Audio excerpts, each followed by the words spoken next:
This 3 days of draft coverage with the Seahawks Syndicate is brought to you by Prize Picks. Take advantage of Prize Picks today. Use our code, me, Dan. We're all using the same code, so you can use all. Support us in this way. Prize Picks is the #1 sports app running today, and they've got, for this draft right now, the ability to actually pick the players for the spots. You think you know where a guy's going to go. You think you got inside knowledge about where you think he might go because you've done all the research. We'll take advantage today. Go utilize this code. When you do a $5 lineup, they're going to give you $50 back. Terms and conditions do apply. Please see their site for details. And thank you for using the Prize Pick app. What's up, fellas? What's up? We're here. It's draft day. We're finally at this point, guys, and it's great to have you here. I'm Bryce. That's Dan. Brandon's below me, and then there's Mookie Alexander in the corner. We're all here. The Seahawks Syndicate gathered together for the NFL draft, and we will be with you over the next 3 days. So we've got about 12 minutes till the Oakland Vegas Raiders are on the clock, and I'm pretty sure, guys, that'll be the biggest shocker of this NFL draft is who goes #1 overall. The suspense is killing me. I know, like Ruben Bain just seems like a throwback Raider. David Bailey also got to consider. Arvell Reese, I mean, with that tantalizing talent, you would think that if Al Davis was still alive, he would go, I need to have Arvell Reese on my team. So I know Mendoza's an option, but really it could be anybody's guess. This is a pretty unpredictable draft as far as what the Raiders do at the top. Very, very, very unpredictable. And I think, I'm pretty sure every person in my phone now that is a Raiders fan is synced to the ABBA song about Fernando. So anytime it rings, I know I've got a Raiders person calling me because they're all gung-ho about the fact they're going to get their supposed franchise quarterback. But, gentlemen, obviously the last, 24 hours here is one of the worst times of the NFL draft with all the rumors and all the speculation that gets thrown out there. All of a sudden, guys that were injured, we're seeing Caleb Banks' foot is completely fine and there's no injuries. And then you see Bell running on the treadmill, the Louisville receiver. So, out of that all, though, Tom Paracello had an interesting kind of statement today when he was on, I think it was the Rich Eisen show earlier today, where he made the comment that Seattle is already receiving calls about pick number 32, which makes me wonder, what do you think's going on in those boardrooms and those draft rooms and war rooms for those different teams where we may see a run of a certain position group we weren't expecting through all of the offseason? Brandon, what are your thoughts? I think that this is going to have a really high potential for a lot of volatility in the first round as far as trades across the board, just because of the fact that it seems like the price is down this year to move up.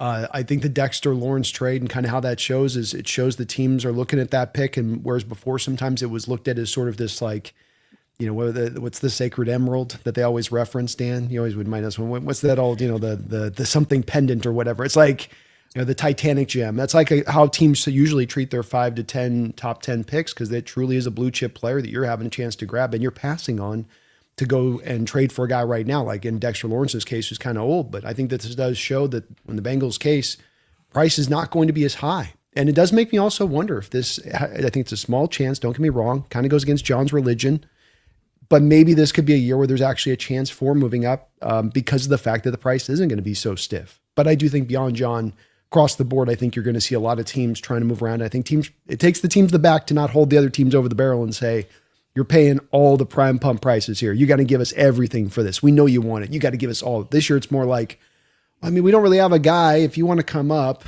yeah, we kind of want to come up, but you got to understand that we're not, okay. I think it's got to be a little bit of that kind of back and forth a bit. Yeah, and I think the other thing that it speaks to is all we've heard the last 6 months is this draft class has really gotten beaten up and run through the ringer, right? We've heard about how it's the weakest class we've seen in quite some time and how good next year's is going to be. And I think that some people, the takeaway from some fans when they hear that has been, well, this draft is meaningless, that nobody cares about this draft. It has no value.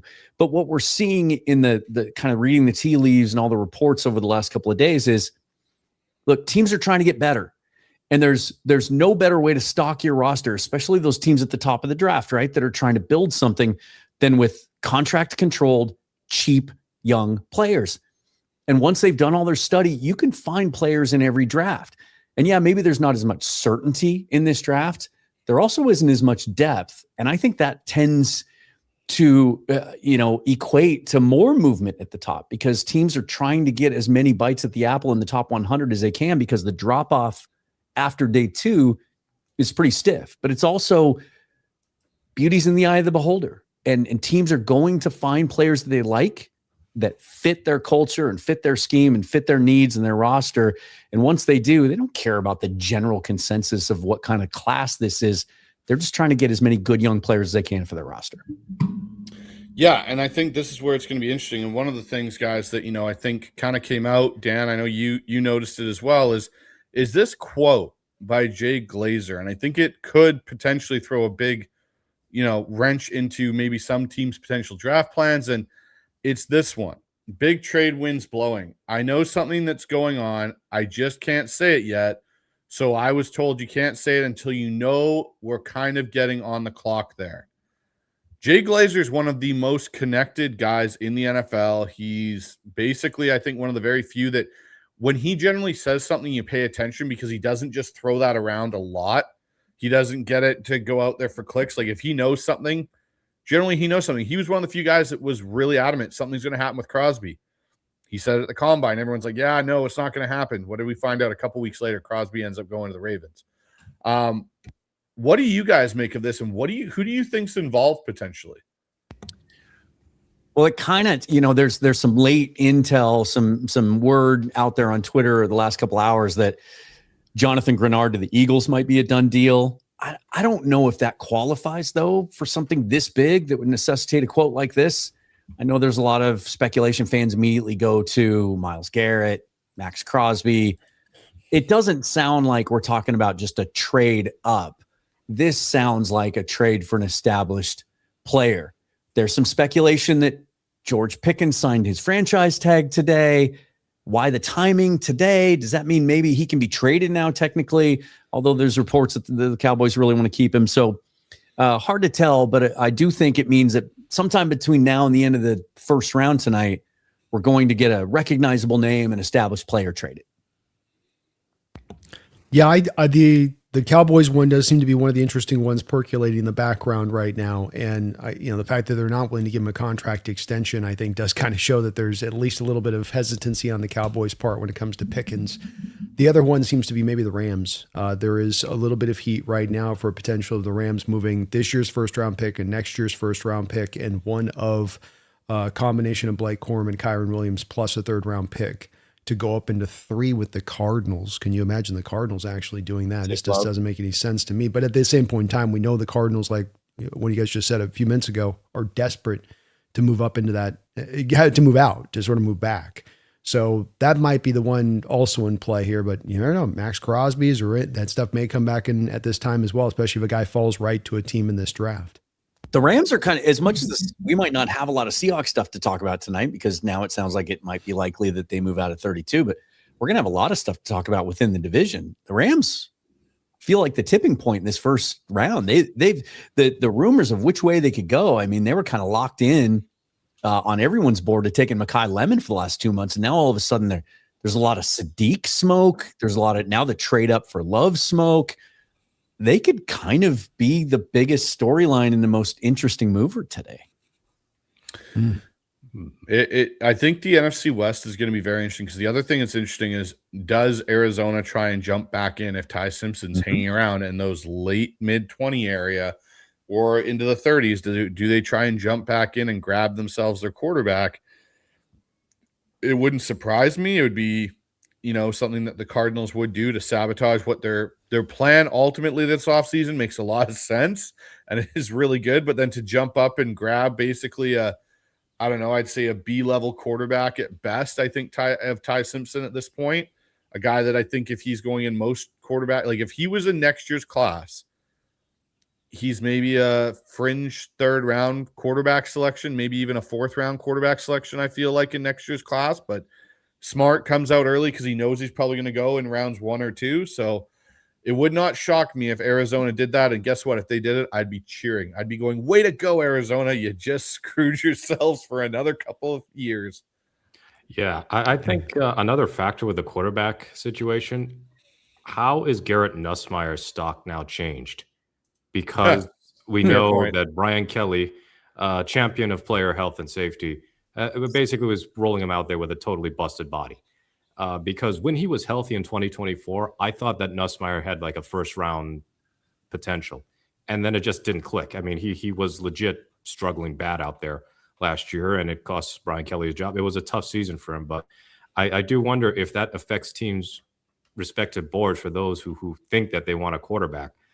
Because personally, all the Carson Beck could go in round 2. I heard that line yesterday, and I go like, please fast forward to draft night, because I'm not here for that nonsense. But if there was a QB3 in this class, I would take Nussmeier over pretty much everybody else in that pecking order. And I'm just interested to see what happens in the day 2 side of things, because I think that's as high as he could go, like the 3rd round. But yeah, Arizona could trade back into the 30s if they want to. But it's not like they're the only ones who could potentially grab Ty Simpson. It could be Cleveland. It could be the Jets, which would be amusing given Geno's there. But so this interesting.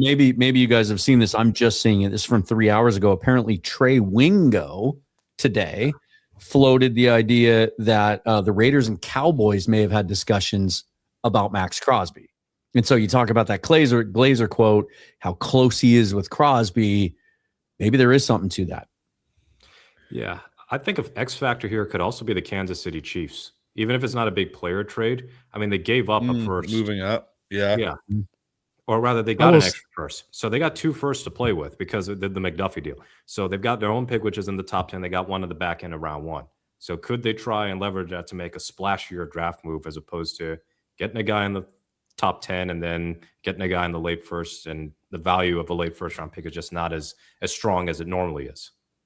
To your point, Mookie, I think the Chiefs have had a weird off season. You know, it's hard to see exactly what they're trying to exactly do from the plan, I guess, so to speak, so far.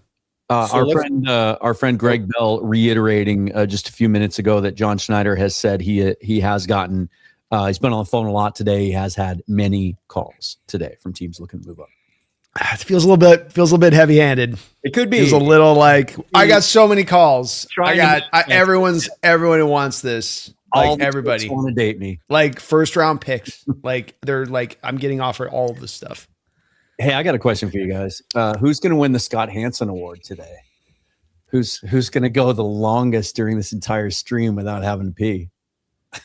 Yeah. Oh well, I'm already one drink in. I'm probably going to be the one. I'm not surviving.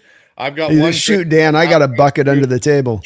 Yeah, nice. I went right before we went on live, so I think I'm going to be good for the rest of the night, even if I can hold my water, so to speak, pretty damn well.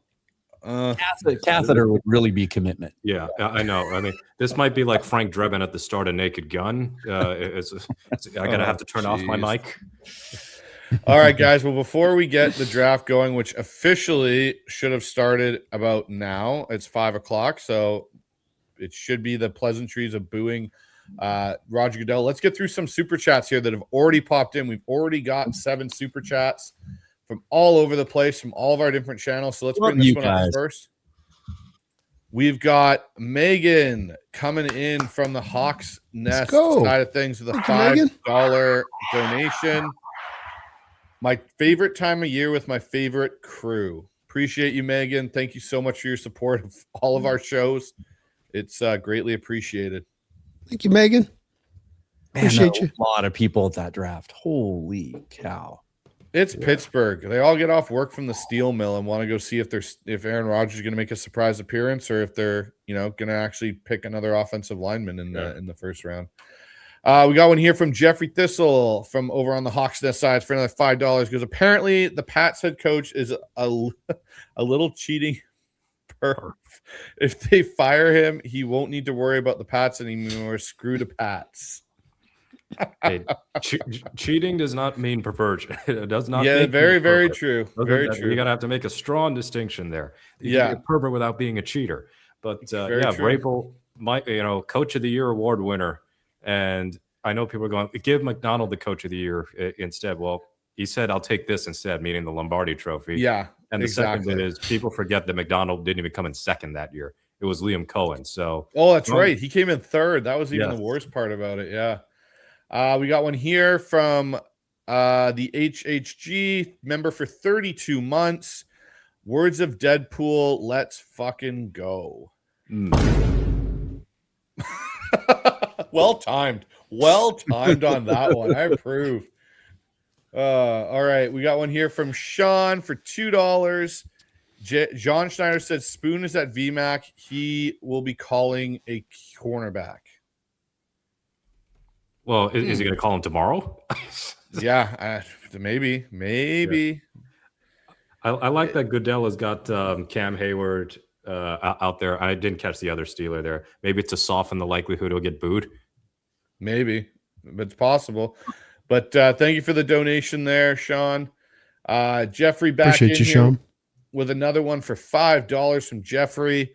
Hot take. This draft ends up with one or more starters in it than next year's draft, based on the fact national media are one big pack of idiots.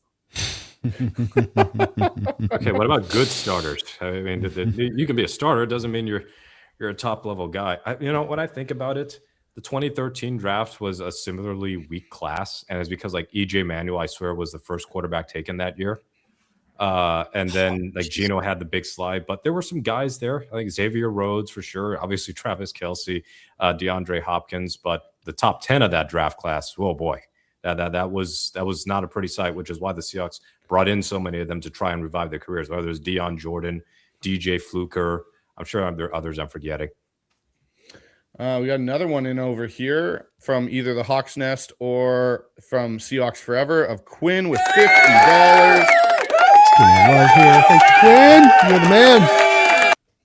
Happy draft day. May all your voices survive all the long for having each other. The power of friendship. Yeah, this is the one thing. Hell yeah. Our voices may not die this year, guys, because we actually can take a break and let somebody else talk for a bit.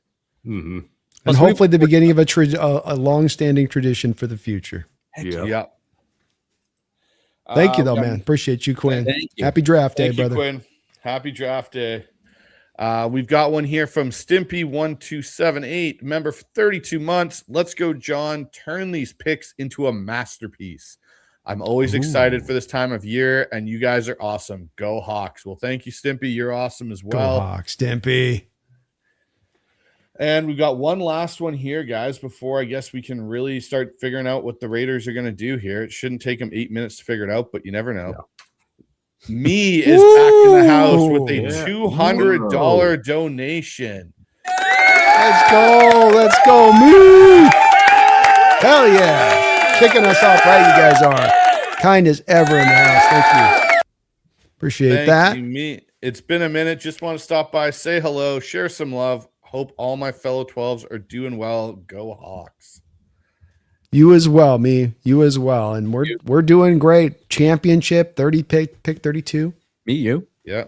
Me, you, him. Me, you, everybody.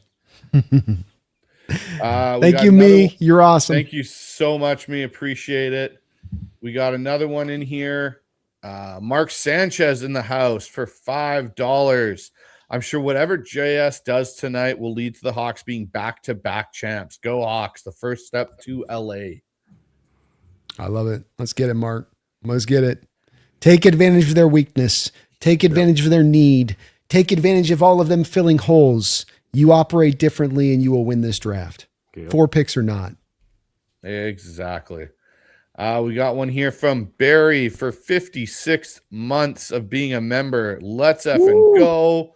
4 hours of trade down talk and drafting 32. You just wait till I get these boys going 10 hours tomorrow or through day 3, Barry. Yeah. I'm gonna be pulling these guys like a carcass. I'm like, we're going. UDFAs, boys. UDFAs. Day 3, though, we're also calling in some reinforcements. We are calling in reinforcements day 3. Well, that's neither here. Everyone needs, even front lines needs some reinforcements, I need some cigarettes. Like we got a couple donuts you can bring online. Who's got the tank? Who's bringing the tank along, boys? If Daniel Jeremiah can do this, we can do this. Mm-hmm. Yeah, that's yeah. Well, I miss Mike Mayock. Another one here, Jordan, member for 28 months. Let's go. Starting the fun part of the off season. Mendoza looks like he's heading off to his execution. It's the same look on his face as dead man walking. But and that's Sean okay. Penn. That's okay because that's the look Clint Kubiak always has on his face. So Yeah. good match. Yeah, it's a good match. Can't argue it. It's a good match. He's saving all of his energy for when he's interviewed, because then that's going to be off the hook. That's going to be he's going to go full Mendoza. He looks like he doesn't know the camera's on. LinkedIn best of. He's going to give you the compilation album. No kidding, right? Are they going to run this clock all the way down to? Oh, of course. Oh they yeah. are. We might get the trade. You never know. You've got to be sure. You got to be certain. They sometimes they'll come in at that last hour desperate. Oh gosh. Yeah, all right. Sonny Weaver could be calling, or Tom. Here we go. $10 donation from McCrane here. Took off work like I do every draft. Oh, I have a full belly. Weed is legal. The Seahawks are Super Bowl champs. It's draft day. The Syndicate is live. Life is good. I love it. Well, what he's telling us, he is not going to be awake or conscious by 32. He's already. That's Mr. Kane. That's my brother from another mother out there, Dan. Like that's in the bloods. That tiger blood. He'll be all right. Oh gosh, yeah, no kidding, right? I wouldn't be able to function. No, I would. You know what? I am kind of tempted on like day 3, maybe on day 3. I enjoy a few things here and there. There you go. But gentlemen, we got a couple more, and they just keep coming in here. So we got one from Skokin goes, member for 6 months. Sending love to all 4 of you guys. You're awesome people. Love all the work you guys do. Truly, no fan base has it better than us 12s. As always, go Hawks. Appreciate you. Let's go, Koken. Go Hawks. All right. We got one in here from Kev for $2. Chris Johnson season. Could be. Maybe. Yeah, that is my final prediction. I think the Seahawks take Chris Johnson. I don't think he'll go in the 20s. I hope he doesn't go in the 20s. Basically, it's Johnson or Stukes for me. I mean, Johnson's the younger, going to be a corner, and Stukes is, hey, he can be either or. He can. I mean, there's so much you can do with Stukes. I'd be stoked to have Stukes.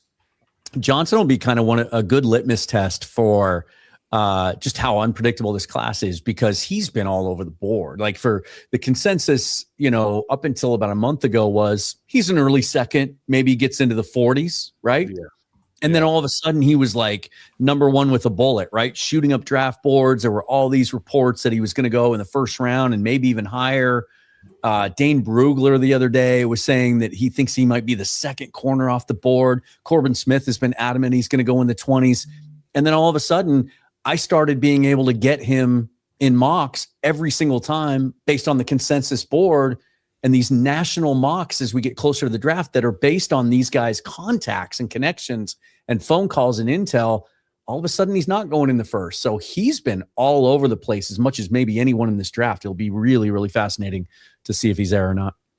It seems like, Dan, just back on your thing with that, it seems like the Avion Terrell and Gerard McCoy situations really have thrown a monkey wrench into the situation as far as like trying to get this exactly which one's going. And he goes maybe because one of those two fall, but maybe that's the nice part. If we can't get Johnson, is that your consolation is a McCoy or a Terrell?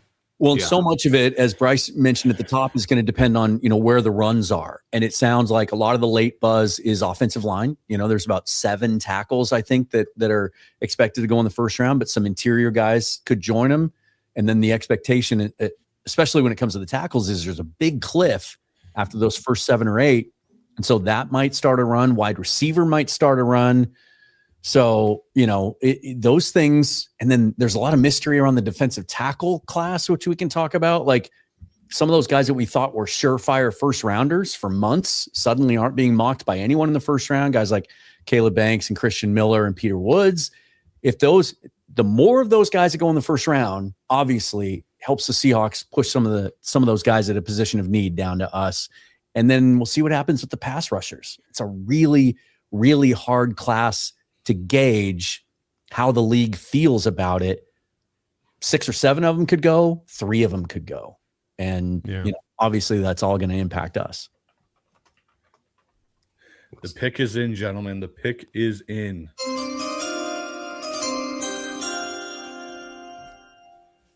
Who do you think it's going to be? I don't know, but Clint Kubiak has the enthusiasm of a wet anything. cat. He's kind of like, what do I do with my hands here, guys? Like, how do I celebrate? Everyone else is getting up, walking around, celebrating. He's just like, do I shake your hand? Do I shake his hand? Well, I'm to your point. I'm going to do a little funny 5-part series on Kubiak. It's going to be called the Year of Kubiak here that I'm got coming out soon. And I'm going to put a little bit more of an extra on him because you just can't just do his deadpan Kubiak, like give it as the centerpiece. But he's got a cool story from last year, of course, with his whole trajectory he took. Yeah. Yeah. A couple more super chats here, guys. Megan back in here with $5 donation. Thank you, Megan. I love that you boys are complaining that you have to be up for 10 hours. I'm not. I'm now starting the 72-hour straight marathon. No sleep until Monday here. Mm-hmm. Oh, man.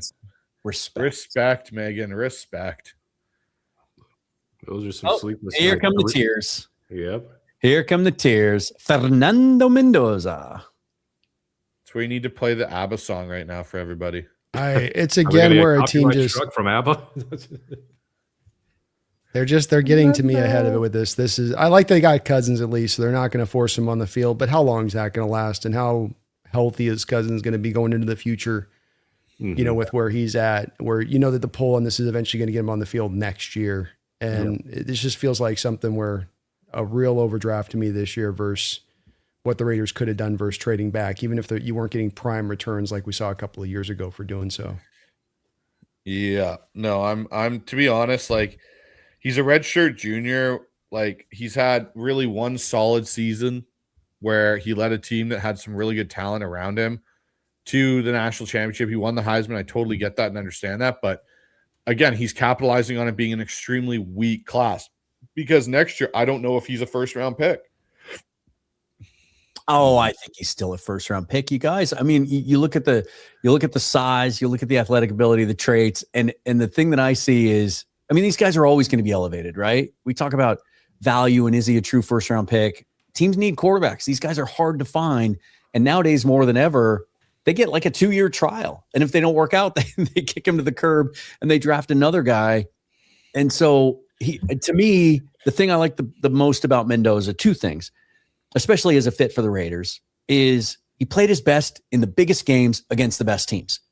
In the biggest moments, he shined the brightest. That tells me something.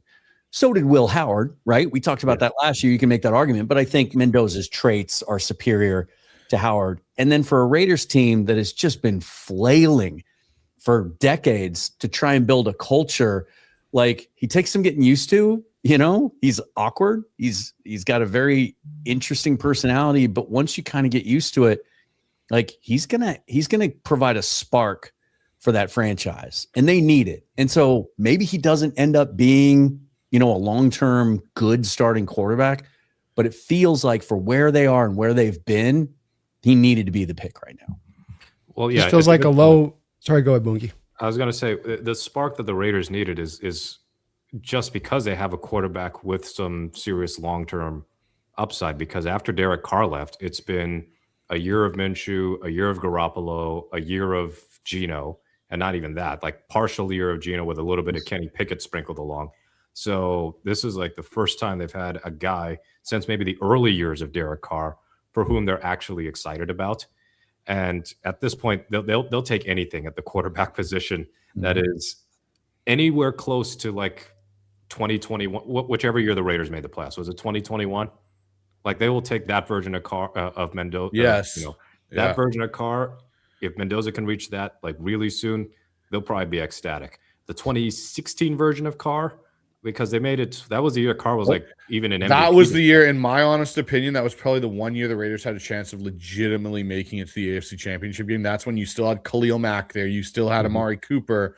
And that was the weekend where Tyler Lockett broke his leg, Derek Carr broke his leg, and Mariota broke his leg. Yeah. All 3 of them in the same Sunday.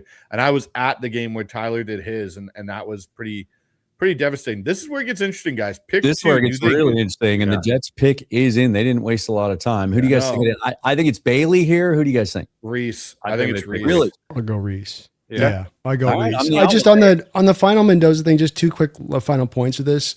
I think that you guys, and how you speak about both Mookie and you, Dan, you guys are kind of talking on a very low expectation hope for a number 1 overall pick. It's like, well, look how bad they've been. Well, just any kind of shot of life. Well, that's not you talking about the traits of the guys, the skill of the guy. He's a Kirk Cousins guy to me. And that's a Kirk Cousins was taken in the 3rd round. And back to Bryce's point initially on this, on a different draft, he's taken much later on. And that would, to me, be the reality of this, is that it's not that he's a bad player per se or that he's going to completely fail, but to get that, you don't have to take the number 1 overall pick to select that. That's about you picking for need and picking for desperation. And, well, we haven't had something, so we've got to get something. That's not the route to the promised land and to a good quarterback. Well, I think it's exhibit A of this class too, right? Mm-hmm. I mean, are you going to take David Bailey first? Are you going to take Arvell Reese? Like, those guys have great upside. Well, no, like I said, you trade back and you collect assets if you're the Raiders, where they're at right now. They're rebuilding. They're not ascending. They're not an elite. In a bad draft. When you already have a shit ton of picks, you're going to get more picks in a weak class. I don't know that makes sense.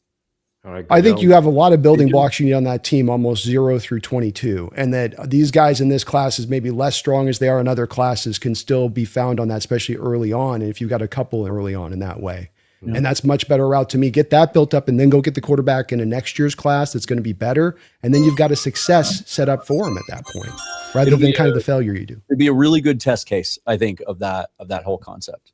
Bailey. All right.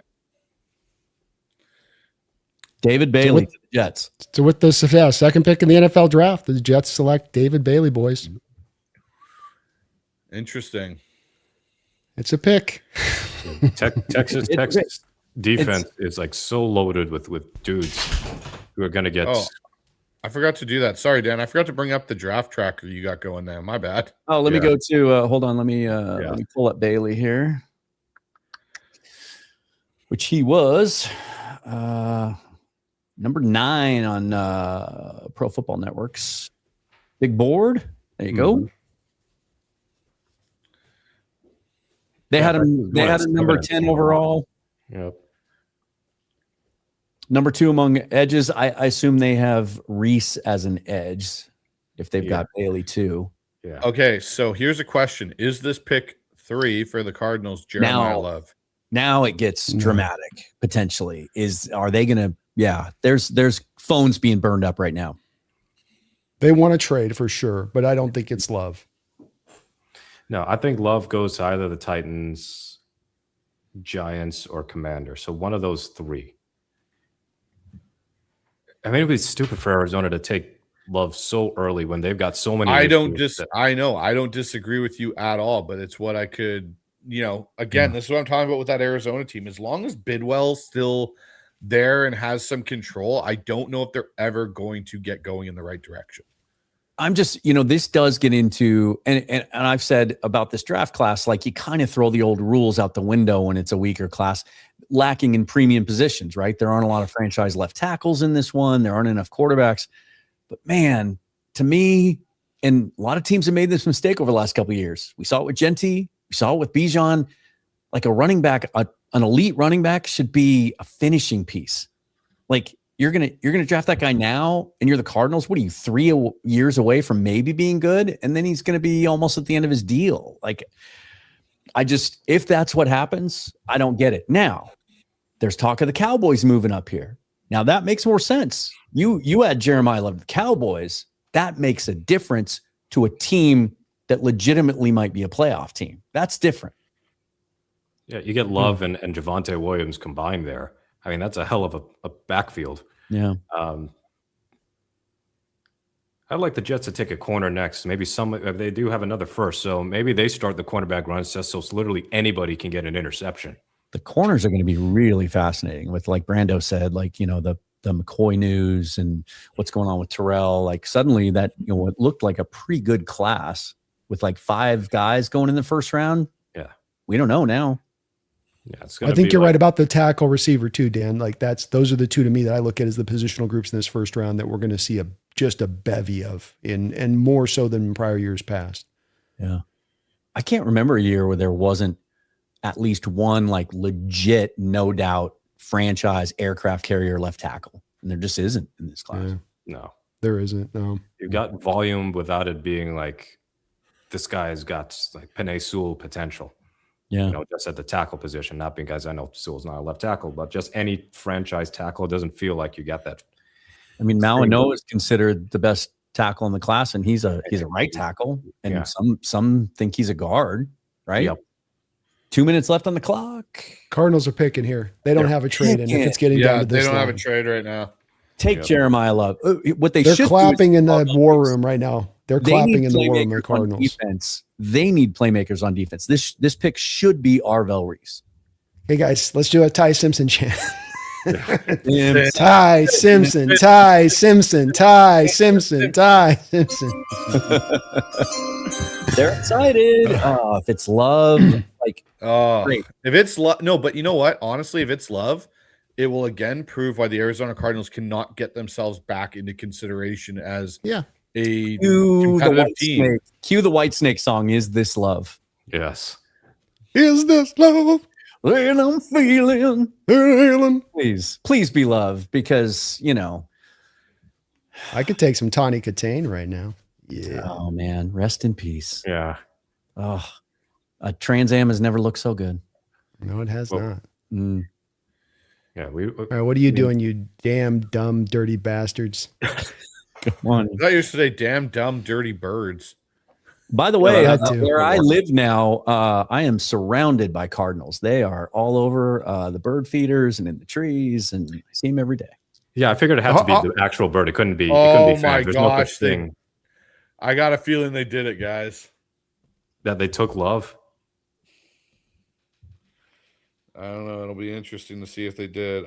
I got a feeling they're going to do something dumb like The fact that. that they were unable to trade back, all this late buzz was like, oh, the first round's going to be crazy and there's going to be a lot of movement. This was the team that wanted to move back the most. Cleveland's kind of the next one. This is so stupid if they take Love. This is so just epically dumb from them to take Love. Your buddy on the round table is going to lose his mind there. To not take one of these defenders when in the top 10, like that's your one chance to get an impact, like no doubt. Reese would make sense here. Reese or Bain or somebody, like go get somebody. And almost anything else, Bryce. Almost anything else. Anything else. Like just except for no Ty Simpson too. I want him to do Ty Simpson. Watch him do Love and Ty Simpson in the first round. You could go Styles, you could go Downs. Like they need everything on defense. And if they take a running back, like amazing running back, but you ain't going to be so amazing if he's playing behind that line. Oh, they did it. They did? Yeah. Oh, you fools. You fools. The Cardinals just keep cardinaling. I just keep seeing more dust on their trophy case. It's like it's a building that's been abandoned for 20 years and just now it's just cakey. You just go, cakey. Arizona. They're that bird that you've got the wide open area for them to fly out, and they keep flying into the wall. They keep flying into the picture on the wall, and they're like, you keep saving them. Yeah, you keep saving them. You're like, be free, buddy. And then when you finally let them out the window, a cat comes in and jumps on it as it's going out the window. Oh my God! Isn't it amazing? Like Tyler Algier now has twice. Like he's gotten screwed twice. Bijan. He's gotten to places and gotten screwed. Dude. They re-signed Connor. They have Benson coming back, and they signed Algier. No, we had a plan. This was our plan the whole way. There was a vision. It was a vision that we charted. Let's no, it wasn't. This. When Jacoby Brissett was in New England, they basically ran the one game he started with the bad thumb. The most successful game, they ran the wing T essentially in New England. That's what the Cardinals are doing. They're doing the wing T with Jacoby Brissett. 4 running backs, your 2 wing backs, you're good to go. They're going to revolutionize the NFL with the wing T, guys. Here it comes. If they wanted a running back with upside, like it would have made. Brandon, you appreciate that. I could tell. You just visually. I do. Because look at the Rams are like 14, 13 personnel. Let's do 51 personnel. How about that? It would have made more sense for them to take one of the defensive players and take his teammate in the second round and punt on quarterback. They're not gonna. They're gonna be behind in every football game. They're gonna be able to run the ball because they're gonna be behind in every football game. Yeah, exactly. They don't have a good enough offensive line to get the most out of these running backs. Like they're doing it all ass backwards. They think they're gonna run the ball against the Rams defense, Seahawks defense, the 49ers defense, and they're not gonna be able to stop anybody. Oh gosh, my goodness! When's the last time a running back went top 3? Was it Saquon? Yeah, I think it was and this is Saquon was a lot different than Love to me, in my opinion, as far as like true game breaking. Like I know Love's great and everybody loves him. To me, I'll take Saquon coming out as a prospect over Love to me. Yeah. Wow. So now we got the Titans on the clock, and maybe that's where Reese Well, at least they goes. kept him from the Rams, boys. Yeah. Yeah. Well, I would gladly have his. I hope the Rams draft anything but offense. Like no need to boost that thing. Even Guys, Arizona's party. They're showing the party. They're just like waving their flag. They're like, yeah. Here The we entire go. Cardinals fan base is there. Well, I will say this impacts the NFC West in another way too. You mentioned the Rams is that, all that late buzz is now they don't get their hands on Jeremiah Love. I would have been a lot more worried about that. Bidwell's Yeah, like in me the too. Bidwell Me too. in the draft room. He's like, I'm so smart, guys.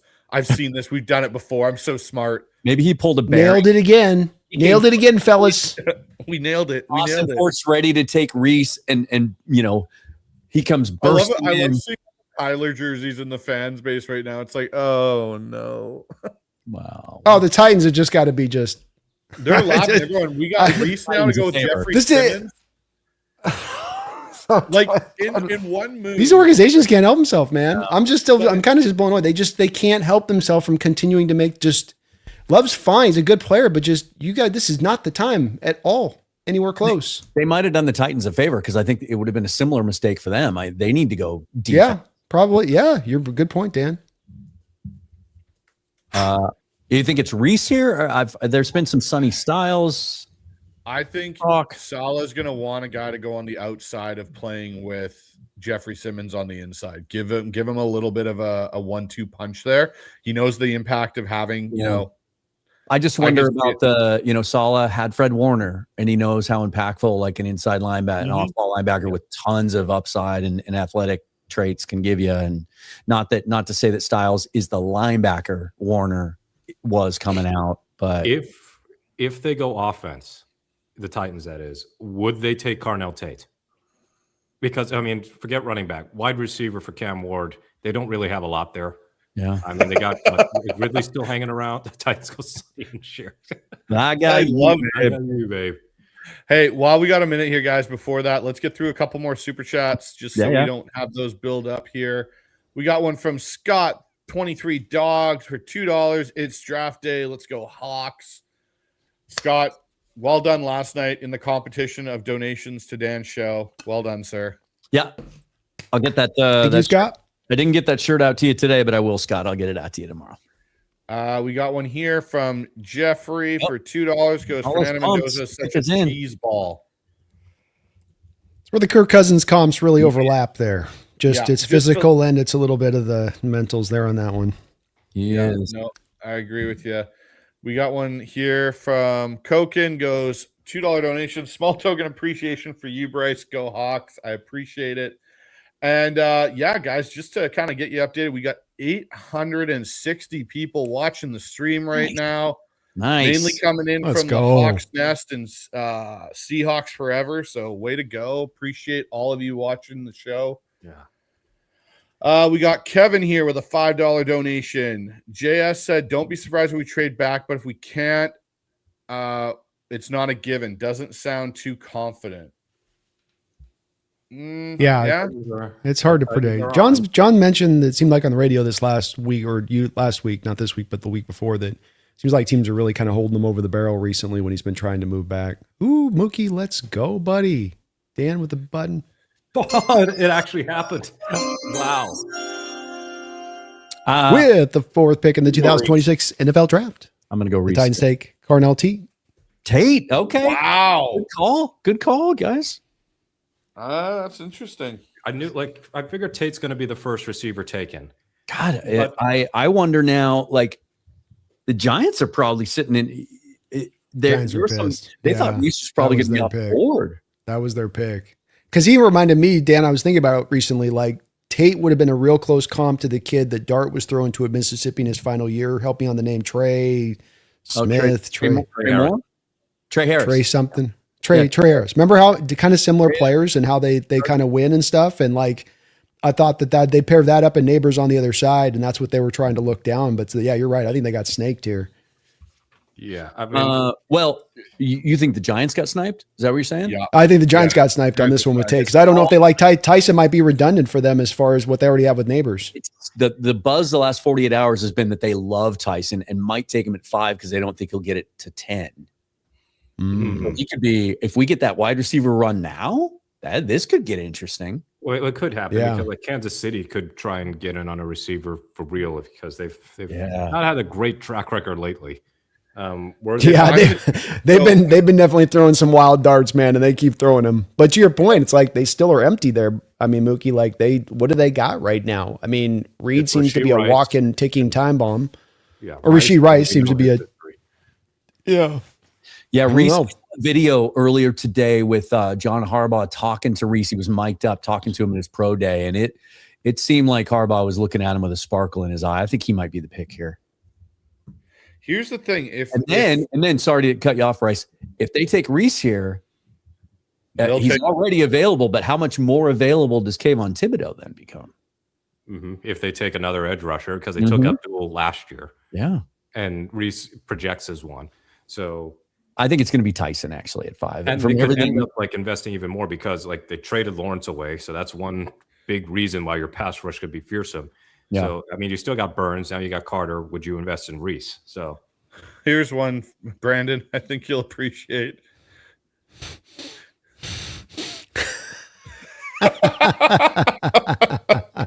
Alberto Sanchez. Hey, it ain't a draft if some of us aren't crashing out, man. If it ain't a draft if we ain't a couple of us ain't crashing out, then it ain't. I don't want to be here. I would have thought Man. Jake would want. I would think that he'd be a Mekhi Lemon guy. He's really on He's on Cooper, man. Which I've got Cooper as my fifth receiver in this first round. I got 5 going in the first here, and he's more Cooper than Mekhi, which it does make sense because I think the key factor there being is that Cooper can kind of do a lot of the same stuff. I still like Lemon better. Don't get me wrong, Dan, but from his thinking, Cooper's the better blocker. Their utilization of 13 personnel and the need then for that single receiver that's on the outside to be a good blocker then because you're that only guy out there like Puka can be for them. But I still have Mekhi above. I still think Mekhi's too much fun. See the comment from Lemon today that he learned from his combine interview experience about the whole.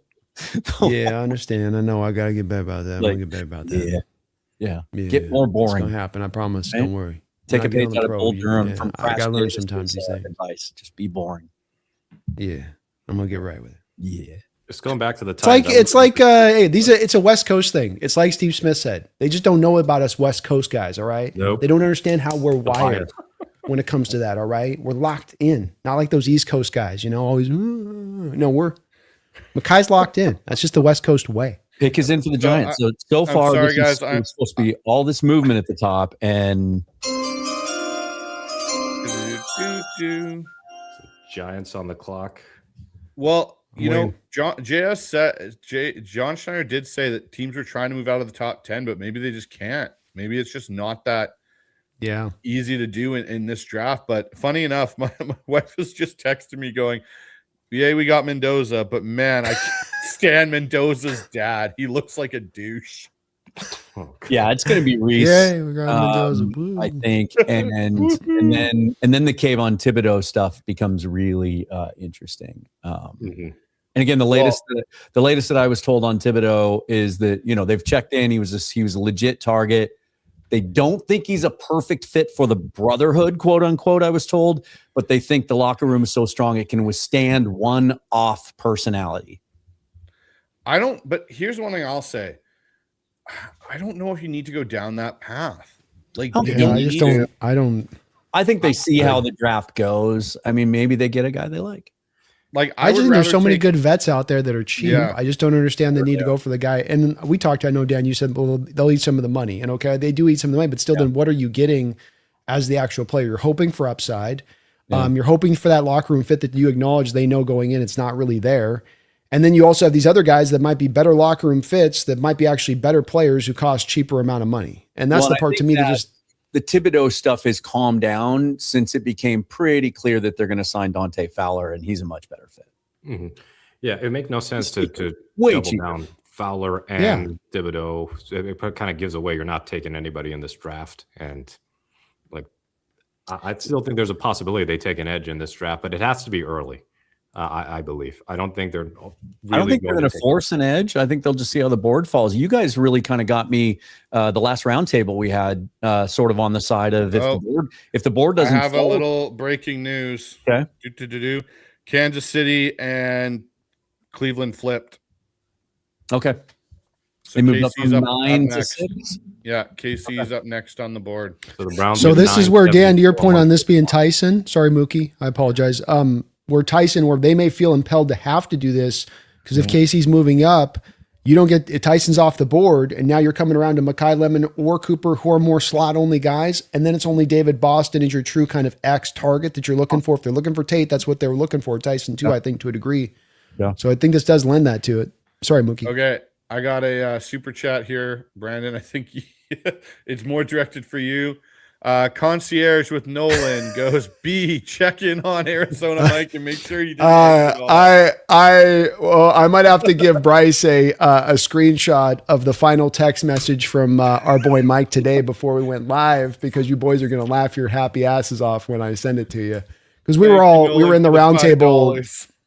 We were in the roundtable group chat, and everybody was kind of turning over like what was going to happen, and he was like, just can't be love. Hey, let's talk about this Cleveland pick for a second, though, because Cleveland moving back is interesting. Cleveland's on the. Oh no. No, Kansas City moved up. Yeah, Kansas City moved up, so they're at 6. The Cavs. The what I Browns was looking at 9. hadn't updated yet. Okay. Yeah. Gotcha. I've got the best available up on the tracker if you ever want to reference that. Yeah. Here we go. They've been trying so hard to find ever since they traded Tyreek. They've been looking for a guy that can really take the top off on the outside. And if Tyson's healthy, if they're confident in the medicals, man, he's a weapon. Chris Northwest just put this in. He goes, my buddy's at the draft party at MO Pop. Zabel just jumped on stage. Man, I wish I could have made it there with my buddy. It's funny that when they scheduled a draft party, a lot of people thought, well, that must mean that they think they're going to stick at 32. But then Bryce was the first one to catch the fact that it was free this year. And in years past, they charge you and there's food and everything else. And yeah, it's free. So you can't ask for your money back if we don't pick. All right, we got the pick in finally. So Reese is in.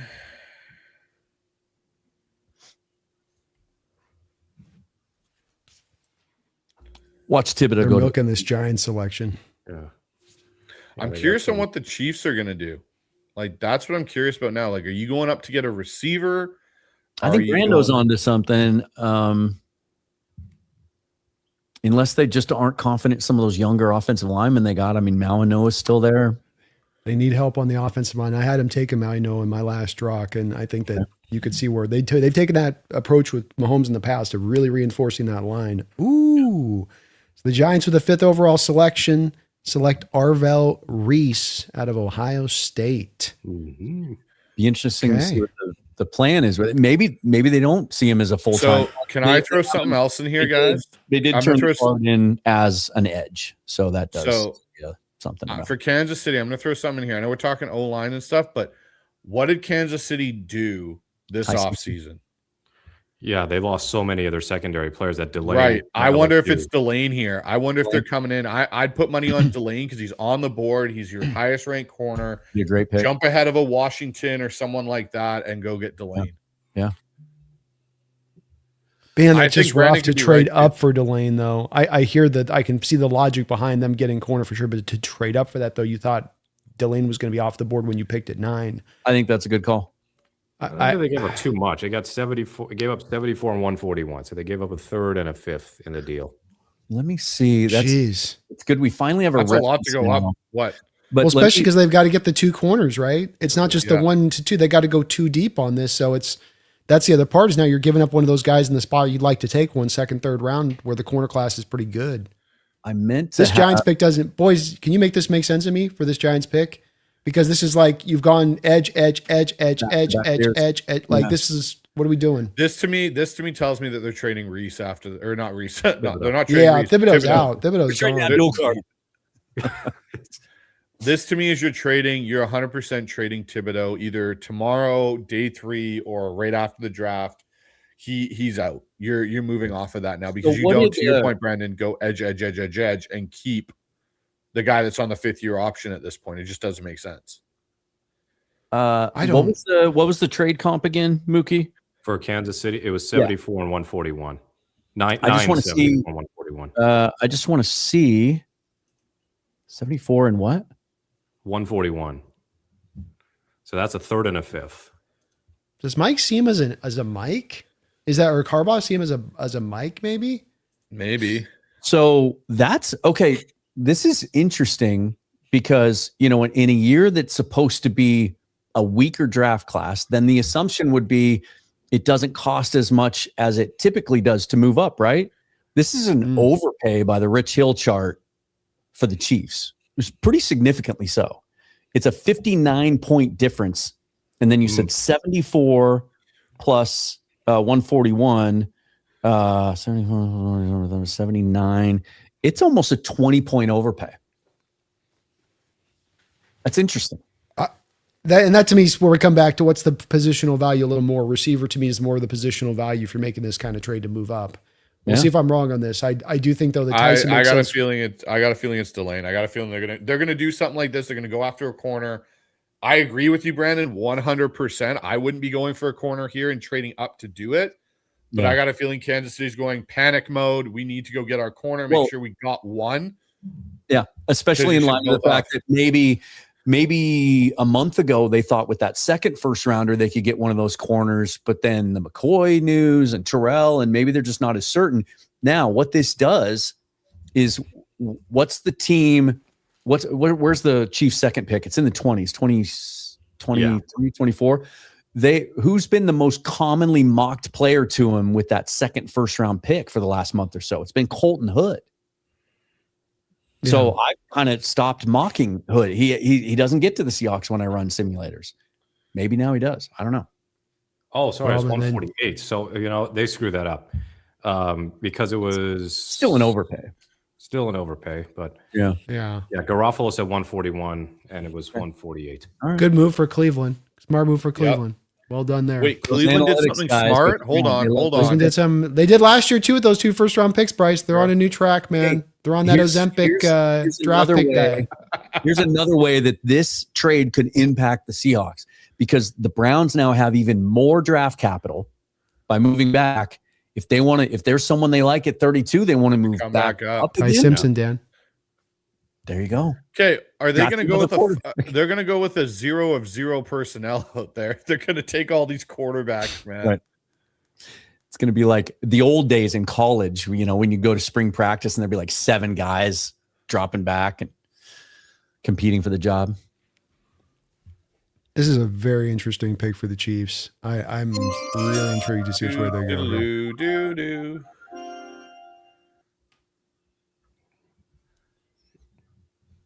With the 2026 selection in the NFL draft, the Chiefs take Mansour Delane. Well called, Bryce. Mansour Delane out of LSU, cornerback. Wow. He's a good one. They must have fallen in love with the kid. Yep. He's a pup, isn't he? He's one of those pups, isn't he, Mook? He was like 20-year-old. Yep. Yeah, he's the young kid, a young guy. So now Washington's on the clock. Do you guys think Washington goes offense or defense? I think defense. With that defense, they got to go defense first. There's been I'm gonna make a suggestion. That's who Styles to me. Bobby Wagner's probably finished there. Yeah. Dan Quinn wants a guy in the middle. Yeah. The thing I've wondered with Dan on the Sonny Styles thing is just, does he play the run enough? Does he work off blocks in the way that he would like from his inside linebackers if he's taken a guy this high in the draft? Versus a Caleb Downs, who with the Legion of Boom defense that Dan came through, started with you getting your Earl Thomas safety, and then you went to a Bobby Wagner. Does he look to do kind of that same thing here? Okay, Downs would make a lot of sense here. I still think he goes Sonny Styles because I think the one thing that I feel like they might think of it and go, hey, we can get a safety maybe in the second round, potentially, depending if, say McNeil Warren falls quite far or something gets pushed down. Maybe Washington views that as an opportunity. I just think he's going to go, this is Bobby's last year. I have to have somebody in the middle of my defense to potentially I be don't, there. I don't disagree with you, but do you think then that they're being driven by need there at that point, or by 100%. going to the value of how much they love the 100%. player? I think they're going to be driven by need. Also, Bobby's not actually re-signed with the Commanders yet, right? Still No, I don't think he has. He's still a free agent. Free agent, so he might not come back to Washington. I think he'll play again, but it might be like a later toward camp kind of signing. Styles is nice, but it's just, and he can cover like nobody's business. There's no doubt about that. I mean, he can do so much for you in coverage than most linebackers can't, that are part of why he's where he should be. Or not quite where he should be in this draft, but should be a first rounder. But with him and how he plays the run at times and watching him on tape, that's where to me, I'd be concerned if I was a coach going that high for a guy that I can't always be sure with him taking on blocks, and I can't always be sure of his run game instincts. Maybe it'll come along with time, but I would be my concern here if I'm the Commanders versus some of the other safer kind of picks you could go with. Now, now the question is who's the second cornerback off the board? And there's a world where, as much as we all love Chris Johnson, I think he's on almost all of our My Guys list. And what a clean fit he would be for the Seahawks. And as I said at the top, in the last couple of weeks, it seems like the trend has been more back towards him maybe making it to us either at 32 or a little bit later. But who's your cornerback two? Now it's not Jermod McCoy now, with the reports about his knee and the second procedure he's going to need. And hey, here's one here. Schefter, despite drafting Arvell Reese, the Giants do not intend to trade Kayvon Thibodeau per source. NASCAR package. Did you guys? There's so much clickbait stuff. Did you guys see the thing on Thibodeau that was on like Twitter thing or Reddit? I forget where it was like he was maybe going to transition to more inside, like throw on some weight or something. Thibodeau running off ball. What in what world would that be? No, please. It makes sense in the sense that he hasn't had a healthy season the last 2 years since his really, really good sophomore season. And so hang on to him, see if he can be healthy, maybe build some value, and you flip him at the trade deadline. Okay, we got the bus, and I think that's Lynn Swan out there helping announce the Commanders pick. Oh, Lynn looking good. Yeah, he's a Jerome looking big. That just looks like the day he retired, he could still get out there and probably get 3 yards. Oh yeah. Well, I mean, who's tackling this day and age like that back that big right now? Yeah, you fall over and land on you. Okay, so I'll be honest. I saw a highlight clip the other day of one of the best power backfields ever with Lorenzo Neal lead blocking for Mike Allstott. Oh, geez. I didn't remember Lorenzo Neal being with Tampa Bay at all. He was there for, I think, a year or something.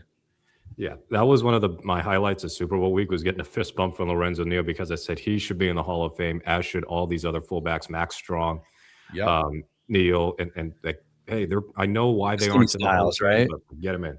It's going to be Styles. All right, the 2026 7th overall pick in the first round, the Washington Commanders select Roger Goodell, taking his time. Look at me, camera. Look at me, camera. How am I looking, camera? Let me say a little slower.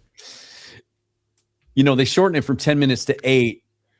There you go, Sonny Styles. Sonny Styles, Ohio State linebacker. They shortened it from 10 to 8, and then they take 10 minutes to announce the pick that was turned in. I know. Yeah. Thanks, guys. Mm-hmm. That's why day 2 is the best, because it's the best pace, and there's more meat and potatoes. Then you get to day 3 on the telecast, and they'll let 3 or 4 picks go by without even talking about any of them, because they're jibber jabber about everything else. That's when I stopped spoilers. Okay, so if you're the Saints, that's why you watch us. Yep. So if you're the Saints here, the Saints wanted to move up. Now they don't have to. They don't have to. Do you take Jordan Tyson or do you take Mekhi Lemon? I would take Lemon. I like Lemon over Tyson, even without Tyson's questionable medical history. But I can see why they could take Tyson, because Tyson, when healthy, is like really, really damn good. Yeah. They could use a quarterback of the defense like Downs. I would go Lemon, but I got a feeling they might fall in love with Tyson's last workout that he did. Mm-hmm. It's all about the medicals. His body's not falling apart. Yeah. It's all the medicals. Because I'll say this though, I could see a run after New Orleans here I could see a run of O linemen starting to go potentially with Miami and Dallas, even Cleveland maybe because they have Teller's gone and what's the other lineman that retired this year? Antonio, and Antonio, like they maybe, blew up their offensive line. Yeah, I think maybe everybody's they gone. take Postic's a someone. free agent, and he's still not signed yet. So if like now Noah falls to Cleveland at 9 after they traded down, that's a genius move for them. Yeah, that would be a great pick for them. All right, so the Commanders got Styles. We play the Commanders next year, don't we? yeah, back in at Landover again. Although, aren't they still? Isn't that still a possibility for one of the few remaining international spots? There was Yes. I Commanders think so. have. I hope it's not because it's a 4-hour drive from here, and that's a game that I would go to. Mm-hmm. Yeah, I think that's basically it's the Commanders or bust from what I remember, or the 49ers game in Mexico City. Like those are the only international option for Seattle at this point. I won't lie though, beating the 49ers in another country, like we'll beat you. We'll run it Beat back you in your again in house, British Columbia, beat you in beat you up and down North Afghanistan. America.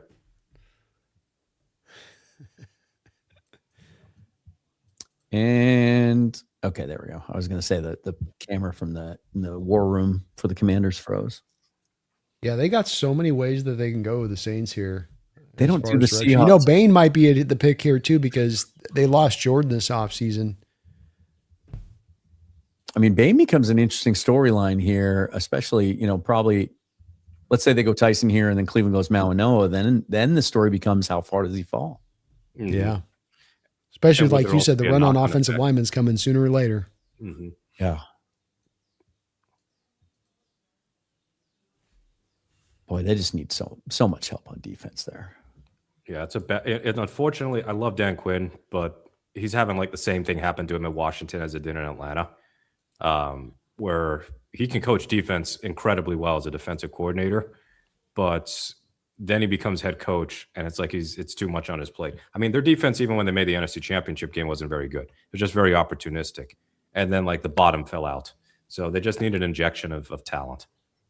Well, and what happens with him and what happens with that defense is that if you do not supply a front four that's going to get pressure, I was on the kind of behind enemy line session with Rio out there that does the Commanders coverage, and I started explaining the old Coach Carroll defense, and like they all started like twitching out because they're like, you just explained our defense, and I'm like, okay, so it hasn't been updated.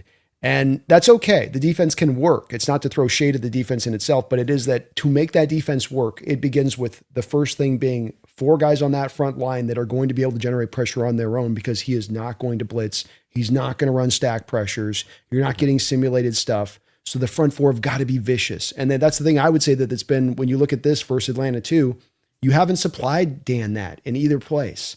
Both places leaves you kind of wanting where it's like Von Miller and Doris Armstrong for a team that went to the conference championship the prior year. Are you kidding me?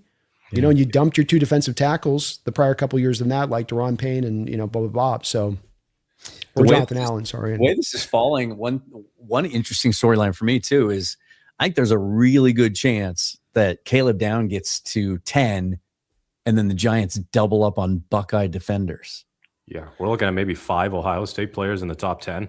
That's crazy. So MWN comes in with Bryce, start a petition for Hawks games in BC Place next year. Heck yeah. That'd be awesome. They used to do it. I went and watched the Away from Seahawks home. 49er preseason game in BC Place back in like the 90s. It was fun. Here's the thing. I'll say this. I've got a feeling.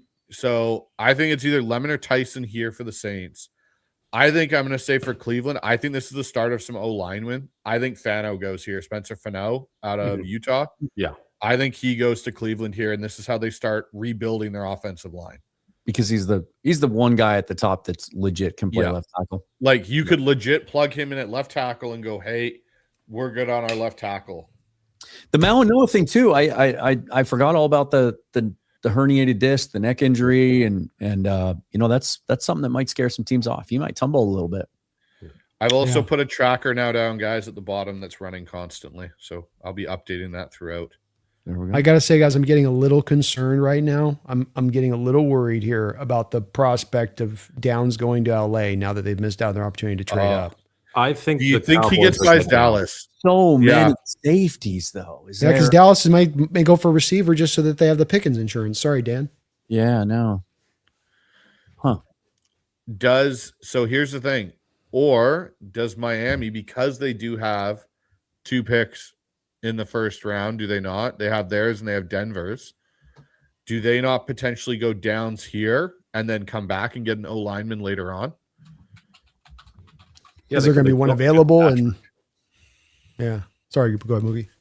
Oh wait, of course they dealt Minka Fitzpatrick last year because he went to Pittsburgh, but like Miami's got to be watching this closely. Like these are their 3 starting receivers right now: Tutu Atwell, Jalen Tolbert, Malik Washington. They're watching. Hey guys, I'm going to go through a couple super chats here. We got one from Big Mike 4962 for $5. Thank you, Big Mike, for the grade A comedy of the bird hitting the wall. It's totally to your point, though, Brandon. It's like the bird keeps hitting the wall, and you finally capture it, and you're like, okay, you're going to go outside. I'm going to throw you outside. And that was like them admitting, okay, we're getting off Kyler, and we're going to go do things properly this offseason. We're going to tank. No, we're going to go take Jeremiah Love, and there comes the cat, like, out of nowhere and just grabs it. Oh, for right through the air, just come leaping through the air as you do just a super dramatic, be free, little bird, be free. For the Saints. Appreciate you, Mike. Thank you for the super chat. Appreciate you, Mike. Showing lemon in the green room as they say the pick is in. Yeah. The Saints. I've got to be honest. I think, you know what? It's Tyson or Levin here. They're going to take one of them. And you know what? I would not be shocked if it's Jordan Tyson because of his recent pro day and how good he looked jumping, and someone just falls in love. And I agree with Brandon. It should be based off the medicals. But the Saints have kind of always been one of these up and down franchises. I think it's going to be Tyson. And then I think, like I said, I think it's going to be Feno to Cleveland to start the offensive line run. Yeah, makes sense. Totally makes sense. Plus, we got to remember what that kid they got out there is their number 1 receiver. He's one concussion away. Yeah. Olave's, literally one they concussion away. Committed to extending him. Here we go. With the 8th selection in the 2026 NFL Draft, the New Orleans Saints take Jordan Tyson, Arizona State wide receiver. Good call. Bryce, you're on a roll. Bryce is killing it tonight on the predictions, man. You're beating the doors I need off. to be hired. Someone please hire me as a NFL front office person or just predictor of things. I'll take a job in an NFL front office for $5 an hour. That's got to make Kellen Moore a happy guy, and also Tyler Shuck a happy man. Yes. Yeah. I like it. I couldn't name you New Orleans receivers outside of Chris Olave. I know they had a dude named Mason Tipton, and I thought that was a total NPC.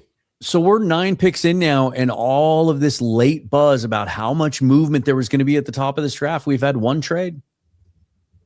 I think these teams are still doing their old. They're just not doing the we're going to drop the prices this year thing. Like I'm sure teams are calling, but they're just like, no, we still want to try to hold you over a barrel like it's a typical year with all that talk. I got to guess that that's it because there's teams that were rolling this year, but. This is where I predict, guys, that we see a bit of an O-line run here. Maybe it's Cleveland, New York, and Miami. We haven't seen it yet. And I think, again, that offensive tackle group is so thin. Like, it's literally this top bit, and then there is a sharp cliff where I don't see any really round 2, round 3 guys. I think Fano may go here. I think that kid out of Miami may go to the Giants. Maybe the kid out of Miami goes to Miami and goes to the Dolphins. Like, I could see the next 3 picks being O-line. And this worries me now that I think about this, to Brandon's point with, does Caleb Downs fall in the lap of the LA Rams? Yeah, that's one of those. That's the scariest proposition. They're going to play 4 safeties. I don't know. No, he takes over. I mean, he becomes on this year and initially comes in. By next year, he's starting for Cam Curl, and they move on from Cam Curl. But he's worked into the lineup this year. Money, like I don't know. That's a weird allocation. Or Kitchens. He can be Kitchens as well. They haven't paid Kitchens, and he's on the end of his rookie deal. So that's the other safety out there. They do a lot of the split safety stuff. So, it could be just as much that. The thing is, he's a safe player that gives them impact there. And that's not necessarily what they're going to get with another alternative pick. A lot more. The other picks could be a little bit more of that rolling the dice. Like Cooper. You grab Cooper, but now you have redundancy between Puka and Omar at that position, much like you'd have with Mekhi Lemon. Well, and to your point, what's one of the big storylines this whole offseason, what's every team looking for now? Nick Emmanwori. They're all trying to emulate what the Seahawks did with him in that versatile chess piece. So we got one here from Seahawks Daddy going, Coach Coots, Psychic Friends Network, new sponsor. I need a Jamaican accent, Bryce. I need a Jamaican accent here. I don't have one of those, Brandon. I'm unfortunately. I can Let me tell you who's gonna be the pick tonight. I think Fano is a good call, especially considering the Malinois medical. And then I think Downs to the Giants makes sense at 10. But That's they've got Yeah, Holland. Maui Noah's got to be here, right? Unless that back is just about to go ding. I think ding, it's ding, ding. Cleveland goes Fano because he's the surefire. Lock him in as your left tackle, and then I think the kid out of Miami might go to the Giants because they need to rebuild some of their O-line too. Mhm. And that's one thing with Harbaugh. He's going to go trenches, right? That'll be 2 trench picks for the Giants back to back because they do Do have you have Javon faith that he can Holland. play tackle with Fano? Because everything I'm looking at kind of like more guards, probably the likelihood on the transfer there. I think Fano can probably play tackle. I think he can. I'm not saying he's going to be a world beater, but I remember when Colton Miller came out of UCLA there, and I was like, I don't know if Colton Miller can do it. And then he was rough to begin with, and he got his feet underneath him, and he's a pretty good starting caliber left tackle there for the Raiders. I feel that the same thing could be said for Fano. I don't think you look at him and go, hey, he's going to be a top 5 tackle in the NFL. No, but I think he gives them a little bit more stability. Yep. Okay, so they're both healthy. Let's say Malinois is healthy, and you got both of them in front of you. Who's the more you have more confidence in playing right tackle? Right tackle, I'd go Marinoa at right tackle. I would agree with you. They're both healthy, but that's the thing is the health. I mean, they traded for Titus Howard. Right guard, though, Tevin Jenkins is their starting right guard right now. That might be where Malinois would play initially. Yeah. Seahawks fan fantasy Tevin Jenkins from last offseason. Oh God, yeah. Frick. Yeah. They never look pick happy in in here. there. They never look happy. Yeah, Catalyst. It's been a long time. 41 in the chat saying if the Rams land Ruben Bain, oh God. So the Oh, other yeah. thing to keep in mind with the other thing to keep in mind with the We're gonna Browns use them inside with Thibodeau. Cheetah is package. up until a week or so ago, there was a lot of Carnell Tate talk too. But I think offensive line, you look at how they rebuilt that thing. I mean, 3 new players and Jenkins is your starting right guard. They got to go up front. They have to. It would be irresponsible not to. Well, for our prophet Bryce, we are blessed be upon him, has once again called this thing with the 9th overall selection here in the 2026 NFL Draft. The Cleveland Browns select Spencer Fanu, tackle / guard, Utah. I don't know. It might tumble, and then we need to start talking about Ruben Bain too.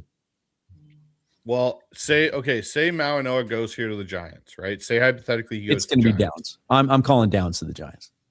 But I'm just saying if Harbaugh follows what he's done in the past, he likes the trenches. If he built it similarly in Baltimore when he got there, they built kind of through the trenches outside the Joe Flacco I'll give you pick. another one then, because this is a Harbaugh guy. Could this be is this too early for Venga Owane? Maybe I could see him potentially going. Like, it depends. Do they view their tackle a more priority situation? Like, and you got to think with the Giants, they do have Javon Holland there, who is a Pro Bowl level safety. Mm-hmm. Well, they drafted the kid of Minnesota too, just a couple years ago, which yeah. has been Tyler Tyler Nubin. Nubin, and that was part of the Leonard Williams trade, but I don't think Yeah. it's worked out particularly well for him. The Giants could go in for a corner later on because I forgot the name of the corner that they drafted a couple years back. DK. My thing with this though, if you don't go receiver here and you're them, and there's a run of receivers in this first round, like 5 go off the board, and you have then we got Casey Concepcion off the board by the time you pick coming back into the second round. What is your plan there? Because they lost their slot and they don't have anything else other than Neighbors, and Neighbors is coming off a torn ACL. Yeah, and he might not be ready for camp. And by the Well, way, they it's did not waste Deontay any Banks from time. Maryland. That was Whoever they quick. are picking, they were ready. Talk about running to the podium, huh? Mm-hmm. And With the 10th overall selection in the 2026 NFL Draft, Prophet Bryce strikes again.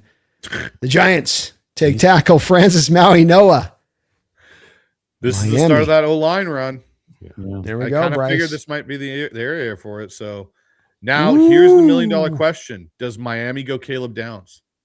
Miami just did something cray-cray.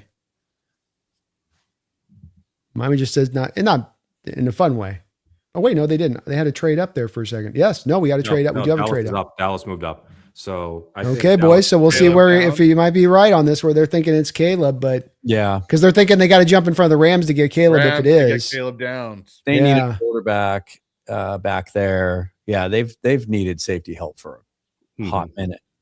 Yeah, I think Kind of Dallas- an interesting spot for them though, too, because their two corners, Ravel and Deron Bland, dealt with a lot of injuries, and then they moved on from Trayvon Diggs too. Yeah. So there's like also a little bit of some holes there. Corner, wide receiver, Schottenheimer likes his 11 personnel. You know, I mean, getting a guy like a Lemon in there, as far as that goes, could be attractive to them. But I think that you guys are probably on it with the Downs. I'm not going to question Bryce at this point. I've learned my lesson.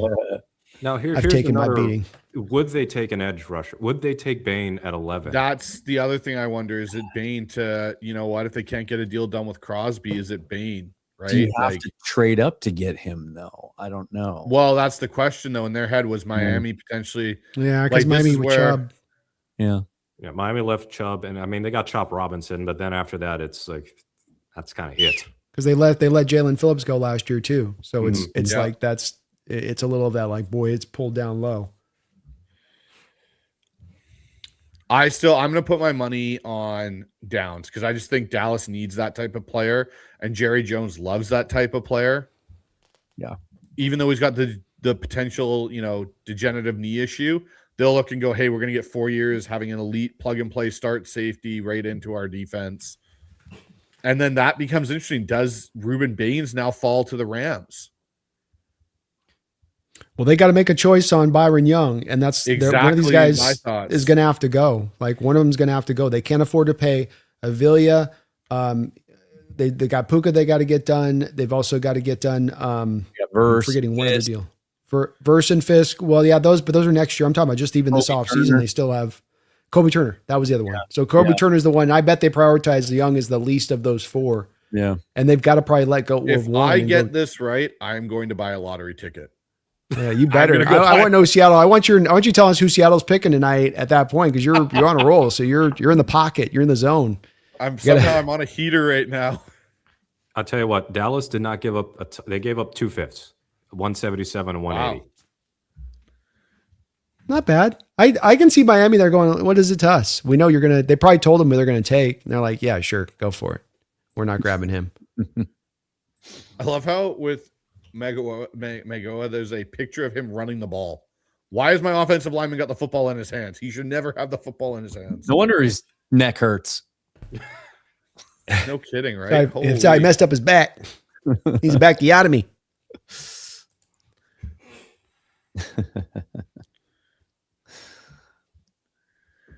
The Miami pick will be interesting because they just need everything. Is that just Dallas going like, we don't want you to take our guy. Here's a couple of 5th round picks. Don't take our guy. I guess. Yeah. Jerry says, here you go. Yeah, me where's our just give you Jerry a Jones handout here, Miami. impersonation right now? Oh, you get ready for this pick here. We're getting generational safety for America's team. You don't know about that. Well, Look at and John Dan, Harmon. I'm gonna ask Ryan you is this, pumped. Dan. Well, I'm gonna ask you. You're this, damn right I Dan. pump. You're What's that? damn right, Dan Vines. I'm very pumped right now. Cowboys about to take over the nation next year. Can't I finish? So the one thing I was gonna say though is, I wonder now with Miami now getting a couple of 5ths, if they don't potentially look at it and go, hey, if they move out of their other spot or whatever they do with their other 1st round pick, are they not a potential team where they go, hey, there's someone in the late 1st that they think they can get in a 5th year option? Do they move back into Seattle, gets a 5th maybe? Maybe I don't know. They're already sitting at 30. That would be weird, but Miami's at 43 with their 2nd rounder. Yeah, but Because to Bryce's thing on this is, so it's 11. It's more of level. 11. It's like they're number 11 in the 2nd round, and then they move up into the 1st, back Yeah. up with us with having that one extra then at that point, because we could go back to 11 and we'd be okay at that drop. Yeah.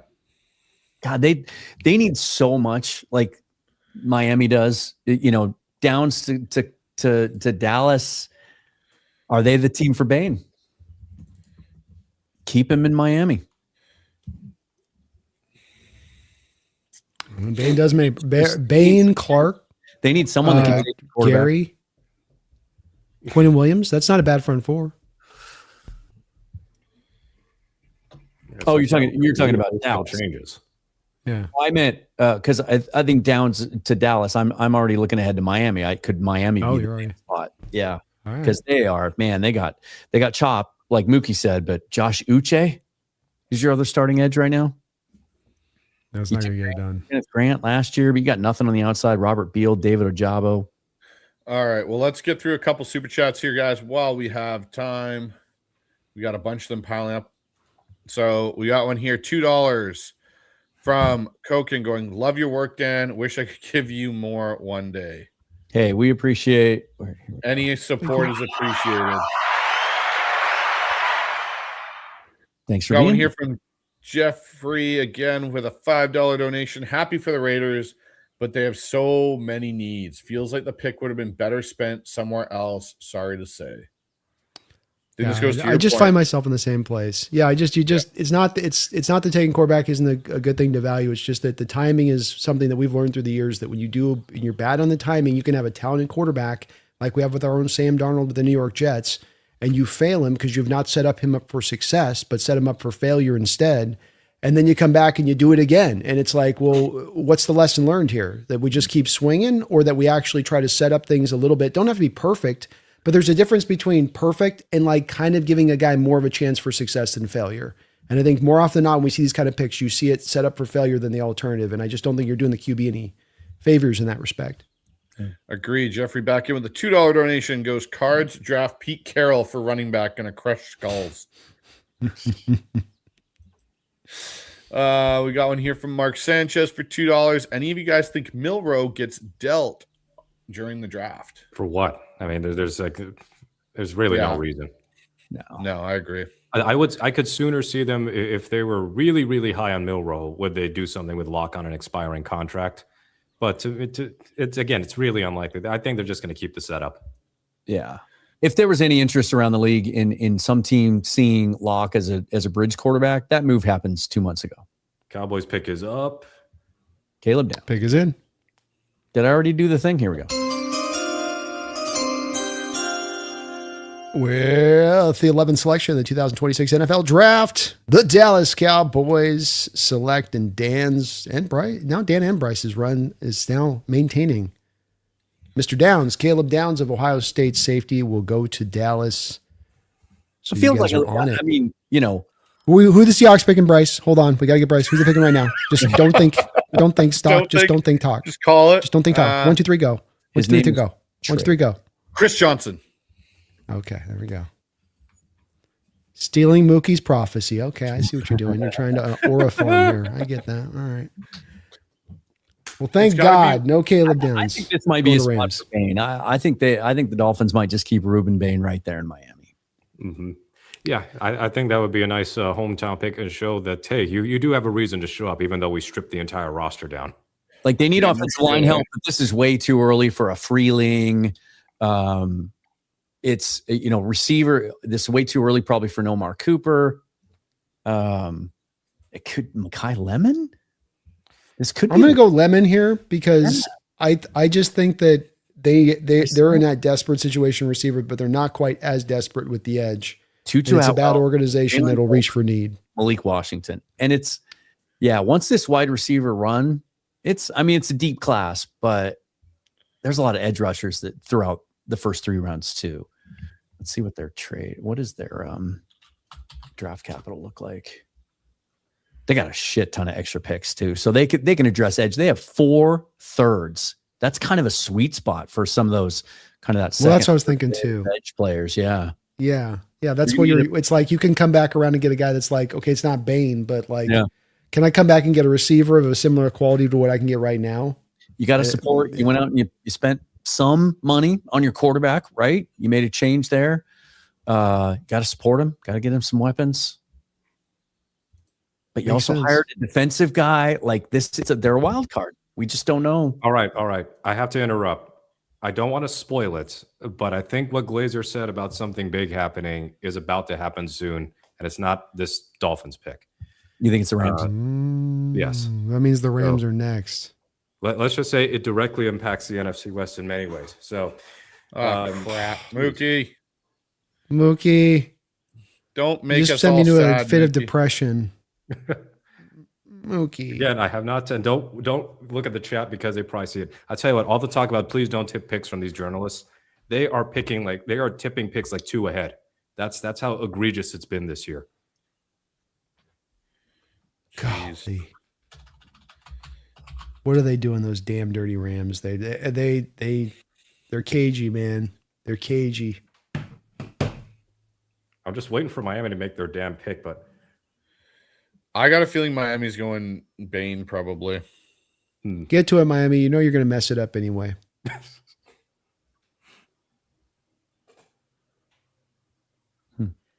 Could the Rams do us the ultimate favor here? Could it truly be the Rams do us the ultimate goodness and kindness? Mookie, I just got texted it. I know exactly what you.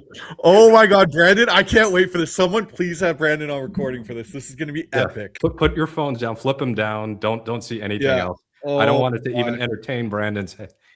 Oh, thank you, sweet baby Jesus! You Rams, you beautiful, beautiful little lamb. What happened? Did your horns just fall off? Is it season? Are you rutting, little girl? You're rutting? Oh, this is wonderful. Well done. Well done. I have receipts from about 3 weeks ago with Rob Guerrera on NFC West mixtape where I said that made a shit ton of sense. And he didn't disagree, but I kind of got ridiculed and I put it on Twitter and I got railed for it. But here's the thing. Let's go. There was a note this morning. So, because we don't want to give it away, right? We're not saying names. Yeah. His name or his dad, the player, his dad, very tight with Les Snead. And one of the reasons he decided to come out this year is because Les Snead told his dad he will go in the first round. Wait, the Dolphins are on the clock and morons. The 12th pick of the 2026 NFL draft, the Dolphins have taken. Whoa, they go Bama. Caden Proctor. Wow. A little earlier than I thought. Well, actually, you know what? That makes piss the Lions off. He has been ticketed to the Lions this whole process. Detroit. Wow. Okay.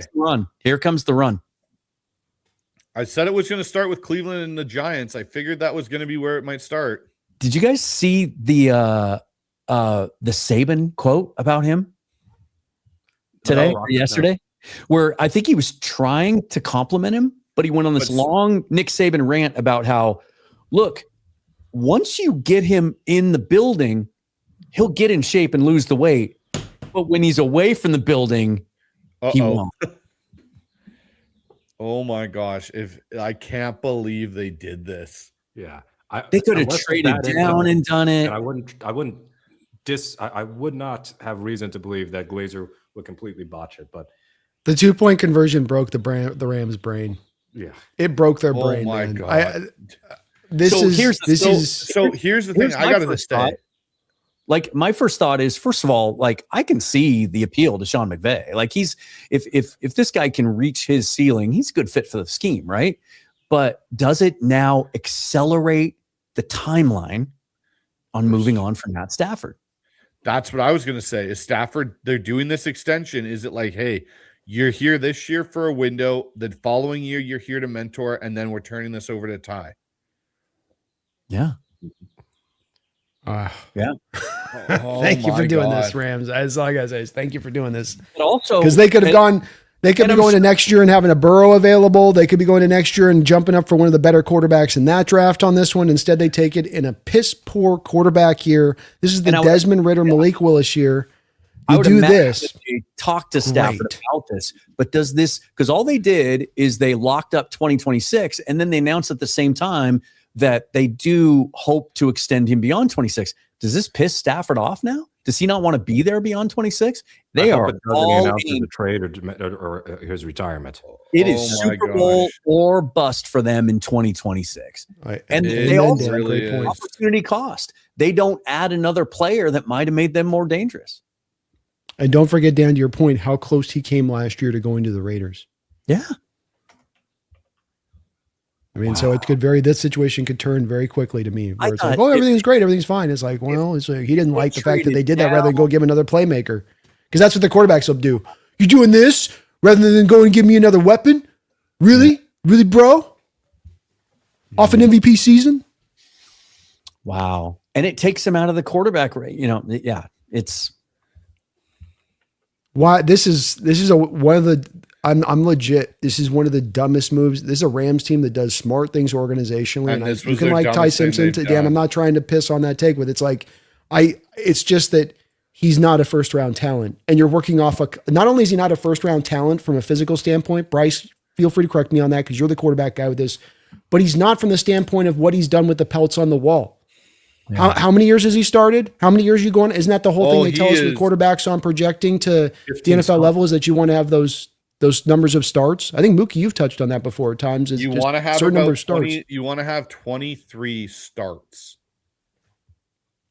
Well, and here's the other thing too is as much as like, as soon as they signed or traded for Trent McDuffie, signed Jalen Watson, brought back Cam Curl, I said this is the most complete roster in the NFL right now. And it was March. Like they kind of, and I joked at the time, I went, they can just take the next 2 months off until the draft. Well, I think they did.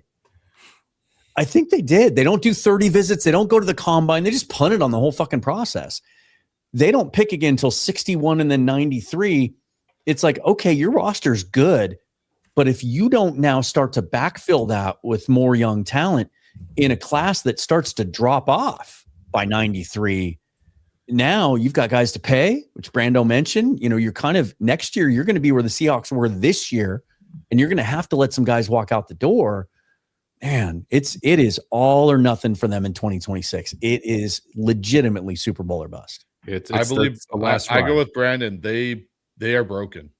And then they don't pick again after 93 until 207. The thick part of this draft, they only have 2 more picks in, and they decided to punt on the 13th pick. Bryce, if we took a 0 to 10 scale on physical talent, let's take off the elite processor, does NFL stuff at the line of scrimmage, and we lock in on, I go 0 to 100 on Ty Simpson. Is there anything that he's 90 on? No. Well, and look, and then we talked about Garrett Nussmeier earlier. How much separation is there physically in the traits between those two guys?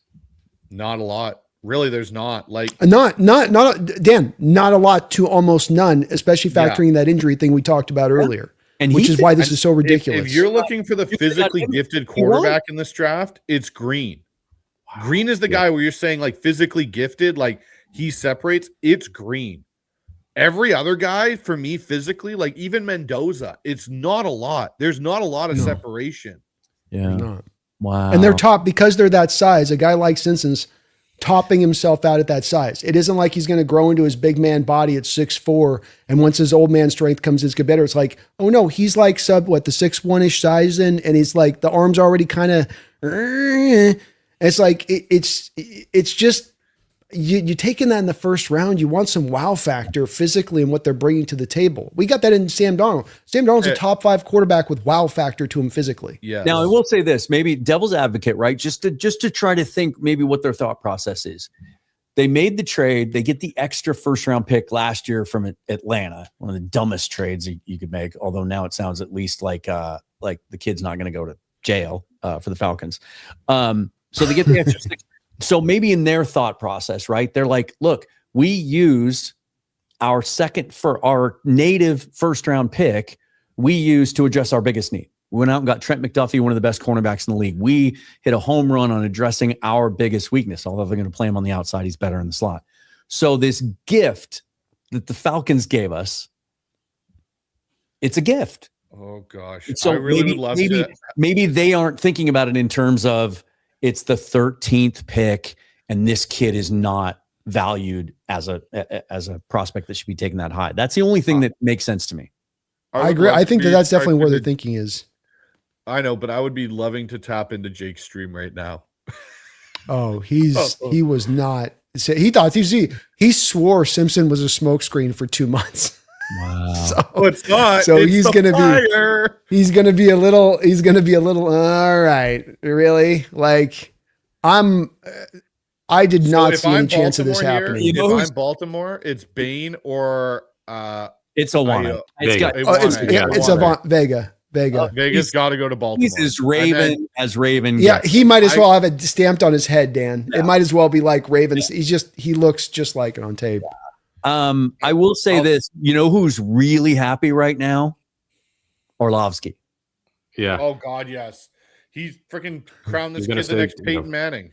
Yeah. Ty Simpson with Sean McVay in that scheme. I mean, we're talking about Peyton Manning rolled into Tom Brady. That's where he's like the Wolverine picture. Dan Orlovsky right now is the Wolverine picture with Sean McVay and Ty Simpson in the picture frame together. He's just stroking it all night. This is my dream. This is my dream. I'm gonna hit this. Goodell's at the podium, and then I'm out on the Scott Hansen competition, guys. I got to be the first one. I'll be right back. With the 2026 13th selection in the first round of the NFL draft, the Los Angeles Rams trade up to 13 to take Ty Simpson. Wait, do they trade up? No, they didn't trade up. no, that's their native. That's their pick from. That's their native Atlanta. pick. Sorry, native pick. Right there, back. Ty Simpson, Alabama quarterback. So our first real true big shock here in the first round, boys. I mean, this is this not is even their pretty native wild. pick. It's the pick the Falcons gave him. It's the Falcons, pick. So yeah. so it did work. The Rams did trade all their shit last year to get a quarterback, Brandon. They did it. It's just like it's when you go. It's not Arch Manning. No, but it's when you like type into Google when you want to buy something off Amazon, but you click the first link and realize it's Wish, and then you buy the Wish version of the Amazon product, and you're like, oh no, it's the wrong It's so like thing. that. They buy Arch Manning, and then it arrives in the mail, and it's Ty Simpson as they unbox it. They're like, what the F? It's like no return. Sorry. Sorry. So what Glazer said, McVay told Stafford today they draft Ty Simpson and made it clear it's for whenever Stafford decides to retire. Today? Today? You told him today. Today. Yeah. Oh, that's going to go over real well with the quarterback. Like, that's the same thing Aaron Rodgers had happen to him with Love. Look at how that situation went. They didn't tell him as well. He found out the day of, and that thing kind of blew up fast in there because of it too. Oh, here's a good one. You're getting cute, Rams. You're getting cute. You're getting real cute this offseason. Hot take. Their defense is going to be better. That offense, though, there's no lock. So hold on. Here's I the don't other know angle that. to I'm not prepared to say that about the Rams defense. Here's the thing. The Rams picked up McDuffie. I get that. If you have McDuffie in the right scheme playing inside, okay. But he's going to have to play outside where he's not in a great skill set to be a great outside corner. Watson, you took out two cast-offs from the Chiefs. The Chiefs had defensive issues in the secondary, and that's the two guys you went and kind of banked on to come in and be like, yeah, these are the guys that we're going to – that to me isn't I get it's addressing a need, but I don't really look at it. It's like almost a lateral move. To me, it looks like a lateral move in the secondary rather than an upgrade. If you had said, hey, you know what? They went out and they got, one of the top corners in the NFL and got a Stingley or someone like that in a trade, I'd be like, yeah, the Rams made a significant upgrade to their secondary. I don't see that right now. And you had an opportunity potentially in this draft, but you went and spent it on the Wish version of Arch Manning. Yeah. And that's saying something because Arch Manning might be the Temu version of another quarterback. So you're really going down that list there, Brandon. You could have waited. There's other guys. There's other guys with upside that you could have waited till 93 and taken Cole Payton. That would have been. Yeah. It's Drew Aller. Here's the other side of this that makes me wonder because of the news, which I kind of thought got lost in the whole shuffle a couple of weeks ago when they locked up Stafford for 2026 and worked that out. Maybe Stafford told them this is it, or this might be it. Yeah. Prompted them to look more into this possibility. Alberto Sanchez says Jake Face says it all. He's ready to call it a night. Oh, here. So far, the NFC West has made 2 picks, and they might be the dumbest picks. Yes. They legit are. So this is it? Okay, so how crazy we're about to say this. It didn't make the Cleveland made a more intelligent draft pick than the LA Rams. It's real facts, man. That right now, that's how it's looking. You can say, "Oh, this is projection and this is for the future and stuff," but I don't look at Ty Simpson and go, "He is substantially above Garrett Nussmeier as a quarterback. I'd almost take Garrett Nussmeier over Ty Simpson because of the fact of actually starting more games in the SEC as a quarterback. Well, and if you take Nussmeier at 61 or Peyton at 93, now all of a sudden, like, ooh, that's a shrewd move. That's thinking ahead. That's smart. Okay, so here's much something. Here's one thing I would love to be at: a Seahawks draft party right now, and like Zabel and all these guys seeing the Rams take Ty Simpson. Wow.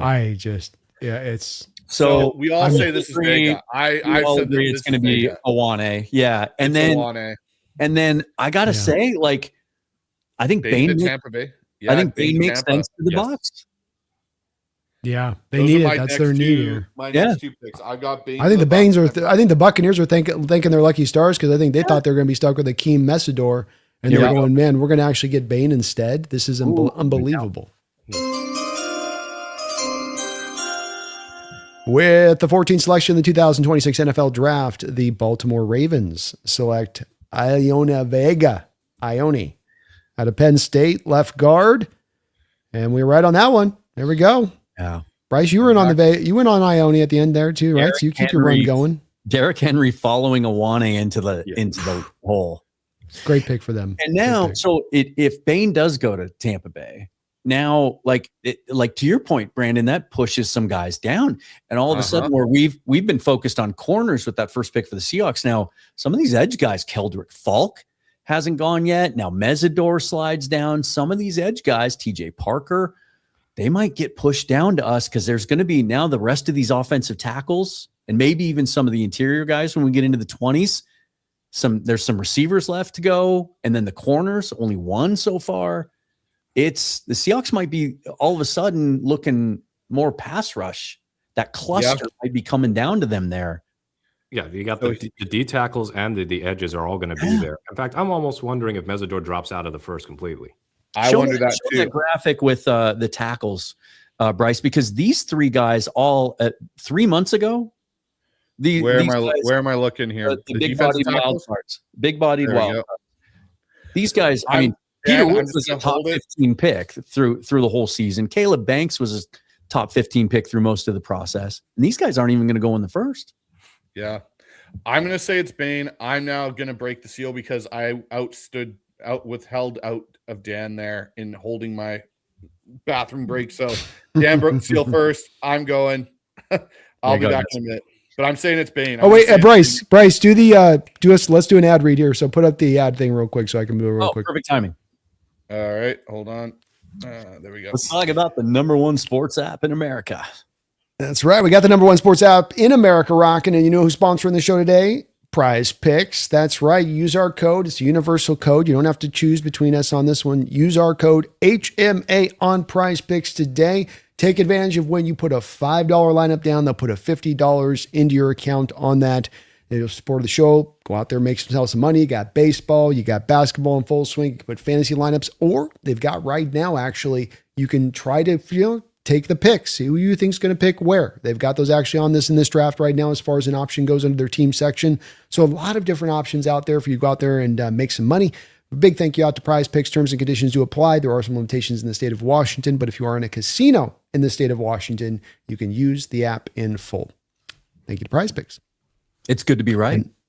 It's good to be right. That's right. And you know what? Let's go. If you're starved for football, not kidding about this, you guys. Yeah, they have UFL games. Hey. They have UFL games. Some hot picks out there on those UFL games, man. Some hot picks. Right. That's right. Yeah. So we all agree it's going to be Bain at 15, we think. They've run to the podium. So they had the pick was in them still, I think, having 10 minutes left. So or 7 minutes left. So I think that they're they're lucky. They're thinking they're lucky stars at this point. What are the and Jets going, doing yeah. 16? Yeah. I was just looking at that. Lemon. Yeah. I think the Lions are going. Makes a lot of sense. What about the only thing with them is they've got a couple of. They took Mason Taylor last year, right? So they're probably not a peak team. They got, I think, a couple of slot. They had the one kid they took in the third round a couple of years ago too, who's just kind of a slot only guy as well. Who I don't know. They may not be as high on him. Maybe they're no. So yeah. What if they're a Cooper team? Who are we talking about? What I missed? That's Jets. Maybe we're thinking offense. We're thinking Lemon, or maybe they prefer Cooper. If I'm the Jets, Lemon probably is a better complement to Garrett Wilson, though, right? Corner here. I wonder if it's the corner potentially. Is this we traded Sauce? So, yeah. I know we have. Okay, now here's my other question with the Jets, though. If we're thinking of it this way, we got Aaron Glenn. They went with Dave. They went with Bailey. And I'm thinking about it right now. Do you go best player available on the board? And do you take Sadiq? Because they don't have a tight end. That's what we were just talking about. Well, they took Mason Taylor last year. Yeah, but Mason Taylor versus Sadiq. Sadiq's a massive upgrade, right? And you're got Aaron Glenn, who's got, the ties to Detroit, and they had Laporta there, and they had that tight end room. Yeah. I could see it being Sadiq here, right? I think Ruben Bain goes to Tampa, and then I think the next pick's probably Sadiq. I would, at least if I was the Jets, I'd go there because having a guy on the inside like a Sadiq that you can split out into the slot and have as a big slot receiver does help Garrett Wilson in a way. It does add something to that offense. Mm-hmm. Yeah, they traded for AD Mitchell. I'm still here, guys. I'm just gonna put. I think they feel good about their offensive line, so those guys continue to slide. They add Bailey. They traded for Tavondre Sweat, Will McDonald. They like. They'd probably love to go corner, but is there a guy worth this pick? Is it too soon? Well, it kind of depends on McCoy and Terrell's health. If their health is good on one of those two guys, you go with one of those two guys, I think. But if the health isn't, then you're probably led back into going a different direction. Yeah. Maybe back over to the offense. I think receiver just doesn't quite feel right. I don't know about tight end too. I can see how you can still do the combo of Taylor and Sadiq because Taylor's an inline guy, Sadiq's your H-back. So, the proliferation of 12 personnel now does kind of make this sort of a standard thing. But you do come back to going, boy, that defense, Quinnen Williams, Sauce Gardner, Jermaine Johnson. That's kind of a lot of bodies loft off that defense needing some reinvention. And you have a defensive-minded head coach down there you're trying to help keep his job in the long term. So you got to give him kind of the parts to do it. I mean, do they consider safety here? I mean, we're getting close to Thieneman, McNeil Warren territory. True. Yeah. Keldrick Falk picks in sense here for them. The Bucs go. It's got to be Payne. 15th overall pick, 2026 NFL draft. Give me the button. I hit two buttons there. Sorry. It's Ruben Bain Jr. staying in the state of Florida, but going to Tampa instead of Miami. It's great value for them. I mean, you let him fall to you at 15, the arm length doesn't matter. Now it's great value. Yeah. I thought Coleman did a great video today that he dropped about arm length on edge rushers and guys that are wired like Bain's wired. Sorry, I've got a plane going on overhead, but great pick for them. And I think this guy's going to prove to be the best pass rusher out of this draft when it's all said and done. In my opinion, he'll be the most productive. I'm on that same bandwagon with you there, Brandon. I think he is too. He's and got such. The next question is how much longer do we wait for Mesidor and Falk? And then to my point a few minutes ago, do the edges continue to slide? So do the corners. Is Chris Johnson going to be there? Yep. Instead of chasing edges, the edges just fall to you instead, apparently. Yeah. That's right. Waiting for edges. We've changed our slogan. Okay, so Detroit is up after the Giants. I'm going to say I think it's Sadiq. David Pollack has 30.5-inch arms. I'm going to stick with Mekhi Lemon as my pick there.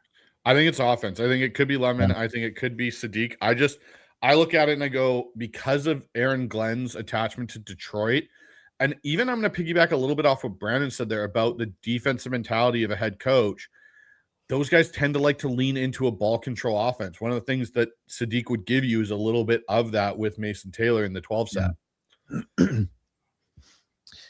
So once we get into the 20s, we'll have to share some of our My Guys lists. Who do you guys think goes to Detroit now? What do you think Detroit's plan is? I think they really wanted Caden Proctor, and so you got to look at the other offensive linemen, maybe Monroe Freeling, since they let oh shoot, I'm blanking on Decker was gone. Decker, they let Decker that whole weird retired, didn't he? So, that whole weird thing, and to get back the signing bonus, all that. Yeah, right now Larry Borum is their left tackle. I think Monroe Freeling now makes a lot of sense for them unless they decide they want to kick Sewell over to the left side. They've said they're going to stick with him on the right side. Christian Mahogany, Tate Ratleys, they got a couple good young guards that they feel good about. I think Freeling makes a lot of sense for the Lions there. Yeah. I thought about Blake Miller, but I think Freeling is a fair bit higher on the board as far as like a consensus. So I would go probably more Blake Miller myself, just because I think that they're going to move Penny Sewell over to left tackle now, back to his natural position. I mean, they've been pretty adamant saying they're not going to. I think that's silly. Like, want to take one of the most gifted tackles in the league, who played left tackle his entire career in college, and kick him over there. I agree, Dan. I think he's a more natural left tackle. I think he'll be a better left tackle for you than why they wouldn't. Because then it opens. But if they're not, then Freely makes sense. If not, it is a tackle. I think regardless of whether it's right or left, that they're going to take somebody there. Yeah. God, that's so crazy what the Rams did. I'm so glad they did. I'm so worried that they were going to be able to prey upon some dumb teams doing dumb team stuff at the front of this first round, and they're just going to sit there and just like let it land in their lap and be like, ha ha ha. This is very nice. This is very nice to see them. Seth Emerson on Blue Sky. Ty Sampson sat his first 3 years at Alabama, will presumably sit this year. So by the start of the 2027 season, he will have only played one full season of football since 2021, which is very almost Trey Lance-esque. Hey, whoever it is for the Jets, they did not wait. No, they did not. And it's like kind of the Rams like unlearning mistakes that they had figured out. Like, why you moved from Goff to Stafford? You did so because you said there's not enough here with Goff. He's not giving us, we're doing all of this, and he's not giving us quite enough for what we're giving to him. That's what that trade basically said. And now you're kind of going back to a Goff-like player that's going to have limitations for the position. And does that just swing you back around then eventually down the line to need to go make another trade for an actual true talent at that point? Yeah. All right. So you guys are saying who? I'm saying it's Sadiq. I'm going to go with the tight end.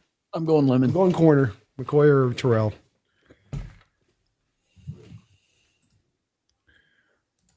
But I haven't been right on anything today, so 16 pick of the see if my profiting works again. Oh, look, yeah, dude, how dare I question Bryce? The dark arts of Bryce Coots are back on display.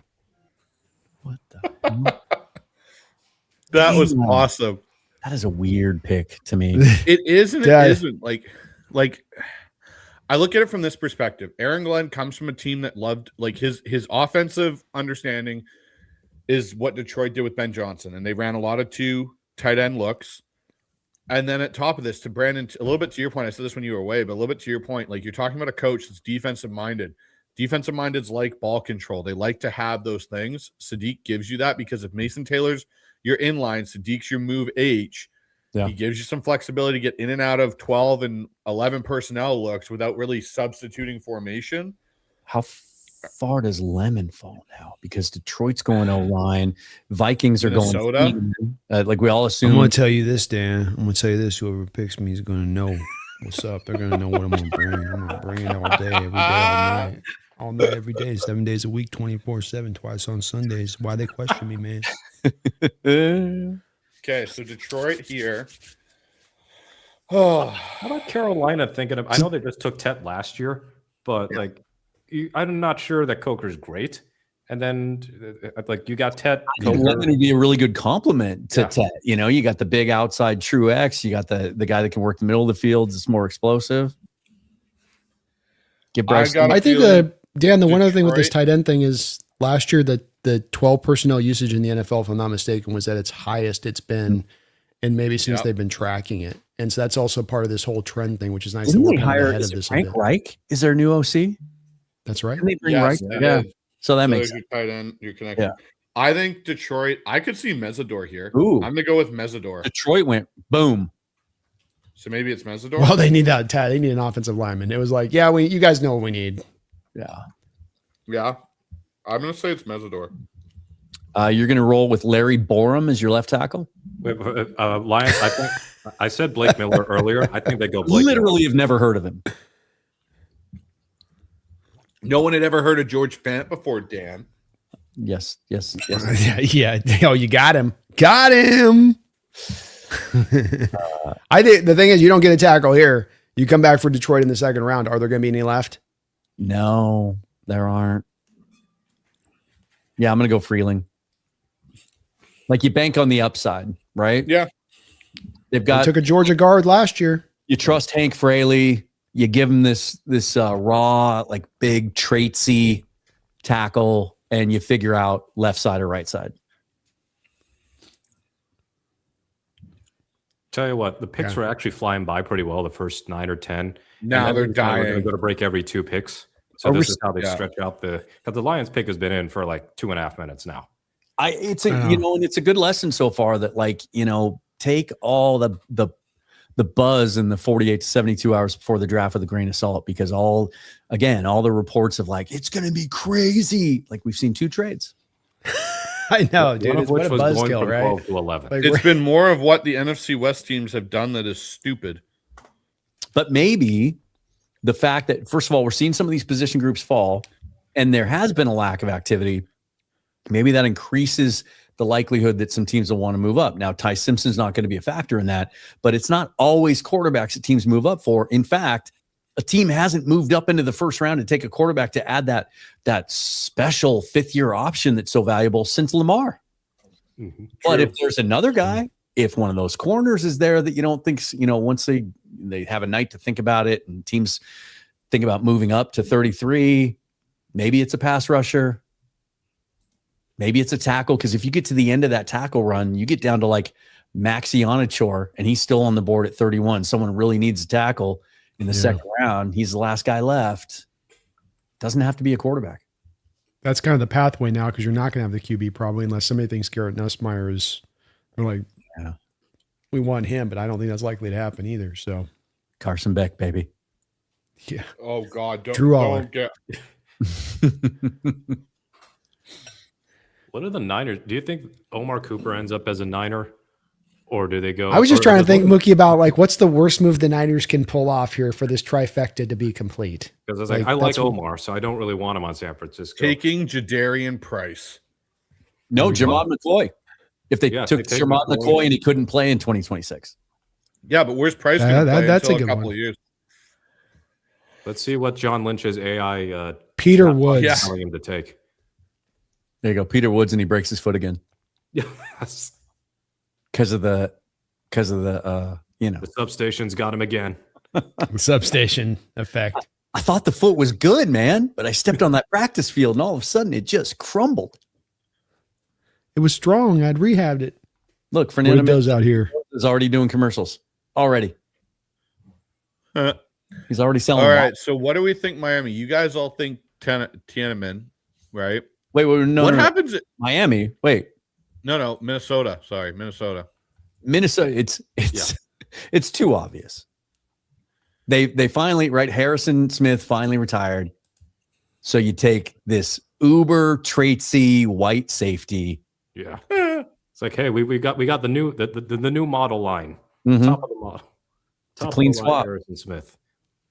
I'm gonna New go. bells and whistles. I'm sticking with Freeling here. I'm going going Freeling maybe too. Mesidor. I might be. You know what? We got I a should be young going with here Bryce here. announcing Feel bad the about pick. it. I got it. It's a Make-A-Wish kid. Yeah. And the Lions go quarterback. And Goodell would just have been go up funnier there and if they had say the taken Ty selection. Simpson. Does he have to have a whole dissertation every time? Oh, now he's got First part of it, that was He's got some kid with him. He's got some Make-A-Wish situation here. Yep. Yeah, it's got to be an offensive line. But to your point, Brandon, if it's Freeling, I think that speaks to them keeping Sewell on the right side. If it's someone like Miller, and they there we flip, go. right? There we go.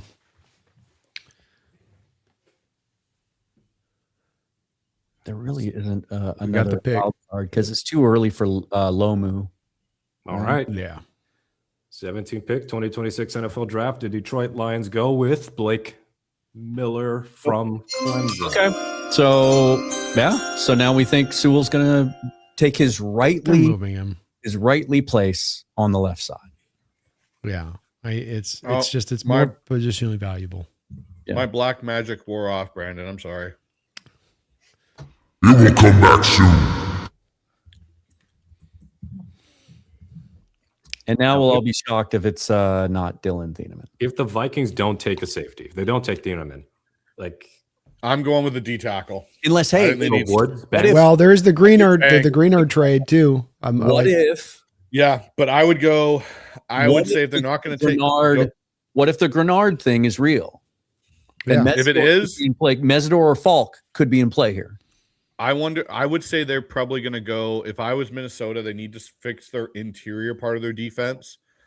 I'd go Banks. If Banks's medicals are all checking out, like to Brandon's point, and I'm full on board with what Brandon said. Like you could get a Chris Jones level player if Banks's medicals all check out and he's good. That's true. To answer your question, I am eating a delicious chicken Mediterranean salad that my wife prepared for me. Yeah, man. You look at their. This is interesting. I'm looking at their depth chart right now on ESPN. Yeah. And okay, never mind. No, they have him listed as a linebacker. I was like, they don't have Grenard on the depth chart. I was like, did ESPN get tipped off? No, he's listed as an outside linebacker. Okay. Bryce's black magic is back in effect. Here are their. This is why I wonder if Falk fits here potentially. Here are their 2, 3, 4 defensive ends that are listed as starters: Levi Rodriguez and Tyron Ingram Dawkins. Could they use a 20-year-old edge setter like Keldrick Falk? Well, here's what they just did, the Vikings. They have just taken with the 18th pick of the 2026 NFL draft. I'm going to call this dark magic enough for Bryce. Caleb Banks is going to the Vikings. What you got the last couple picks here, boys, is you've got teams doing things kind of the wrong way, in my opinion. You have a Lions. When you get to a point where guys like us who don't cover the Lions can look at your pick and say, well, it's going to be an offensive lineman. You know, or with the Vikings, well, you had this terrible hole of defensive tackle and you haven't dealt with it this offseason. You didn't do any free agency and you haven't made any trades. And now you're going to have to just do this here. It's one that doesn't always speak to me. You're making the smartest pick as much as you're kind of scrambling a little bit, which I think is the pathway to kind of failing in a draft, not succeeding. Yeah. I wonder if the Panthers are interesting. Panthers, I could see now. I could see them taking Thieneman there. You could see, or they might just think they got a gift and they could sprint to the podium for Thieneman, but Mekhi Lemon too. I think Lemon's the guy here because I think with the Xavier Legette, they know at this point it ain't there. And you do feel good about the other two guys. The other two guys are outside receivers. Lemon can come in there and fit really well. And then think about the off script stuff Lemon can do in conjunction with Bryce. And now when Bryce breaks out the pocket, you got the guy that goes in the secondary routes and a perfect kind of receiver type to do that stuff. Yeah. I'm a pocket passer. Okay, Brandon. I'm not breaking no pocket. I'm standing in there. I'm taking that hit. I'm staring down the barrel. Delivering it on time. Tell me, you better generate some separation on that route. I don't know I don't think they're going to go receiver because they took McMillan last year. And they've got, what's his name? What's the other receiver that Coker. showed up in the playoffs? Coker. Jalen Yeah, Coker. I think they're going to be like, hey, there's our guys. I mean, they could use some more pass rush. This could be a spot for Mesidor. Yeah, Well, they've got I two gave you guards, a note right? for Jalen. Dan, what did who they are their fill up? tackles? They got Ike Ekwonu, who they took in the top 5, and then Taylor Moton at right tackle. But remember, Kwonu ruptured his patella tendon, I think, in that Rams game. Yeah. So they've got to avoid there because he might not play at all this year. In fact, almost certainly he won't play this year. Do they take Interesting. Freeling here? Could be a spot Well, for if that's Freeling. true, if that's true with what Mookie just said, I mean, you're going to go with Bryce with no blindside protection. Yeah. Freeling would fit here. Yeah. But another pick that would be then to need at that point. Another one where you're like, we got to fill this hole. Freeling. Well, the Eagles are now on the clock, so that must have meant Dallas traded down. Or hold on. No, Yeah, what- Eagles will trade up to 20. Eagles will trade up to 20. Well, then I guess they're not. Well, no. Okay. Okay, so here's my question. If the Eagles are trading up, what did they lose this offseason? Well, is the Brown trade coming in too at some point? Is the A.J. Brown trade coming down the pike? Could Yeah. they go for Lemon? I don't think they go for Lemon. But they traded for Wicks. Yeah. Well, I'm trying to remember what the Eagles did this offseason. If the Panthers don't take Tiananmen here, the Eagles will. They signed Hollywood Brown too. Yeah. That's a good point. Did you call him Tiananmen, like Tiananmen Square? Or is it Tiananmen? I did because I Tiananmen. had something in my throat. Tiananmen. I had something in my throat and it came out Tiananmen. I'm calling him that forever now. Yeah. I'm doing the play-by-play this next year. It's going to be Tiananmen in the back in the deep half. Tiananmen makes a play. Nobody covers center field like Tiananmen. Bryce trying to pronounce these American names is an adventure. It's very difficult for me with my Canadian accent. I apologize. I bet that's who the Eagles you traded up for. That makes sense. Add one more piece to that secondary. We know how much they value it, and throw Tiananmen in there because they lost Blankenship, right? Reed Blankenship. Yeah, And it's Tiananmen. he was a leader. Like you heard his teammates talk about how much they hated to lose him. I think that makes sense. And Panthers. I think I'm going to go Freeling to Carolina, Tiananmen to the Eagles. Final answer. I'll go Lemon Tiananmen. And Lemon, maybe Lemon lands in with the Steelers. I'm gonna call my next three. I'm gonna call my next three picks. As a DK Freeling, Tiananmen, Falk to Pittsburgh. There has been talk that potentially Alonzo Heiss or not Alonzo, Alex Highsmith. Alex Highsmith and Nate Herbig might potentially be on the trade block for them. So maybe Mesidor or Falk does make sense there. Well, you're on it here, Dan, with the 19th selection of the 2026 NFL Draft. The Carolina Panthers take Monroe Freeling. There you go. It's working out good for us, boys. The offensive line run is very nice for us on this for our pick. This is what we wanted to see for sure. Mm-hmm. And you start to look down the board a little bit, like Chargers seem to be in the edge market. Bears are going to go defensive line, I think, in some. That could be a Caden McDonald spot. If Falk is still there, he could be in play there as well. Sounds like the Bills are in on they got to get a receiver. They got to help out Josh Allen. That could probably I think it's Concepcion or McDonald for the Bills. That could be the floor for Lemon. 26. Boy, Lemon would be great with Josh. That'd be such a nice fit between those two guys. Oh, that's like what Josh needs. The only problem is that Khalil's there, so it's a little bit of redundancy with Ron Khalil already there. Yeah.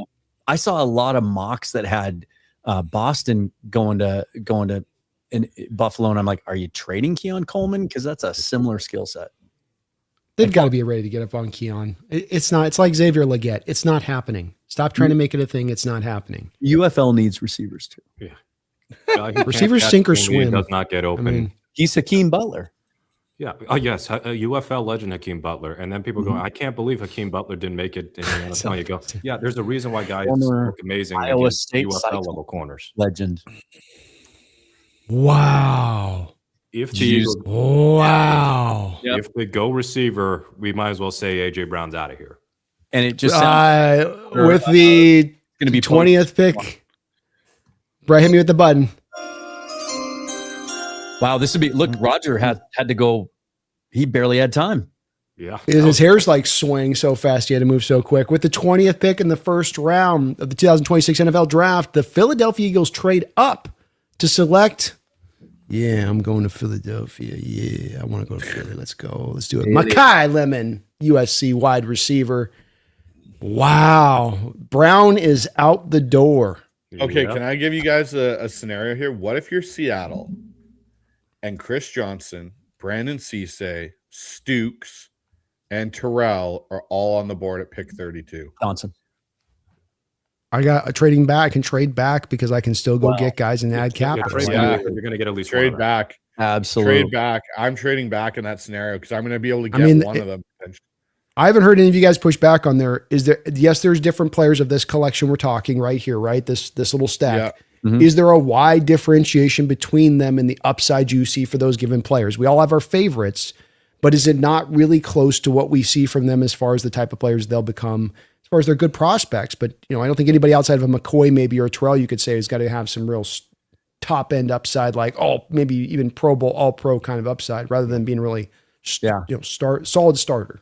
they're all like similar height, weight. Like they're grouped together for a reason. I've got their cards up there, Bryce. We also have our My Guys list. Things are moving pretty quick here. I don't know if we want to share those. Oh, okay. Yep. I'll throw these up on the screen. I can't do the tracker anymore because I ran out of 1,000-word characters. So apologize. All right. This is Dan's My Guy list. He's got Traden Stukes, Chris Johnson, Keelan Rutledge, Emmett Johnson, Keldrick Falk are Dan's My Guys for the Seahawks. Let's move over to Brandon's here. Brandon's got Ruben Bain off the charts. Gone. Damn it. Jennings Dunker, Anthony Hill Jr., Eli Heinrich. Oh, I got that one right. I couldn't get the end. No, you failed on that. You failed on that. Give it another run, buddy. Let's give another try. Add a syllable in there. Oh gosh, I'm gonna go with the German Heinrich. Hayden. Just like it sounds. Sounded out. Sounded out. Give me a break. I'm going with the German side of this. I'm gonna put the German spin on it from my ancestors. But Jalen Kilgore and Rutledge again down there at guard. We got Mookie's list here: Chris Johnson, Caden McDonald, Jalen Kilgore, Malachi Lawrence, and Jonah Coleman. And I don't have a list. Dan didn't give me a list. Oh, no, there it is. Dan removed it. Never mind. It's there. My list: Chris Johnson, Jadarian Price, Kieran Crawford, Barham, Jonah Coleman, and Jalen Farmer are my guys in this one. I think, can we all agree with, now we're sitting at pick 20. We're in the 20s, and some of the position groups that we, corner and pass rusher, right, are really working our way, moving our direction. Yeah. Do we think we can take running back off the table, take Jadarian Price off the table? I think Price falls now. I mean, I'd be really surprised if Price is taken in the first round. And there's going to be a run on corners, I think, coming basically whenever the next one is taken, and that's going to be in the late 20s. By the way, this Dallas-Philly trade, that's the first time somebody's given up next year's draft capital out of all these trades. Okay. So they've given up. I had it and lost it. I got it. So they gave up 23. Where the hell did it go? Well, I'll find it again. But they gave up a 2027 seventh rounder. Did the Eagles, I believe. So what's the main assets of it, though, that they're giving up? Yeah. I got to find the Twitter search function is just so bad now. Okay. It's so awful, the Eagles, the Eagles got next year's seventh from Dallas. Dallas gets 23, 114, 137. This is where I start doing math, right? So there's 12 picks now until the Seahawks are on the clock. And I just put up, 7 player cards down there at positions that we feel like we need. And it's not even all the players, right? And there's going to be more tackles are going to go. A couple more receivers might go. Like I'm starting to feel pass rusher where I'd really been leaning corner up until this point. But we'll see how we feel in 5 or 6 picks. Okay, so is it Falk here? Oh, man. It's a tough pick here for this because I could see them also trying to find some receiver reinforcement. But I think if they want a little Falk fits to the Steeler type. I think does fit to what they are. I think Mesidor does too if they want a little more juice. If they are thinking about maybe moving Highsmith or a guy like Herbig. Yeah. But maybe I don't know. They trade Mesidors. I think he might be more of a hand in the dirt guy. We'll learn about that too with this, is if they picked him, because they're a pure stand-up edge group with the Steelers and how they run it. This could be a Thieneman spot, I suppose, and they're always looking for a receiver. They've been looking for a receiver for years. Maybe a Omar Cooper. Well, they traded for Pittman, so they got Pittman and Metcalf. Their skill sets are sort of redundant at certain areas. I think it's got to be either side of the trenches. I think it could be Falk here.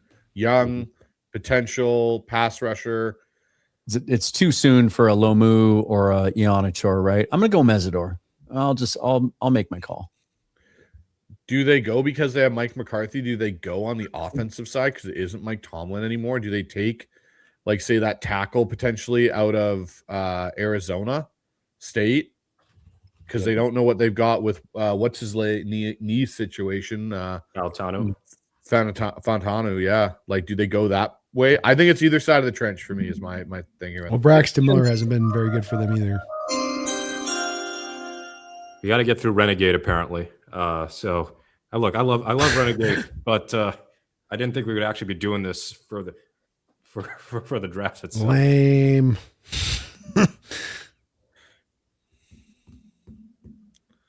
That's what's slowing us down. Well, I mean, the draft could legit I be don't know. done by 8:00 if not for drawing out certain picks. I thought we'd be talking about Ty Simpson as a possibility here, but that ship that train left the station a long time ago. Thank you, Rams. Jeez. And now at this Thank you, point, does Rams. any quarterback move up into the second? Because if it's not Nussmeier or Carson Beck, God forbid, then it might be a long wait for the next quarterback to go off the board. So Jerome Bettis is coming out to the stage, the former Notre Dame running back. Yeah. Jadarian Price. If Falk doesn't go here, I could see him going to the Chargers too. Yeah, I think they're looking for some edge rush juice. But I think if Mesidor doesn't go to Pittsburgh, I think Mesidor might be more likely with San Diego because they have two guys that are base ends. I mean, Jeremiah, who works for the Chargers, even mocked Cassius Howell to him at one point because he's like, they're looking for some juice. Oh, it's Ionichar. It's not too soon. I said it was too soon for Ionichar. It's not. Well, and this makes sense, right? With Miller and Freeling gone, and they get the news. They get the news about their left tackle with the neck injury, right? Just came this down plays out perfect for us. This just plays out so good for us This because of the draft fact is that going these so are well just, for us. Oh, Yeah, it's just that you couldn't almost have asked for it for being. You couldn't have asked for it to be better than this. You told me that Ty Simpson's going to go and we're going to get a run of these offensive linemen like we had hoped. Like we thought, I think up to maybe 11 offensive linemen. And it might track out to that with Ayana or going now, where a Lumo could still go, a Pregnon could still go. Mm-hmm. Rutledge could This is still great. go. Yeah, this is really fantastic for us, man. I love this. And boy, John just all the more emboldened to trade back because there will be a collection of guys that he can still pick from moving back 10 spaces. And the other interesting part here, sorry, go ahead, Dan. Even if you do have a couple teams in the next 10 that are looking corner, Colton Hood's still there. Someone might take the chance on Jermon McCoy and shoot for the upside. This really is starting to look good. Isn't it great when we can talk about a run on offensive linemen? And we're not We also like panicking. that. We can. Oh yeah. It's like, yeah, please take him because we're just, more the better. Yeah. It's so much nicer than where we've been in the past where we'd be sweating bullets here, Mookie going, okay, Guess we're gonna maybe go one will be for left, tackle number 6. you know? Ionichar is a cool story. Didn't play high school football at all, really late to the game, and then played junior college. And then, we went down to the Senior Bowl. I wasn't familiar with him at all. And there were he was the best lineman on the field most days. Like his movement skills at that size. He kind of looks like he's cut from central casting for a tackle. He's your big traditional power right tackle, man, from that size standpoint. Like he fits that mold. He moves so well for his size. Yeah, It does from the Steelers standpoint, though. You got to shake your head a little bit where you're like, okay, you took Braxton Miller really high in the first round a couple of years ago. You come back on Fatano with the knee injury that we knew going into that draft was maybe going to be problematic. He has to miss his whole first year, and now you don't seem to have a lot of confidence there. Now you're doubling back down on it. Again, continue to say with the Steelers, a reactionary organization and how they go about their business. There's not any real vision being put into play here from them. Pick is in for the Chargers. I'm going to go Mesidor here. I think they want a little juice on the edge. All right, guys, we got a couple super chats closing up here, so we'll get through these. That was one we already brought up. Apologize for that. Well, no. Okay, we got one here. $5 from Quinn. Can't have a McBride without love. The card. That's pretty good. I like that. Love is in the cards. Oh, man. We got a $2 one for Sorry Mike from Jordan. What else do we got here?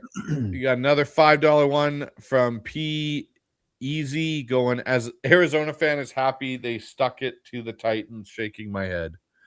Oh, well done, Arizona, goal. I guess. Way to go, guys. To the Titans. You guys did it. I don't think anybody outside the AFC South has ever said, "Yeah, we stuck it to the Titans." Yeah, I say that. Talk about a consolation prize. We got Mung here going, poor Mike, man. 14 months as a member. Man, Mike's getting a lot of sympathy love right now. Well, just here, Jacoby Brissett came out and started bitching and moaning about his contract. Like, bro, nobody's letting you start anywhere else. Yeah. You're the one spot you're going to start talking about a pay raise. Really? Yeah, no Dude, when that kidding, right? story came out, the most shocking part of it to me was the amount of money he's made in his career, something like $70 million for a guy that's never been a legitimate starter. That's, hey, I mean, kudos. Backup quarterback, best job in America, man. Kudos to him, man. 22nd Sean with pick. a $2 donation here. James Conner about to be a Seahawk on vet minimum. Yeah. Well, I mean, Which one of you said Mesidor? The other thing about this Simpson thing, Dan did. we can. Okay, you're the winner. Oh, we got Mesidor here. All right. nice job, That's, man. Nice job. Hey, that's what I get for listening to Move the Sticks podcast, right? We can thank Jimmy Garoppolo for the Ty Simpson pick. Yeah, because he's talking about retiring. He's retiring. Yeah. Yeah. And even yesterday, Sean McVay was like, well, we're hoping he changes his mind. But Clearly, they might have got, hey, maybe they did this. Maybe they had a 3-way call and went, hey, Jimmy, what are you doing? Are you retiring? Hey, Matthew, we're taking Ty Simpson. And then now you guys think about this. They're in a go-for year next year, Super Bowl year. This is our Super Bowl year. Oh, staff goes down. Instead of a competent Garoppolo or a Kirk Cousins that could have been the option this offseason, you're going with a rookie Ty Simpson. Stetson Bennett, baby. All right. There we go. So we got Jeffrey in here with a $2 donation. Rams getting Reese would upset me. That didn't happen. Yeah, that would have so made we me can be mad too. thankful. I would have been annoyed by that as well. Cowboys go Thieneman? No, they took Downs. Which way did the Cowboys go here? Falk, maybe they go Falk, or do they go Caden McDonald? No, they got Quinn. No, Williams. it's probably Thieneman's still in play here for the Cowboys. No, Caleb They Downs is took picked, so Downs. that's out. Yeah. Yeah. How about what about corner? What are their corners? Well, I tell you, if their plan is to maybe move Pickens here, because Pickens isn't going to go for all your first round pick if he moves. Like Maybe could you go Boston. Young or an Amari Cooper. or Cooper. Or Cooper. Yeah. Yeah, it wouldn't be the first time the Cowboys have taken a Cooper in the first round. They got Malik Hooker. They signed Jalen Mhm. Thompson. They're probably not a Thieneman slipping is becoming a storyline. Is he a Mike McDonald safety? No. I don't know if in a split safety. I was high on it, but I don't know if in a split safety look. They got he's Ezra as Rock. good a fit. He's a single high Earl Thomas safety. You put him back there and you let him roam center field end to end, and he's got a lot of ranginess to get that done. All right. So Dylan here with a $5 donation. If you guys could only pick one player in the draft, who would it be? Thanks for all the Seahawks coverage. I'll start left to right here. Brandon, you go first. Go right to left. Fine. About it. Only one in the draft?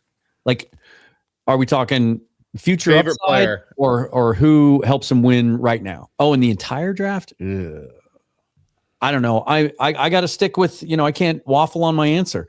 I think that the guy right now that fits this team the best and helps us the most on day one, and especially helps us defend the Rams in a way we haven't been able to, is Traden Stukes.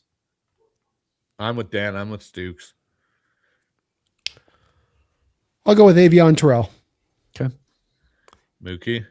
I think I'm going to stick with Chris Johnson, but I've been very much one Common theme. Defensive back. Yeah. Yeah. Yeah, the theme is defensive back. The thing is, they don't have to take a corner first because this draft is deep enough that they could get one in the second or third. But when you look at, to me, their pressing needs, Reek Woolen departing, I know he was technically third cornerback, and I wrote about this earlier in the week. You watch his snap counts, even acknowledging he started for Spoon a couple of times. There were times he was out snapping Joe even after Witherspoon came back. You're basically losing a guy who's getting starting caliber snaps. And Pritchett, Igbenogany, and John Charles collectively don't have a lot of starting experience and don't really have the types of high ceilings that you would expect from any of the corners in the first couple of rounds. Man, I'm starting to think edge. If you just start cycling through some of those cards I've got down there, Bryce, like some of these guys have been mocked routinely in the top 20. Man, TJ Parker continues to fall. Malachi Lawrence has a lot of buzz. I think the Niners might be his floor. I think there's going to be a couple edge guys going here. Patriots, Niners, Yeah, Niners. Bears, Browns, Cowboys are, I think, a decent chance here with them going to the edge here. So we could see kind of a little bit of run on the edge here in the next few picks. That would You make see sense. Cassius Howell talked glowingly about his 30 visit with the Seahawks on the Yeah, upper he half. had to go do that and make me Yeah. think that he's a fit. But yeah, I mean, I like Howell's. The thing is, if you, I can't remember which side it has that tracks what percentage of ways that you win your pass rushes. But Howell is like near the bottom of all the draftable edges as far as winning with power. And I don't think you can really be a top edge rusher in this class in the NFL without having some level of way to win with your power. Our Mason Thomas, his arms are like an inch longer, and he wins with power. Yeah. It's crazy. It's just historically low, and we got to see the highlight reel from Brandon when we were down in Mobile of just ghost. Ghost. Ghost. Hey, look at this. What do you think is coming next? Ghost move. And he can't. The thing with the arms is he'll never be able to develop the power. Like Ruben Bain's got the power already developed with his small arms. Howell doesn't have any power he'll ever be able to develop. So he can snatch an edge and take that, but that thing's never going to come. And the problem with this becomes if I, as an offensive tackle, it might have even been in the video today, Coleman dropped on the whole short arms thing. If I, as an offensive tackle, can know you only have speed in your bag, and maybe you've got moves off that speed, maybe you've got the ghost move, maybe you can bend and dip around that corner really great, but I'm able to kind of cheat step my way in my pass set out to you on that edge then, because I know you're never going to hit me with a counterbalance of power, which is when you see those guys get forklifted, it's oftentimes because they're trying to race out to the edge to meet the quick guy when they get hit wrong with it.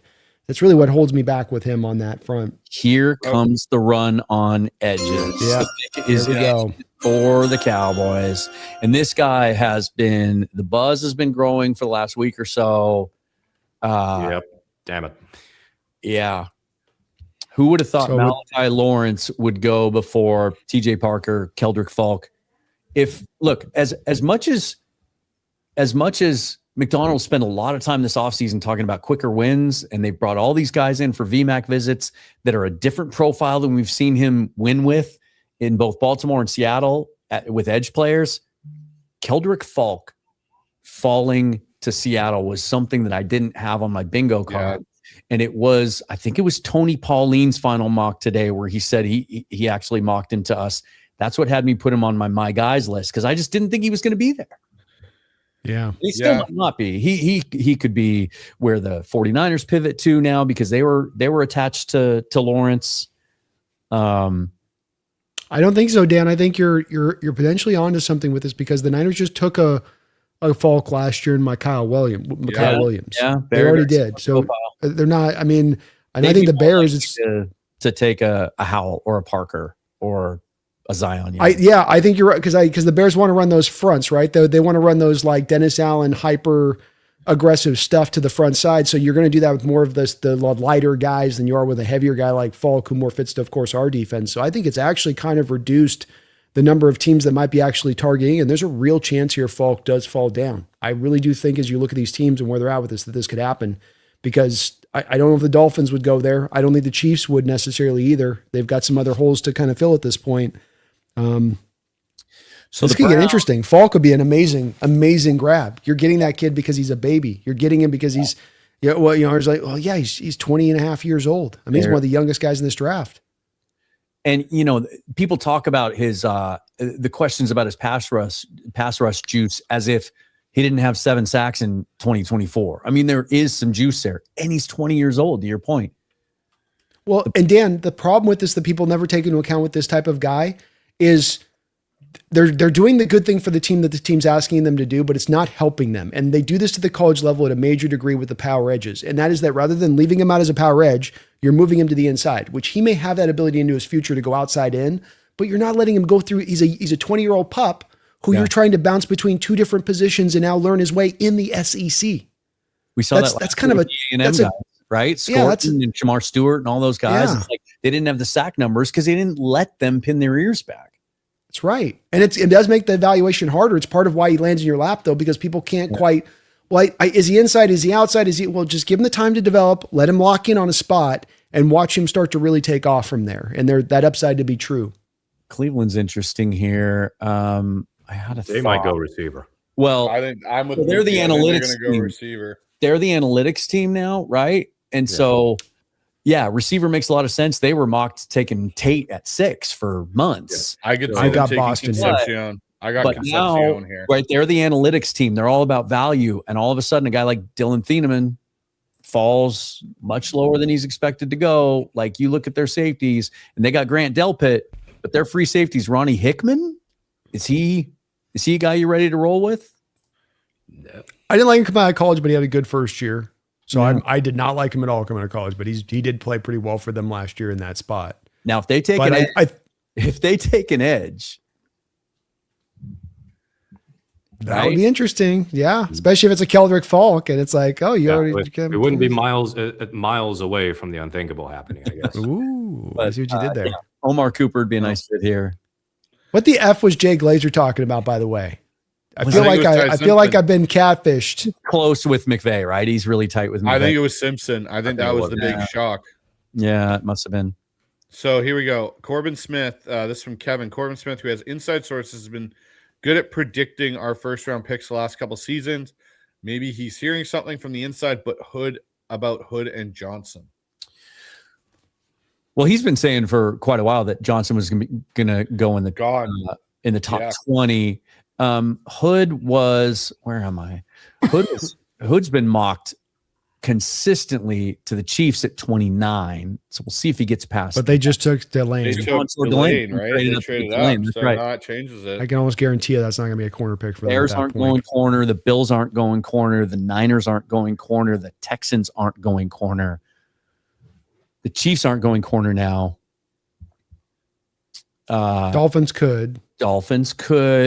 And then New England's not going to. So all of a sudden, Hood or Chris Johnson, if you just start doing the math, really good chance they get to him at 32. And if that's the case, trade back. If one of those, that makes sense to us. But what's their grade? Yeah. Right? If they look up at their board and they've got Colton Hood or Chris Johnson, and I think Johnson's probably above on their board just because of the character stuff and everything else. Like if there's a gap between that grade and their next guy, they might stick and pick.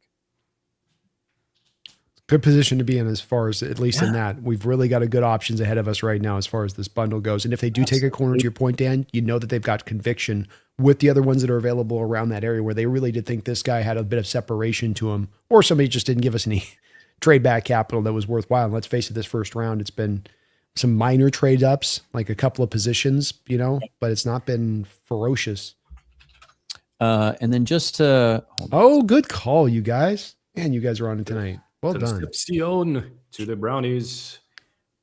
Casey Concepcion. I think he seems like a nice story, and I'm rooting for him.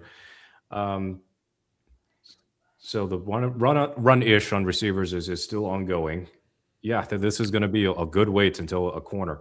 I'm wondering about Chicago and what they could do next because they're fine at safety. Like they just signed Kobe. The Browns are making a run at wide receiver for the most drop-itis crew in the league. Yes, Concepcion, and then the who's the other kid they got, the Alabama kid out there that they Jerry Jeudy. Got the Jerry Jeudy with his drops. Remember when he leapt into the air for no reason and just fumbled the ball? And, well, it wasn't the leap. He did kind of this weird high step for no reason. He got swatted from behind. Yeah. Oh, this is great, boys. Dan, you started the top of the show. Receivers, tackles. Let's see a bevy of those go. Just a huge chunk of that take up this first round because we're not going to be targeting that likely, and this is just what's going down. Yep. So Bears, Bills, 49ers are the next three picks on the clock. I'm curious to see where Lomu goes next. Trying to find this exact quote. Hang on, you guys, because we're talking about the corners. It reminds Patriots, maybe Mookie. Mm-hmm. Well, the Patriots could trade down, and I'm sure they would love to trade down so that Vrabel doesn't have to speak again tonight. But I'm sure there's a reporter that could absolutely tell us who the Patriots are going to pick. But the Jamad McCoy knee thing's real too. Mm-hmm. This has been confirmed like on this now. year's Like, Bill Johnson, essentially. Yeah. Wild. Okay. I did want to pass along something that I got last Friday, and I shared it then, but I'll share it again here because we've been talking about the corners and how some of those guys are falling. So this is what my source in the building told me as of last Friday. And granted, this was at the same time he said, look, we still have a lot of work to do this weekend. We haven't reached a consensus yet. But he said, I was wrestling with what to share, and I want to help you out, so I'll share this scenario. We likely draft a cornerback at 32 and then trade up from the 64th pick with a swap of late picks or potentially some of our, an extra pick from next year. I'll let you fill in the blanks with that. He did say at another time that cornerback is one of the most likely scenarios that they were focused on with that early pick. He also told me several times that they're worried they're going to be stuck at 32. They've talked to the Titans about moving down to 34. But if that's the case, this board is falling right into their lap. Yeah, it's gone very well for them because the areas where they have a quote unquote need are the areas that we're not seeing a run on right now. Mm-hmm. Those are the ones being pushed down. And even at edge, like it's not as great a need, and there's still going to be enough guys even through There's 60 some points. cool guys on day two. Some really, really cool guys that we all like. You can get what's his name, R. Mason Thomas. Mm-hmm. Even Derek Moore could be like Derek a late Moore? second round guy. I wouldn't be totally shocked if he went early third. So Kieran Crawford, Jay Sean Barham, a bunch of the guys on our lists. All right, guys, Absolutely. let's get through a few more of these super chats here so we can have. I want to call the Bears pick, though. I just want to say, I was talking to EJ Snyder a week or so ago. They really, really want defensive line. I think this is a good spot for Caden McDonald potentially. I'm going to go Christian Miller as a surprise on this one. There you go. I'm going to say, to Dan's point, he's been screaming it a little bit here lately. Best player available on the board is Eneman. I think they're going to go with him out of Oregon.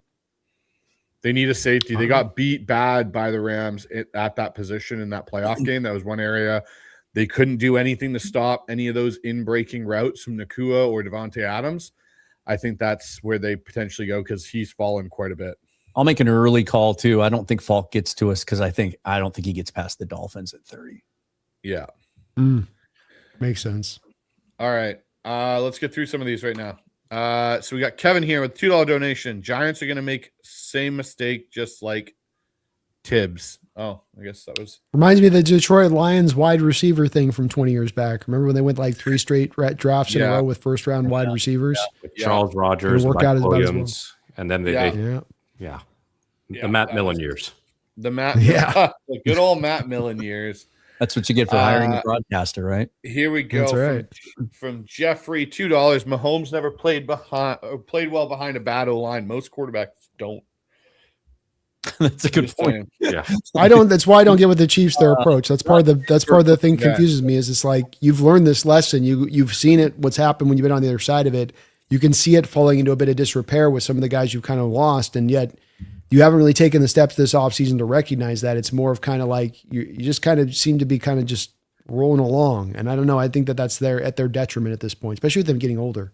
Yeah. Jeffrey back with another $2 donation. Appreciate all the support tonight from everybody that's been donating to the chat. Appreciate it. Jeffrey goes, Aints going back to the paper bag overhead team. Did they ever leave?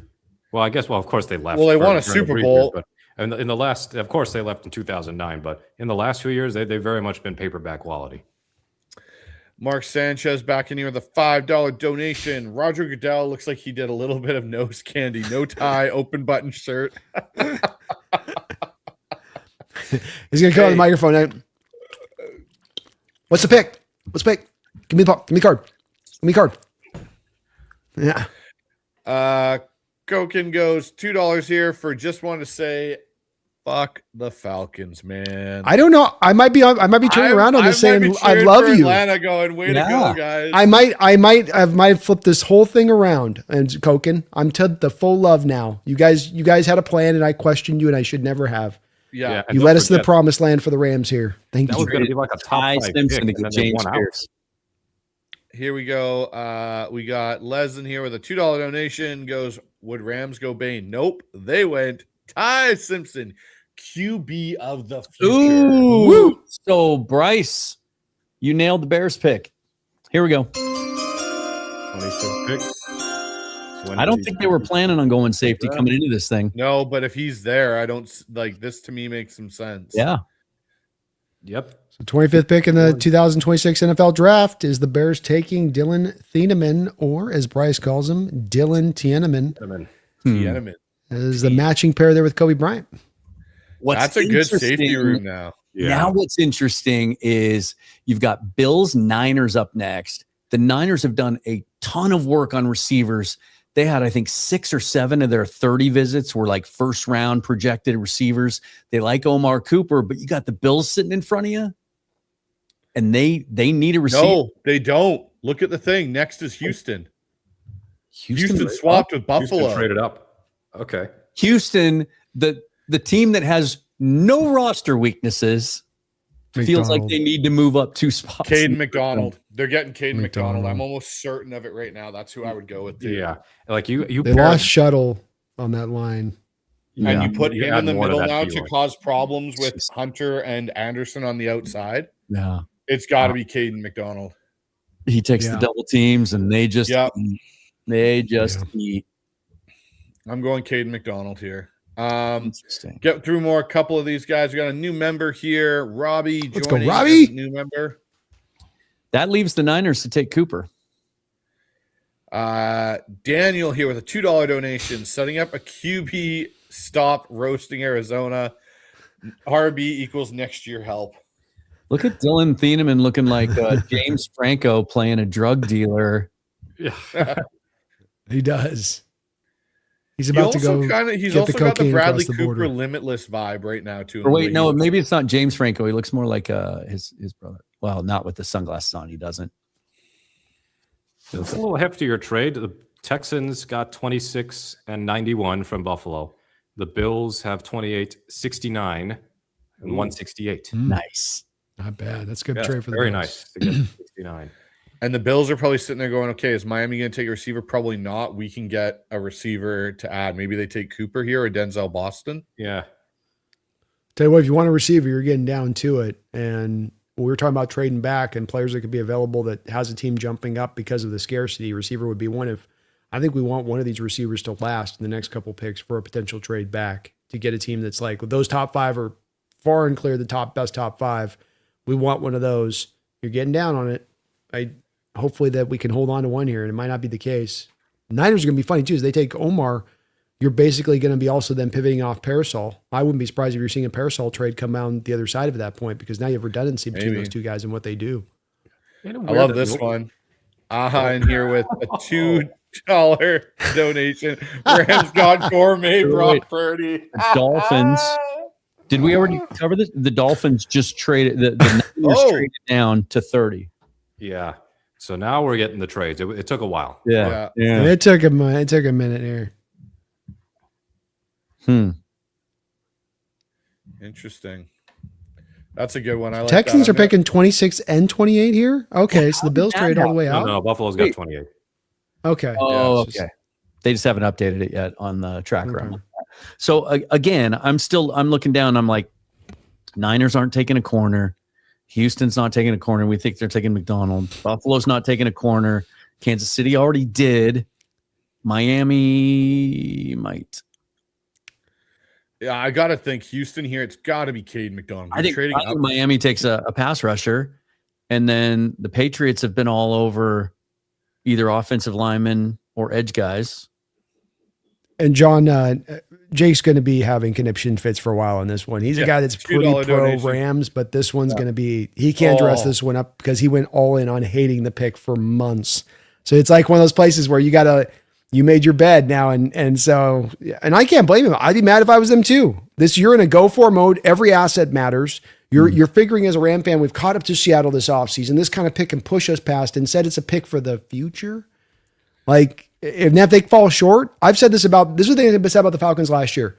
Getting the pass rusher you got does not take you over the top. It does not make you a Super Bowl contender. That's what makes it a stupid trade, is because you have the likelihood of you failing and then giving them a big pick on the other side. The inverse of this also, though, works here with the Rams, in that you are the team on the other end of that scale. You are a team where one more player, one more first-round pick that can bring you impact right now could be the determining factor to pushing you past us or pushing you into the Super Bowl. So I think it's just as worse to be on this other side of it from their perspective. Guys, Whoa, we we forgot got a little about something with surprised. the Texans. We forgot about how they need blew up O-line their help. offensive line Yes. again. They're smarten up. They are Keelan getting Rutledge. really smart. Keelan Rutledge is a great fit for them. Oh, Great pick. There's a reason he was on 3 of our must-haves, right? I think that was the one guy we had on 3 of our list, guys, because this is a guy that's just hard not to grow on you. he impressed me so much in Mobile. He stood out. I started talking to him to you two when we were there, going like, I know we like Jennings Dunker, but if we seen this kid out of Georgia Tech Rutledge, because he was just outside of Dunker, he was the most intimidating O lineman they had down there for just. And I think he would have been a surprise guy in play when the Seahawks are on the board. He screams. He made my all character list. Just one of the hardest workers. Brent Key says one of the hardest workers, one of the strongest guys he's ever had in his program ever. And then the story with him, he was in a really bad car accident in 2023, injured his left leg to the point the bone didn't set right. They had to come. The doctors thought they were going to have to amputate at one point. They did the surgery. It didn't heal right. They had to go back in again. And all he did, he was ready for 2024, played 26 straight games in 24 and 20 in 25. Oh, there you go. Wow. 49ers and Dolphins swapped. Yeah, that happened a minute ago, but the Dolphins took no time. So they went Caden Proctor early. They got to get a pass rusher here. Is this Keldrick? I mean, not a pass rusher. They just need edge players. They need defensive line players. This could be Falk. This Wide receiver too, bro. Here we go. Here's another one. This could be Cooper. I think you're right. Kyle from South Park, $2. Jake is going to justify the pick on the Rams. It speaks to how bad the pick is because Jake will justify. It speaks to how bad this pick is that he can't even on this one come to that point. There's no way he can kind of like parse this or kind of like find the middle ground on this one. He's so out on Simpson and it's so thorough on it. And just like he was like, I will be apoplectic if we take him. There's no way you can do that. So he's on red. Is this he's a race car in red right now. And cut up all of the things and make a little video and send it to Zbot and be like, hey, this is the Jake hate train on Ty Simpson. Is this I will. We had to talk on one of the roundtables, bro, to your point about Simpson, because there was the rumors early on about the Rams being in on Simpson and doing their homework. And he's like, they're just trying to get a team to trade up with him was his whole thing.Ey're just trying to they're just playing the game, 4D chess. Jordan here with the $2 donation. I'll say Cooper. I'm gonna say Boston for Buffalo. They're gonna snipe the Bills. I'll go with Boston. Okay. My jaw dropped. What are they doing from Jordan for $2? The Rams. Surprising pick in the first round. He finally made an appearance. Mm-hmm. Hey, what's up, buddy? What's up, buddy? He's like, I want out of here. This is not exciting me. No, he's liking the chest rubs. He's like, yeah, that's all right. I can take this. So the Dolphins-Niners trade is Niners are at 30, and they also get 90. Okay. That's it for the trade. So it's a good trade for the Niners. Mm-hmm. Shiitake mushrooms.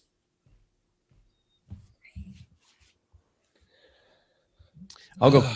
I think we're going to go receiver in some combination. The next 2 picks, either Cooper, Boston. Cooper. That sounds like a cool name. If I'm making a movie, quarterback, Boston Cooper.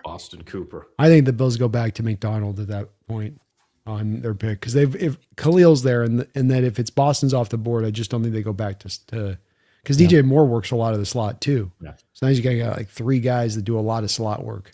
I could see Buffalo going for Falk. They like the big physical guys moving for sure. They do, and they let Epinesa go. Yeah, and also, I mean, if not that, they got 3. Like another receiver would help. I think they will need some more secondary help. Falk could be the best value. Sean for $2, doctoring photos of Vrabel kissing Ty Simpson right now. And Brandon just left. That would have been a good one. Brandon would have enjoyed that. Wait, what I miss? So Sean here for $2, doctoring photos of Vrabel kissing Ty Simpson right now. What else we got here? We got one from Quinn for $2. Which rival is winning the dumb decision duel? The Rams. The Rams won that duel. And that's saying something because the Cardinals did something absolutely very idiotic, but this supersedes that. I think you guys are right about the Dolphins. I think it's Falk. This is great value here. He wasn't supposed to be available. They need help up front. They let all their edges go. He's So here's super one, young. He fits their timeline. HHG. He fits their timeline. Here's one for AHG, $2. Breaking news: McVay No! retires from the Rams after the pick. Well, Yeah, Dan. Yeah. there's the first. There's the first one Shit. that hurts. With the 27th pick, the 2026 NFL Draft, the Miami Dolphins take Chris Johnson. You can go ahead and put his card up, Bryce, since I spent time making it, and we can see what we're missing out on. A+ character, smooth mover, fluid hips, played more zone than man, but did it really well. Incredible ball production. His passer rating against was under 20. Turned down NIL money. It was just Seahawk all the way through. Likes to come up and hit in the run game. That's a really smart pick by the Miami Dolphins. Something that we don't say a whole lot. So if it's still a corner in the first, do we pivot to Hood and Terrell, basically? Hood still fits. They both do. I don't know. Terrell's more of a Seahawk personality-wise, I think. Yeah. Character-wise, are we concerned about the frame? Like, he hasn't missed a game in the last 2 years, even flying. There's some Devin Witherspoon in his game, right? He's an undersized guy that flies around, loves to hit, sacrifices his body, great ball skills. I'm not worried about 40 time. I'm not worried about the hamstrings. What's his shoe size? What's Avion Farrell's shoe size? That's what we need to know. Yeah. Blue Carter here for $2.79. Hey, and that's a Canadian $2.79. Just saying, it is real currency. Corbin said a nickel US. Yeah, okay. You know what, Mookie? I just stated it's a currency still. It's still real. Don't even go there. I get mocked all the time when I contribute to anybody's show, and they're like, "It's not real money. It's Canadian." Fuck off. So is Monopoly money. Well, yeah, ours is colored that way at this point as well. Jeez. Goes Corbin says we stick and pick if Hood and CJ are there at 32. Well, CJ is not there now, so it's down to Colton Hood if he is there. All right. Whoa! The Patriots just traded up to 28. Ooh. Traded up. Ooh. Guess who gets to speak afterward then? So the Patriots trade up to 28. Buffalo down to 31. Colton Hood? No. To pair with Gonzalez? I don't know. Could they go edge? This could be for Falk. They need help up there. Yeah. It's like Landry's all right, but. Got another one here from Warhammer Guy. $2 donation. Watching the Rams light a pick on fire is always fire. Always. Man, that was, that was weird. Don't know the details of the trade yet, but the Patriots at 28 have selected. Lomu goes to New England. Okay. It was either Dan or Brandon who mentioned that. So, yeah. You got to go here with it. This makes sense why the Patriots did this, because if you didn't go left tackle here, it is a complete falling off a cliff situation at this point. So then Will Campbell's bumping in the guard. Guys, how many desperation tackle picks have we seen in just this first down round I know. alone? But here's the thing. Now you're basically going against what you said after the Super Bowl, which was Will Campbell is our left tackle, all that kind of stuff. Now it's clear you're kicking him in the guard. Yeah. They had to rewatch the tape. The sad part for them is Caleb Lum was also going to end up a guard. Dun, dun, dun. Dun, dun, dun. So we're down to the last four picks. And actually, this draft is moving a little bit more quickly again. Chiefs, 49ers, Bills, Seahawks. So will Kansas City entertain Boston or Cooper now? Now, they don't have the same type of frame and they don't have the same type of style that Kansas City prefers. This guy who can take the top off the defense, but they just need talented receivers at this point. Even watching his highlights right now, I'm going, he is not smooth. What, Lomu? As a left tackle, like in his pass sets, it's very clunky. They run the ball 24/7 at Utah. And so when you're taking these guys, to your point on this, it is going to be clunky. And it's also that you got to be worried about a guy like that, especially for the Patriots that are going to be kind of pass happy into the future with a guy that probably has some deficiencies in that. That's why I say I joke about it, but don't be surprised if this guy ends up at guard downwind because of the fact that he can't do the pass pro stuff good enough. All right, got a couple more super chats to get in here before the next pick here by Kansas City. Shane Turner from Down Under, $3 donation. Just chime in for a super chat. Listen later. Thank you, Shane. Thank you, Appreciate Shane. all you guys' support tonight. You guys are just awesome as ever. Always good to see you. We got one here from Industry Worth for $5. Goes like and subscribe to everyone's channels. Please do so, Appreciate folks. that. It is free. It is free. Helps us all out. I'll tell you what, if we get Jermod McCoy, boys, we get Jermod McCoy here, and Seattle's trusting in the fact those medicals are clean, you just might have gotten the best cornerback in the draft. And you can understand why teams passed on him if the medicals are clean. And hey, what if he takes into October to be ready to actually play? And other teams are like, well, we don't want to wait. Well, we don't have to maybe punt on his rookie year. Are we not in a position to be able to punt on a rookie year to maximize a guy that can have the upside of a guy like McCoy? We basically did with Riley Mills. As frustrating as it would be for a fan, it'd be like the Riley Mills situation, right? But the payoff, potentially, the payoff. Oh gosh, him and Spoon on either side, and you got you got.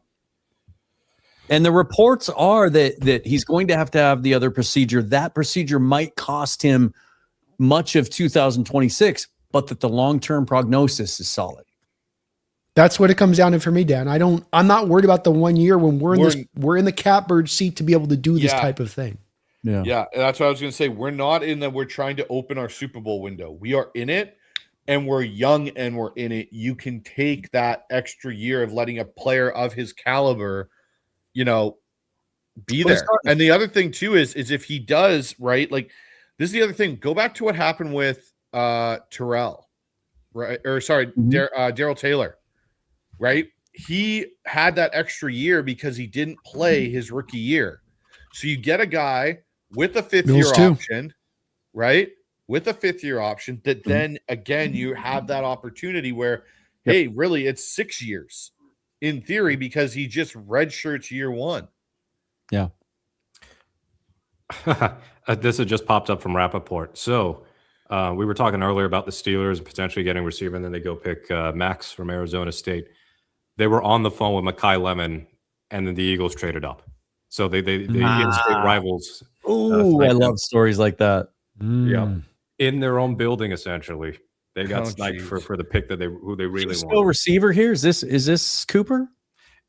Yeah, it could be. No, I got a feeling. I would not be shocked. I'll say this: I would not be shocked if Kansas City doesn't take a D tackle. Is it Caden McDonald or is it Peter Woods? Yeah, McDonald or even Peter Woods. They do need some defensive help here. That is true. I mean, they lost the corners and they lost a safety. Jones is getting older out there. Yeah, that's what I'm thinking is Chris Jones. Like, you need someone in the middle of that. Industry Worth with a $2 super sticker. Thank you, Industry. Thank you, Industry Worth. And another one, $3 Let's super go. sticker. Thank you, Industry. Appreciate it. Mark Sanchez in with another $2 donation. Jake is speechless with the Simpson picks.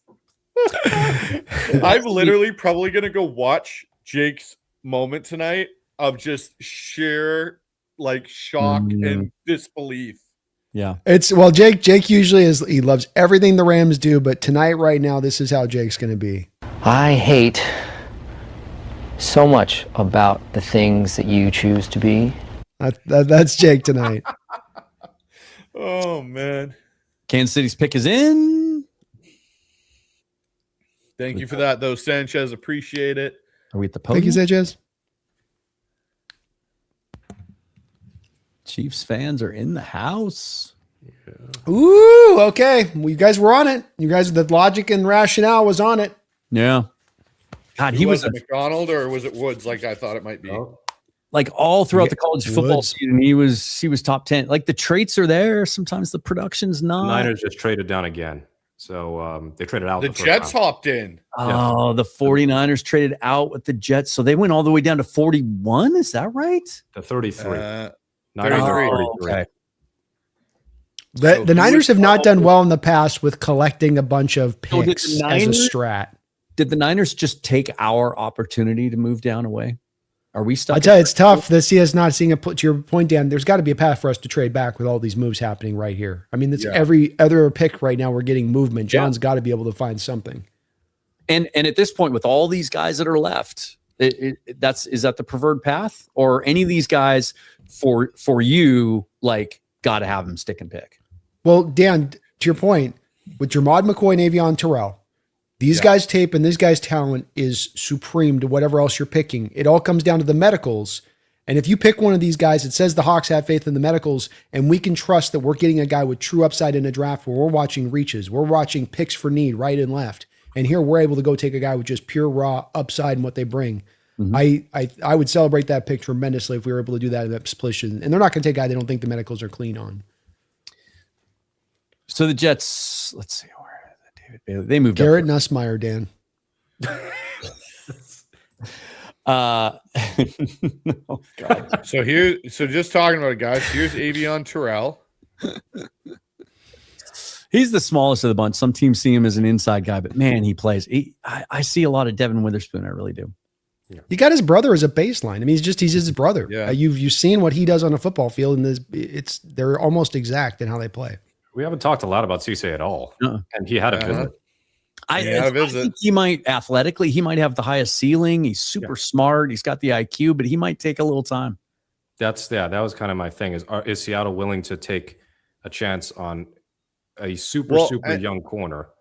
And here's the one thing I'll say about it too, guys. If you look at it, if you take like the way Mike McDonald unpromptly talks about Nehemiah Pritchett, they may view Pritchett as corner 3. As scary as that might be for some fans, they really might view him as corner 3. Cisse might be corner 4, which allows him that time to develop potentially. Yeah. And then you got Traden Stukes, who me and Dan really he's the Swiss Army knife. And like Dan listed, DB. It's the size that I think is what intrigues me the most as far as the ability to be corner or safety and be a good size cornerback, good size safety. So the Jets their pick is in already. So we are 2 picks away, ladies and gentlemen, from the Seattle Seahawks being on the clock. And they go Omar Cooper. Yeah, so the Jets have gone Omar Cooper.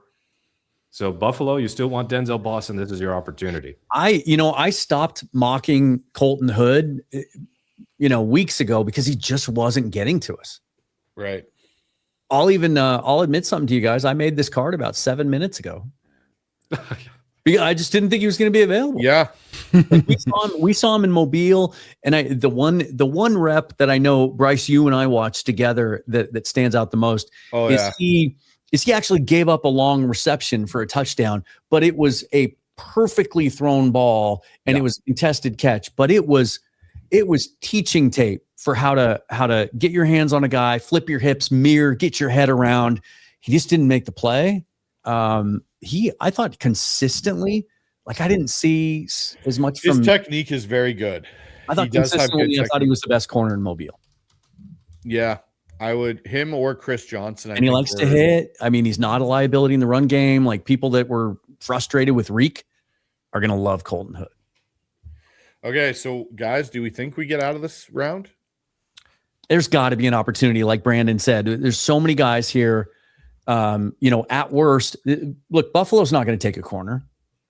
They have other bigger needs. And so all those guys are going to be available to us. I think John would even take a slightly undervalued, but it looks like teams are getting value. That deal that the 49ers took, I didn't look at it specifically on the trade chart, but to get 90 back from moving down into the early second round. So what about Caden McDonald? If he's there? With what's left, I don't think it makes sense. Take him, but I would love him. John talks about how they factor need into their grade. One of these guys is going to be higher on the board. Multiple, I think, of these guys are going to be higher on the board than Caden McDonald. And then I keep going back to what my guy told me a few days ago, that cornerback was kind of the focus and the most likely scenario. So 30 for the Jets. The Niners got 33. They also get a 5th. So that's about as close to an instructional as we can get for a Seahawks trade down. So somebody in the chat's yelling about TJ Parker, and I guess maybe we got another trade. The Titans have moved up to 31. So maybe if the Seahawks don't trade down, it's because other teams. Well, what's interesting about that, it'll be. I'm curious to see what they got, because the Seahawks had been talking to Tennessee for over a week. Yep. Jeez, that sucks. Yeah, that must mean that they weren't offering enough.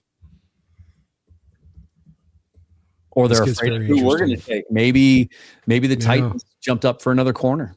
Yeah. Yeah, that's true. Oh my God! The thought about Colton Hood staying local and we lose out on Hood because the Titans kept. We could get sniped here. You think about that deal the Titans made late last year, right? To take a flight. Didn't they make that deal with the Yeah, they did. To take a shot on the kid with the Browns? I mean, right now you're Cordell Flott and Josh Williams are your outside corners. I think we just got sniped. I think this could be Hood. The Titans and they went didn't receiver trade in the first for Campbell or whatever. They traded for no, it was the Jaguars and Browns that made a trade. The Titans made the big splash move for L'Jarius Sneed, and now he's gone. So, or do they take a running back? And now you start. You look at the top of the second round now, and I don't know if the opportunities are there. The Niners aren't going to trade back up. They're not going to trade with us one spot. The Cardinals now don't have any reason to move up. They already got Ty Simpson's off the board. Could Vegas move up to sniper receiver? They have so many picks. They could, especially Boston's there. Yeah, maybe.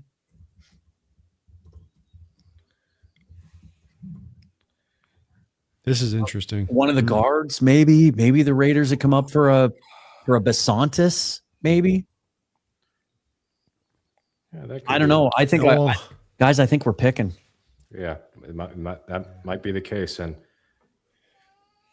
the Titans have had their pick in for a bit, but we're stalling out for some reason. I think maybe because we've actually gone a little too quick. Because what's the window for the broadcast? 5 to 8:30. So this is a little bit faster than maybe they even realize. So here's if this is Hood, and we're stuck at 32, is it too early for Cisse? And I'm talking about maybe McCoy might not be on their board. Yeah. And so is it too early for Cisse if you're stuck, or do you go to this pass rush group? TJ Parker's still there. Okay, I'm going to say this. I don't think it's a corner. Oh, they go Falk. Yeah. Is that what they did? Okay. Yeah, they were worried about us probably grabbing Falk. Yeah, that makes sense. They got scared. I think Colton which I don't think we would have necessarily done. I think Colton Hood might be a Seahawk. And kudos to, it sounds like that would be kudos to Corbin Smith, who's been calling this ever since he started sliding. And we'll see what happens. We've been surprised before. It's just, the John Schneider of post 2021 is been pretty good. A lot less apt to shock us with something out of the blue. Yeah. Now, does this mean if they do take somebody here, do they trade up? The only surprise would be a pass rusher, I think, if they went to one of those other guys. But would that be a surprise? I don't think it would be. If they took a pass rusher, even though I've not been a big fan of his, do you think that they would take TJ Parker over some of these other dudes? Yeah. Or do they take Cassius Howell? To me, you look at his 24 tape, yes, right? And that whole Clemson defense was mysteriously unproductive last year. What was up with that? You look at his 24 tape, I think his pro comp is Derek Hall. He needs more in the pass rush toolkit, but man, he's got speed to power. He sets the edge, high motor, high character. They could pivot to an edge at 32 if it's not Hood. I think it's Hood or Parker. I know I was calling Stukes, but I didn't think these guys were going to be left on the board. And at this point, you have to wonder, is there a possibility that some guys that we expected to go early to mid-second are going to get pushed down as well? Yeah. Could we see Stukes still available at 64 or Absolutely. in the 50s? The age could be a legitimate thing that pushes him down towards 64. And he's got an ACL on the books too. Yes. He's got medicals. Yep. By the way, guys, just on another note, we have almost 1,700 people watching the stream right now. Let's go. Well, guess Thank what, you, folks? everybody. We got more draft party coming tomorrow and on Saturday. Every pick. We'll be going end to end, folks. So, I think this is going to go down. I think we're going to see this clock wind down. Well, my black magic didn't work. My dark magic didn't work because I said Chris Johnson. He's not there. Yeah. Sorry, Brandon. I failed you. You tried. Bang on 8 o'clock. You were rolling there through the first part of the draft, man. I was rolling really well. I was doing well. I think the lack of pass rushers in the first round is a real storyline. Falk going all the way to 31 too. Just definitely represent Bain dropping too. They did not like the edges in this draft. It definitely stands out as you look at it. I mean, Malachi going up is kind of a surprise, but that was the only real one to me. All right, The come on. Seahawks did pick. He by the looks, way. and you know what? The funny thing is, out of all the Pick draft is in? picks, he looks Okay. like a young And- kid. But We're I gonna don't, get know, I don't know who it is, but Garofalo is saying that they did. Is it We're gonna Garofalo or Garofalo? It's We're going to get a Garofalo. pick today. yes. We So are they going are to get a gonna pick to pick. talk about today, guys. It's kind of a bummer. I wanted some extra picks. They still could. They could move down from 64, but they also feel like the value in this draft is closer to 64. So we might see some maneuvering. We might see a trade up tomorrow, somehow, some way. Maybe a player's involved. Maybe they do throw a day 327 pick at somebody. Yeah, I think that they can afford to give up a 5th or a 6th next year, yeah, knowing that they're going to with get the one of those comp as a comp. formula. It's Hood or Parker, and I can't choose. Flip a coin. Yeah. What if they do go for guard here? There might be some people in the Pregnon? chat, the John McGraths of the world, going like, if they Anthony Bradford count your day sort of thing. If they go with Besantis or But Besantis is the better scheme fit. Pregnon would be a big hit with the fans. I know there's a lot of. I know he's an older prospect with 1 year, basically one really good year on tape. But man, there's a lot of fans out there. Oh yeah, and we have to figure out are these networks going to go to commercial before the freaking Super Bowl champions are on the clock? Probably. Yeah, they want to stretch this out to the end for sure. Someone said Dunker. We all love him, but that would be a massive overdraft at this point. Yeah, that's. I'm seeing that's not people that are happening. posting that they're seeing it already. Has it already been announced? Yeah. I'm not seeing it on the ESPN tracker, and they've been ahead on this. They're not even, Yeah. of course, NFL Network never cares about our picks. They haven't even switched it to the pick is in yet. Yeah. Yeah. Well, I'm trying to. Okay, now they've just said pick is in.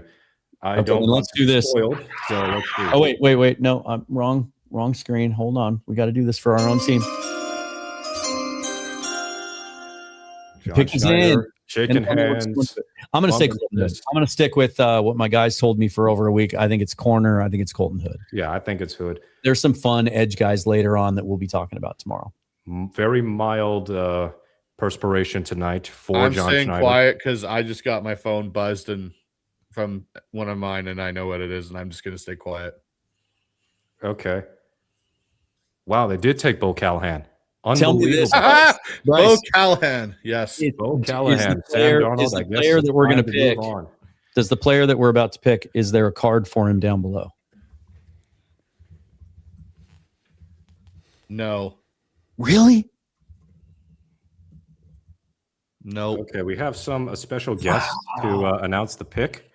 So let's see who this gentleman is. I put on Really? my headphones because I got the monitor elsewhere. But Is it? Oh, wait, Bryce, hold on. Let me put another card up. Oh, come on. I got to beat it. Where is it? Here it is. Tell me. Just yes or no, Bryce. Yes. Oh, so we've come full circle to where we started. Yep. Oh, this is going to be fun to talk about. It's, hey, Oh boy. Brandon has the same expression I do. I know. I have the headphones on, so I haven't heard a word you guys have I'm said. just the going last to minute. say this. So, I started the draft process all in on this scenario, and then I talked myself out of it, and now I'm pissed that I did. all right. So Because Make a John Wish was telling Foundation. us, John and Mike have been telling us in the same exact way. I don't want to give it away. I think I know what it is. I think I know what it is. And I Same way haven't been that they spoiled. talked about So, Gray Zabel last year, the same way they talked about Yep. trusting the I process. think I know what you're talking about. So, Ladies and gentlemen, Seattle Seahawks. with the 32nd pick in the 2026 NFL Draft, the Seattle Seahawks select Jadarian Price, running back, Notre Dame. Well, Well, I'm not thrilled with 32. I thought would have been 64. I'll just say, like I said, I started out and then I talked myself out of it. But lately, like, you got to give credit to guys like Zerline and Jeremiah for 2 weeks now. They've been saying this is the pick.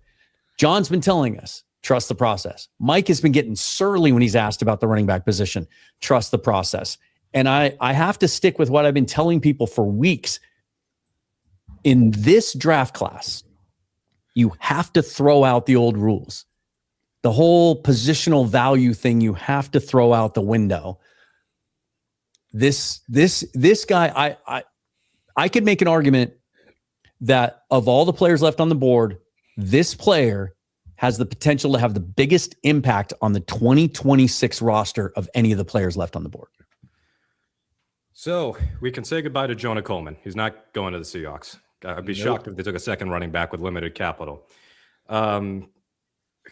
Man, I didn't think they'd do it. Well, I tell you what, this does dispel the same idea thing that happened last year. I talked myself out of Zabel last year too, even though I wanted it because I just didn't think they would do it. Yeah, I'll tell you what, this dispels the idea that, Pete's the one pushing all the early running back takes. Mm-hmm. So I heard something from Jeff Simmons when they were at the combine. There was a guy that, well, I can say this: the Mike and John legitimately look happy about this. They're ecstatic. I also now think that we know the reason that Jadarian Price took 0 30 visits. Yeah, I think this was an example of like in the NBA, sometimes when you know a guy has a deal at like overslot, or in baseball, right? Like an overslot deal. And they're like, well, he's untouchable. We know where he's going. Yeah, so what I had heard was Jeff had mentioned that there was a guy when John did his podium press conference that basically, I can't remember his name. It's Brian something that they talked to, that went right up to John, and John gave him a big hug coming off the podium at the combine. And I guess it was John's boss in Green Bay when he was there. And so Jeff and Brian Nimhauser interviewed him the next day, and he told them that of all the position groups, John watches running backs. It's his position. He loves it. It's what he does. So if he feels this is the right move, it's probably the right move based on their need, based on what they view. And hey, we got a new running back in Seattle. Everyone that was screaming for us to, how do you replace K9? Well, yeah, Seattle just did it. And you know what? I want to get Brandon's thoughts because he's the quietest out of us all right now. I mean, I think I appreciate everything you guys are saying, and I think he'll be I think he'll be fine. Somebody said in the chat they're whelmed. I'm whelmed. I'm certainly entrusting in John and everything you said there. I mean, I don't have a lot to add because we've talked a lot about this pick as a possible pick in this spot, and I still feel the way that I felt about it. Drafting and being successful in the draft, as we lamented on a lot of the players picked in this first round, is a lot about picking value right and not reaching for need. And this pick screams to me for you're kind of picking for need. Doesn't make it a bad pick. Doesn't mean he can't be a good player. It's just that this is a very simple thing that I've learned through the draft through all these years, is that the teams that lean into need, especially early on in the draft, especially really early on in the draft, don't tend to have successful drafts. Maybe you can buck that here with this a little bit, and maybe that's that he could be that instantaneous guy who goes out there and gives you that productivity. But it's just, that's what holds me up on this one a little bit from being able to just get out of my shoes and be celebrating this pick right and left. I don't necessarily hate it, but it's just kind of it's a whelming pick for me. It's not exciting in the respect to me that you're really tapping into that value that's been, again, on this, the big focal point of what's driven this championship success over the last 3 years. It's not how you've paid guys. It's not the trades you've made. It's that you've drafted the value and you've stayed in that pocket firmly without deviating. And so that's just where I have a little bit of hesitancy here. There's a lot of reasons he fits. Just the game. He's a zone runner. Really, he gets up to top speed quickly, like his first step, and boom, he's there. The lateral movement. He's got love the jump cuts, contact balance. Very, very limited exposure in the passing game, but looked really clean doing it in his combine workout. And then you talk about the Seahawks stuff, right? Stayed loyal, stayed at Notre Dame, even after Jeremiah Love committed, even after he knew he wasn't going to be the guy, right? Passed up NIL money. This was in Dane Brugler's The Beast. Humble and quiet by nature, but serious about the work. One NFL scout said, quote, type of guy you're okay with your daughter dating. And a lot of the analytics too, one of the most explosive backs per touch in college football last year. And oh, by the way, one of the best kick returners in college football. I'm wondering if the special teams factor, Shaheed can, of course, you got Shaheed, but do you want to have him focus a little bit more on the actual receiver stuff and less of the special teams? Like you can keep him the punt returner, for example, but let Jadarian Price be the kick returner. Well, and they went with 2 kick returners most of the time last year. And so now Jay Harbaugh can play with that, right? You want to kick away from Shaheed? Okay. All right. Take your chances. Yep. Does this, for those who are kind of like down on this pick, I'm not down on this pick. I'm just don't love the process. Did the Seahawks just Clyde Edwards-Helaire themselves? What I mean by that is they had needs elsewhere, but the Chiefs took Edwards-Helaire, and I think T. Higgins went with the next pick. And there was some other running back of the top class who went. Jonathan Taylor might have been in that same draft class. Yeah. Yeah, and he wanted to be a Seahawk, remember? Let me just be devil's advocate and just to try and take the optimistic view, because that's what I always do. Don't you think if Mike McDonald was adamant that he needed one of those edges, or he needed Colton Hood, that he needed more, that we weren't going to be able to get tomorrow, that he would have influenced this pick, right? I have so much trust for this evaluation staff, scouting staff, personnel staff, John's decision-making, the way he works with his crew, Mike's judgment on the whole thing, that I trust what they're going to do on defense, because I did want him to trade down. I wanted an extra pick so that we could maybe work an offensive lineman into the equation at some point. Maybe we still will. But I still think, like we talked about all these edges that are left, and there's 2 waves behind them of guys that we like. So maybe they still are able to add one of those guys. Maybe at 64, they get one of those safeties that we like that can help them in that middle of the field. I trust him. I really trust him. And also I like the player. I'm not as hung up on positional value as some other people. I really like this player. Yeah, I just liked Coleman as the best fit. His ball security is great, but Jadarian Price is more of a home run hitter. And maybe that's the thing. I guess what we've learned is Seattle still will value having a home run hitter at running back, having that explosive play capability that, yeah, I think that Coleman can hit some home runs, but he's more like he'll get you a lot of effective singles, some doubles, maybe the occasional triple. But it's always funny when the pick becomes reality. You start to remember things you heard throughout the process that maybe you didn't pay enough attention to or you dismissed. About 3 weeks ago, Brady Henderson did a report. It was just a little 90-second hit on ESPN from his houseboat, right, with his ESPN microphone. And he said, they like the backs they have in the room, but what they don't have is they need to replace the explosive element that walked out the door when Ken Walker left in free agency. And this is, I know a lot of fans got enamored with Mike Washington, but he was an unfinished project with 1 year. Like that was a raw ball of clay. This was, you can argue, the most explosive back after Jeremiah Love in the draft. Brady was onto something. Mm-hmm. Well, I think that kind of knocked us for a loop because we were expecting corner. We thought, okay, Jadarian Price, all these people are mocking Price to Seattle, and only Seattle in round 1. Like no other team was anywhere in the mix for a round 1 selection of Jadarian Price. I thought he would have been available at 64, but maybe I'm wrong, and maybe Seattle didn't think that he would be available at 64, or not being able to trade down kind of affected when they could take Price. Like if they took him at 35. Are people questioning the pick as much?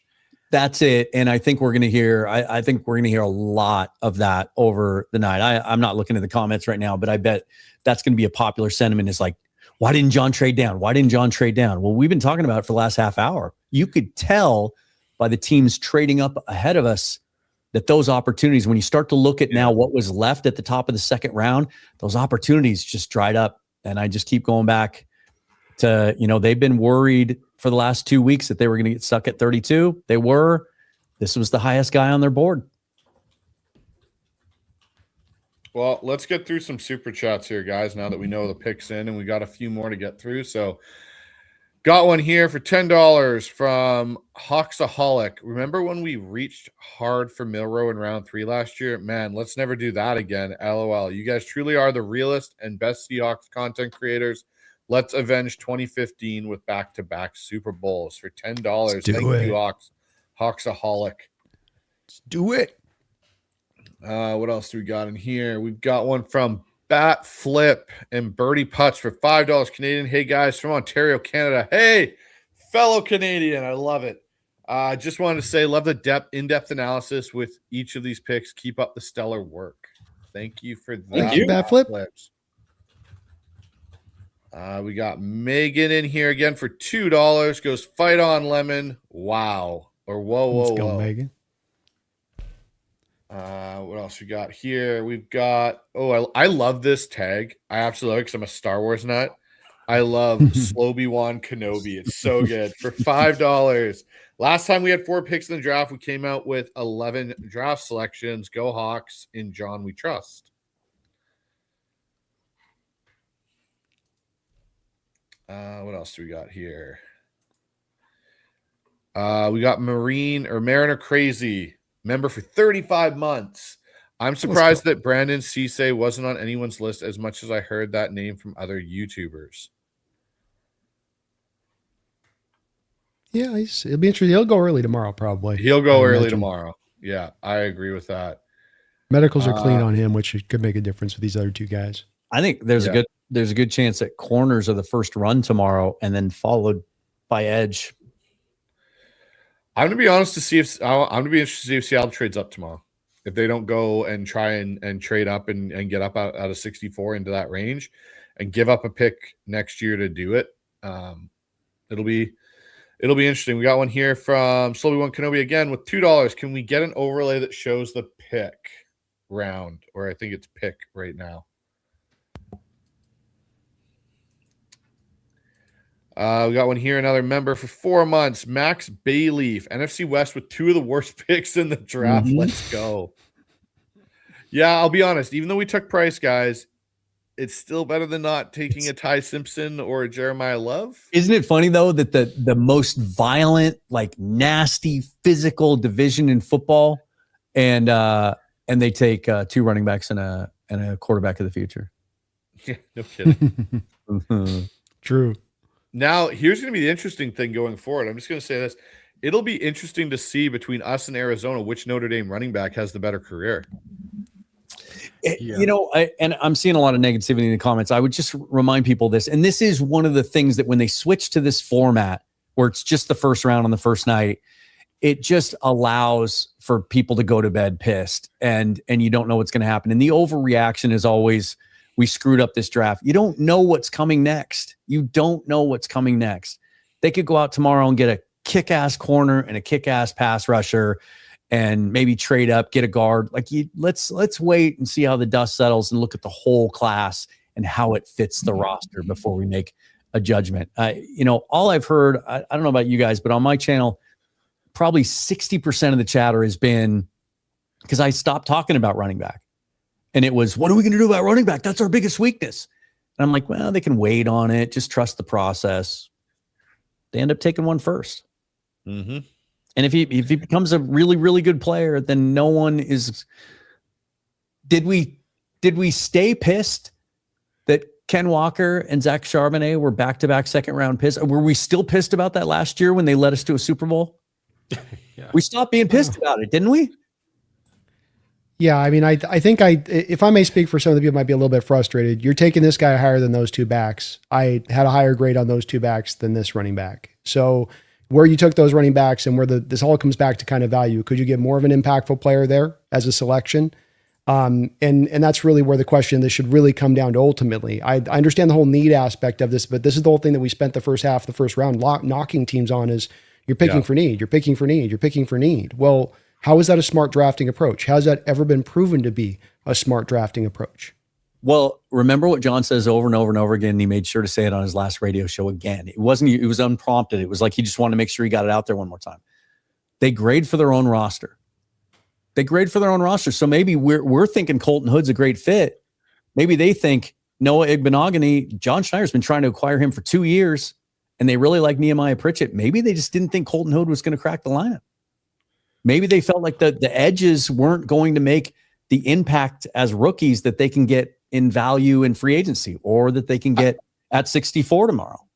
I guess you're touching on where I'm reticent to believe that this is the case, Dan, in that you looked at your board, you said, who's the highest valued guy we got on the board versus filling to the need.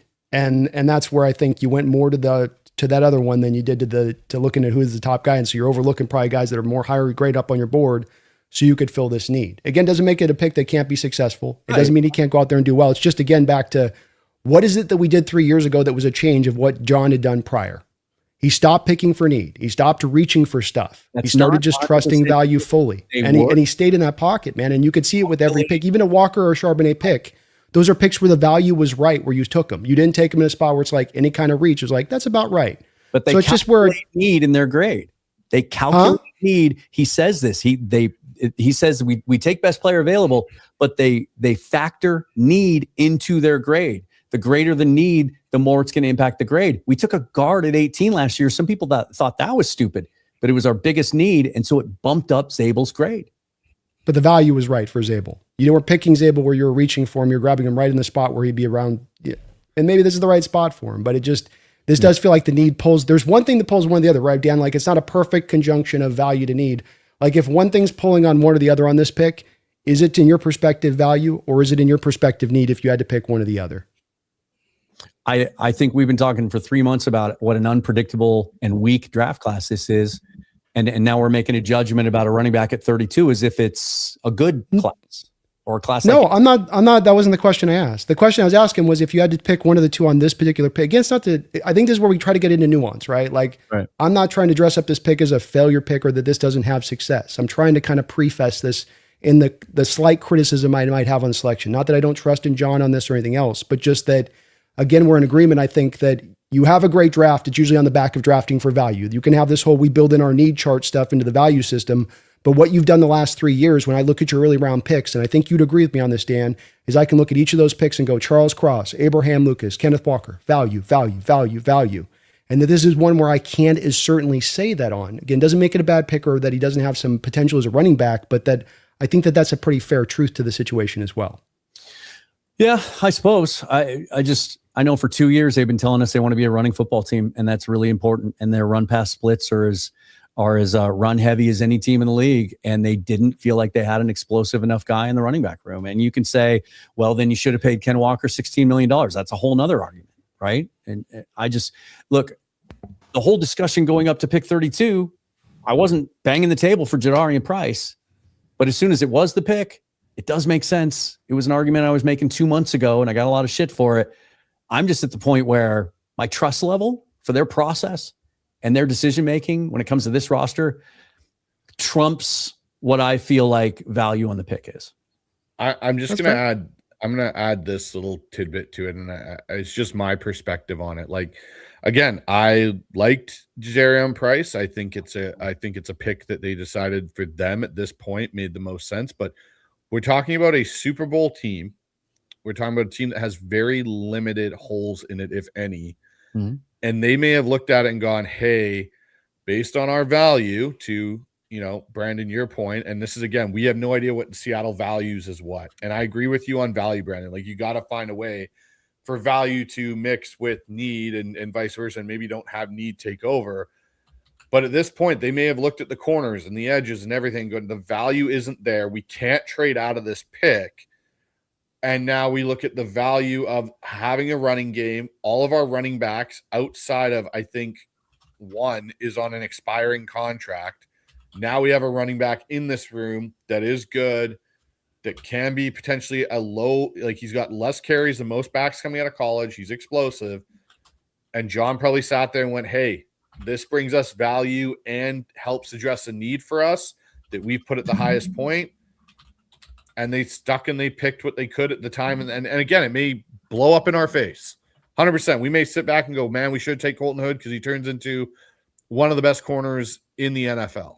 Like it could happen. Or, we should have taken Caden McDonald. But again, I think what'll drive this point a little bit more is what do they do tomorrow with their second and third round pick and how do they maneuver that board? If they don't come out with anything really good tomorrow and they don't maneuver themselves well, I think then we can have more of a conversation of, okay, was Price the right value at that point to be taken? Mm-hmm. I do wonder if now they're going to dip into next year's draft capital in order to move up in the second, because it's either that or you're sticking at 64. And I thought that there was a chance they would keep 32 and then try and move 64, but as like a move down. So now what do you do? I think the Seahawks are not going to go for volume of picks. They're not going to have like 8 draft picks out of that. I know there's easy to fantasize about that in mock drafts, but realistically, maybe 1 or 2 trades to get you 5 picks or at best 6 picks. And I think that's the trading that they could do, is to recoup a 4th or a 5th that they got from the Shaheed trade, and then maybe an extra 6th rounder. That's kind of it. So I will say this from a very simplistic standpoint. If you just throw the whole need or value argument out the window, maybe their biggest roster need has been checked off the board. And so instead of going into tomorrow, if they'd taken a corner, we'd be going in tomorrow, and a big bulk of our conversation would have been about running back. When are they going to take one? And, what if they come off the board? And what are we going to do? What if we miss out on one of those guys? Then what are we going to do? Because there aren't any other guys in this draft. It's like tomorrow they can just let the board come to them, but they can maneuver it too. I think it's reasonable to expect that they would use some of those extra comp picks they have coming next year to maybe add picks in this draft, because we know how valuable those are and how much teams value those. And so you will be able to get something for those if you want to. But also, you're not going to draft 12 rookies next year. They're not going to make this roster in 2027, no matter how good the draft is, right? So you might as well use some of that capital if there's some guys you like. I think the fact that the edge class still has as much depth in it, and guys that we like, and guys that fit the mold that it seems like they're looking for. Cassius Howell may last till 64. Now we talk about the length or whatever, but Derek Moore, Kieran Crawford, Jayshon Barham, some of those guys that we like. And then, if you're still concerned about corner, there's some guys later on that we like too, right? There's Charles Demings. Would love to take him at 96. There's some other guys. I think they'll be okay. All right, guys. With that being said, we got a bunch of super chats we need to get through here, and obviously we'll have another show tomorrow. So let's get through these. So right now we got one from Pappy for $2. Goes, doesn't matter who we take, we got Bobo. Fair point. Fair point. Mm-hmm. Jeffrey back in here, another $2 donation. Simpson getting slammed on Instapick by Rams fans. Oh, now let's again think of this, gentlemen. We are not sitting as an LA Ram fan right now going, what the absolute fuck did we just do? If you're mad about the running back pick, just think about that. You could just think about that. It could be worse. Or you could have taken one at 3 when you have a putrid defense and you're nowhere near being good enough to support a good running back. This is fair. I got one here from Banker for a $2 donation. Don't mind me. I'm just on Sage Watch. I think that's why the 49ers traded all the way out of the first. They just didn't want to be criticized overnight. Yeah. And they did take the smart road. Like, we're just going to go hide in the corner. Hey, Peter Go Hawks in here with a $2 donation. Let's fucking go. Prize picks for JP. Nice. And money Peter. for me. Let's go. Nice job. Well done, Peter. Way to go. What else do we got in our chat here? We got another one here from Michael for $5. Goes, does Price have the talent to be a Marshawn Lynch running back 1 type back? Way different players. Yeah. Way different. Probably more touch. You're splitting the carries probably to the future. He's 200 pounds. I don't know if you're giving that guy 20 carries on average over and over the course of weeks. No. Who do you think now, who currently in the running back room, whose job just got the shakiest? Kenny McIntosh. Yeah, McIntosh. I think he was going to be an uphill battle to make the roster anyway. This now leads into how Dan, I told you how I felt at the pre-draft conference about when Mike answered that question. And it was kind of like he's not here yet. Maybe he is. Like, we don't know how he's going to return. Like, it wasn't the same way that Mike and John generally talk when they're excited about a player. I think he's very, very much battling it up, because I honestly think he's really battling with Jacardier Wright for that practice squad spot, because they seem to like Jacardier Wright a lot after what he did last year in the preseason. Yeah. He's going to be 27 though as a second-year player. That's true. Dalton in here with a $10 donation. Thank you, Dalton. Let's go. I like the pick, boys, here from Dan's channel. Love all you guys. Thanks, brother. Kind of surprised we didn't go Zion Young. I don't think Zion Young's someone they're going to go after. No, I think he might be one of those big edges. I think he's a very good run defender, but I question what he can do as far as pure pass rushing in the NFL. I also look at Brady's report. More overly reliant on trying to win with power and bull rush. Brady's report was kind of interesting too, where he said, I don't think they have Zion Young on their board. And there might still be character concerns there that they want to they don't want to test that out. Yep. They brought him in for a visit, but again, sometimes the visits are like a character concern check. Level Skip here with a $2 donation goes dog shit pick, honestly. And that's something we're going to see tonight is just some frustration from the fan base. Don't be frustrated. The Seahawks just won the Super Bowl. You could Exactly. you could have lost the NFC Championship game and then taken Ty Simpson. This is very true. This is very that's the best part, Mookie. The way you just phrased that, you could have lost the NFC Championship game, and instead of adding to your roster to win it, you took Ty Simpson. Jeffrey back in here with a $5 donation. What if we the cornerback, or what if the cornerback with the bum knee in the second, we call this draft an A draft? I think if we take the cornerback is what he forgot to add in there. I probably wouldn't quite get there, but that'd be cool to get a corner in the next round. Yeah. We got one here from Unorthodox for $20. Thank you, Unorthodox. Let's Great stream, Appreciate you. guys. Let's make the doubters pay the price. Welcome our future offensive rookie of the year. Go Hawks, MOB. MOB. Thank you, Russ. Very kind of you, man. Unsurprisingly, the Seahawks had the furthest pick away from general draft consensus. Yeah, no kidding, right? $2 donation here from Taker. LA traded with Atlanta just to copy Atlanta.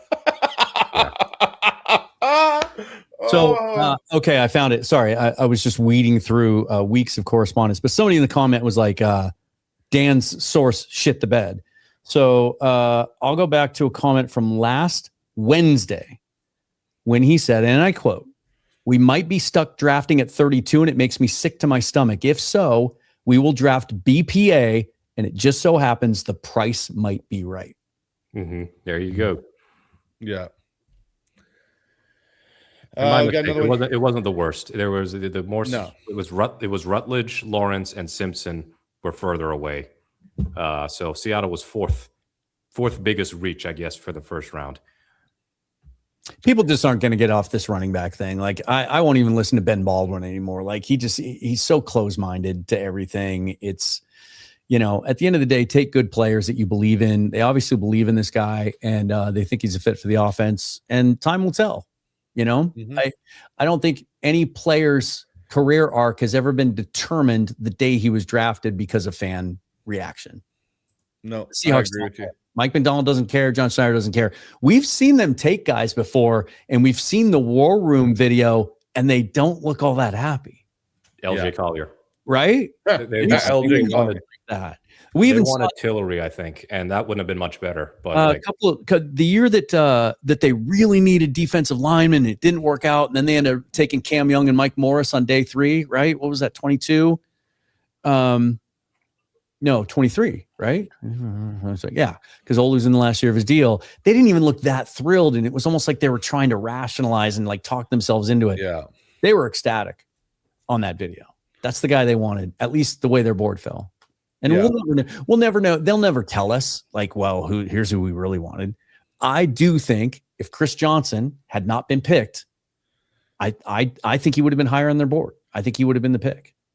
Yeah, potentially, or Keldrick Falk. Keldrick Falk. I believe those guys were above price on their board. It just didn't fall that way, and there's a reason that teams moved up. Everybody knows each other in this league. And the communication's more rampant than ever, right? The combine communication's a real thing. There's a reason all those teams started moving up ahead of us, and then they took corners and edges.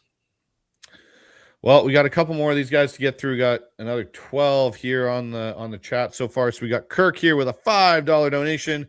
Great stream, guys. Not happy with the pick. Thank you for the donation. All will be forgotten. Thank you, man. Appreciate all the support tonight, you guys. Yeah, really do appreciate it. Tez in here with a $7 donation goes, not a fan of this pick. It's like when they picked Arroyo, LOL. Yeah, it's a bad. This was a little better pick. I think you're a little safer ground here than the Royal because there was so many questions on that in the second round. That's true. You'll get more productivity here, but it's there's some hesitancy I think from some of us on it. Peter Go Hawks back in here with a $5 donation. Absolutely love the pick. Very few running backs for such a big need. Exactly who John and I wanted. We can make moves tomorrow and get another big need. Well, here's hoping.